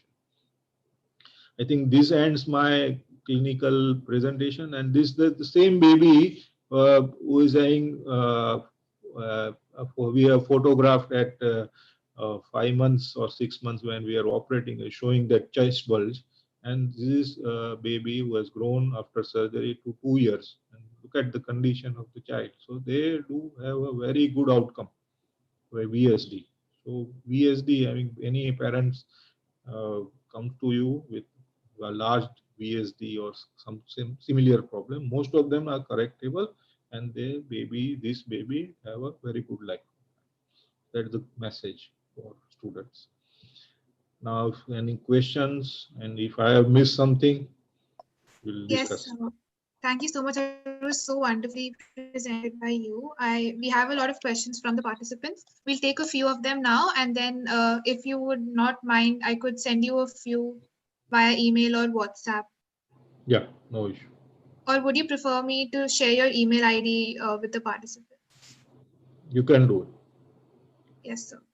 So, okay, so I'll take a few questions here. First question is, in a patient with VSD and mitral stenosis and left atria and ventricle dilatation, is surgery the only treatment modality? She had cyanosis earlier and poor feeding.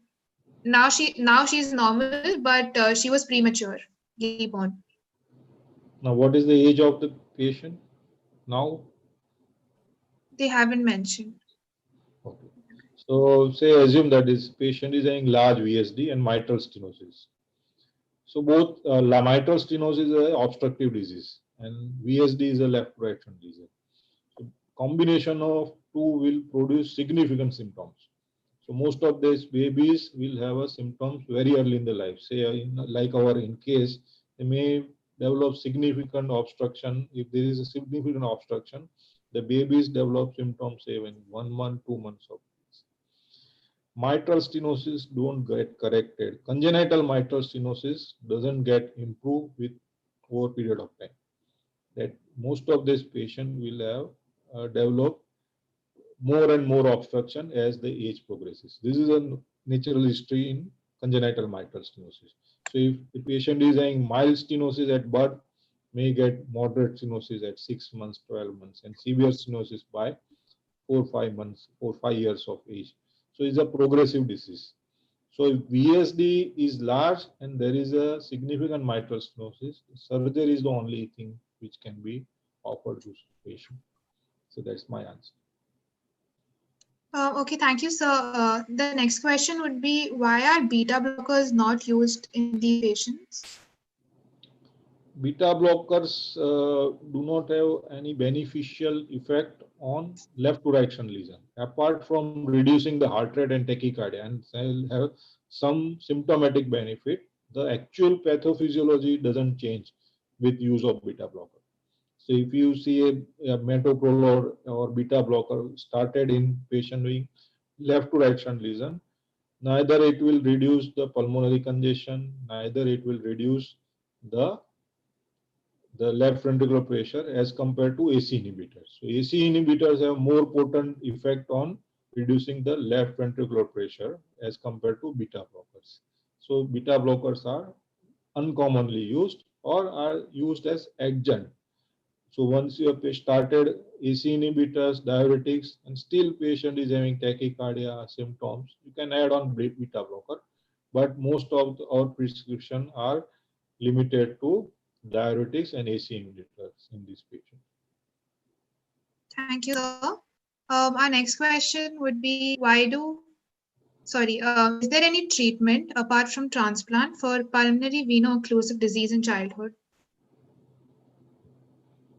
Veno-occlusive disease is a bad disease to have. In childhood, most of these patients develop severe pulmonary hypertension, and most of them succumb because of right heart dysfunction and right heart failure.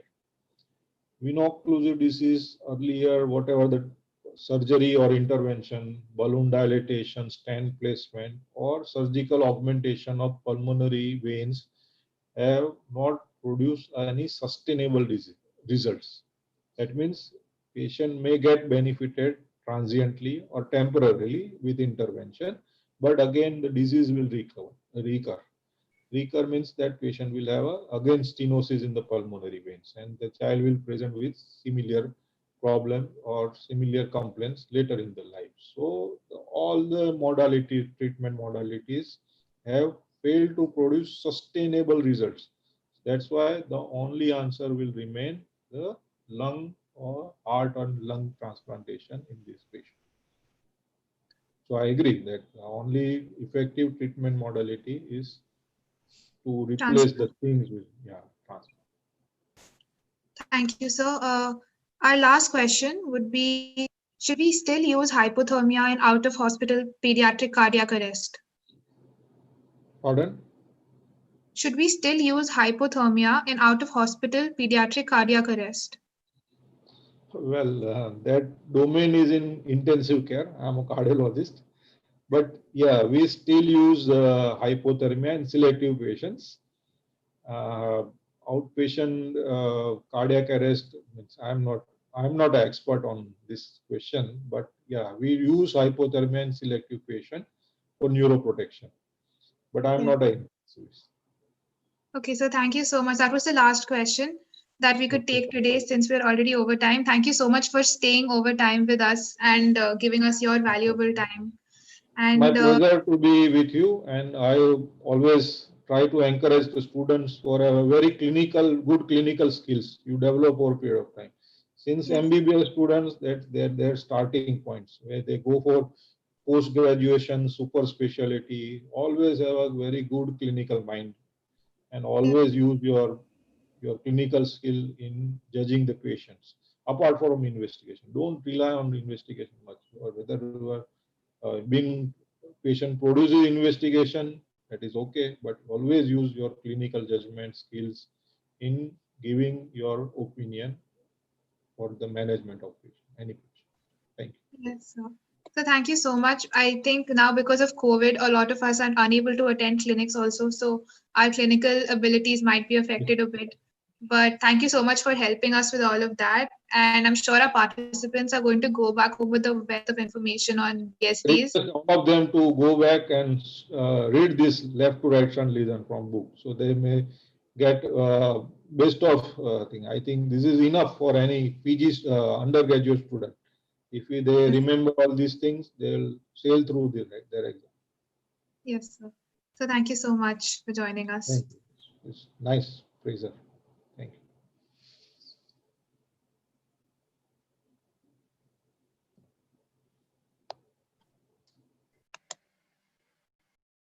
Okay, that brings us to the end of this workshop. And on the behalf of the World Youth Heart Federation, it gives me immense pleasure to thank all the speakers for accepting our invitation and taking time off their busy schedules to be a part of this workshop. I bet it was enlightening for us as students to have a peek at what goes on inside a doctor's mind when they're presented with a case. So, and last but not the least, I would really like to thank all of you participants for joining us and being a part of this workshop. I'm sorry about the whole technical issue that happened in the beginning, but I hope it was sorted towards the end. I'm sure each of us here will be going back with a wealth of information on how to approach a case. And I would thank you all once again for joining the workshop. Please do fill in the post-event questionnaire. Without that, you won't be getting your certificates because we'll need that information for your certificates. So please do not leave the group without filling the post-event questionnaire. And we really hope to see you all at future events by the World Youth Heart Federation. Bye.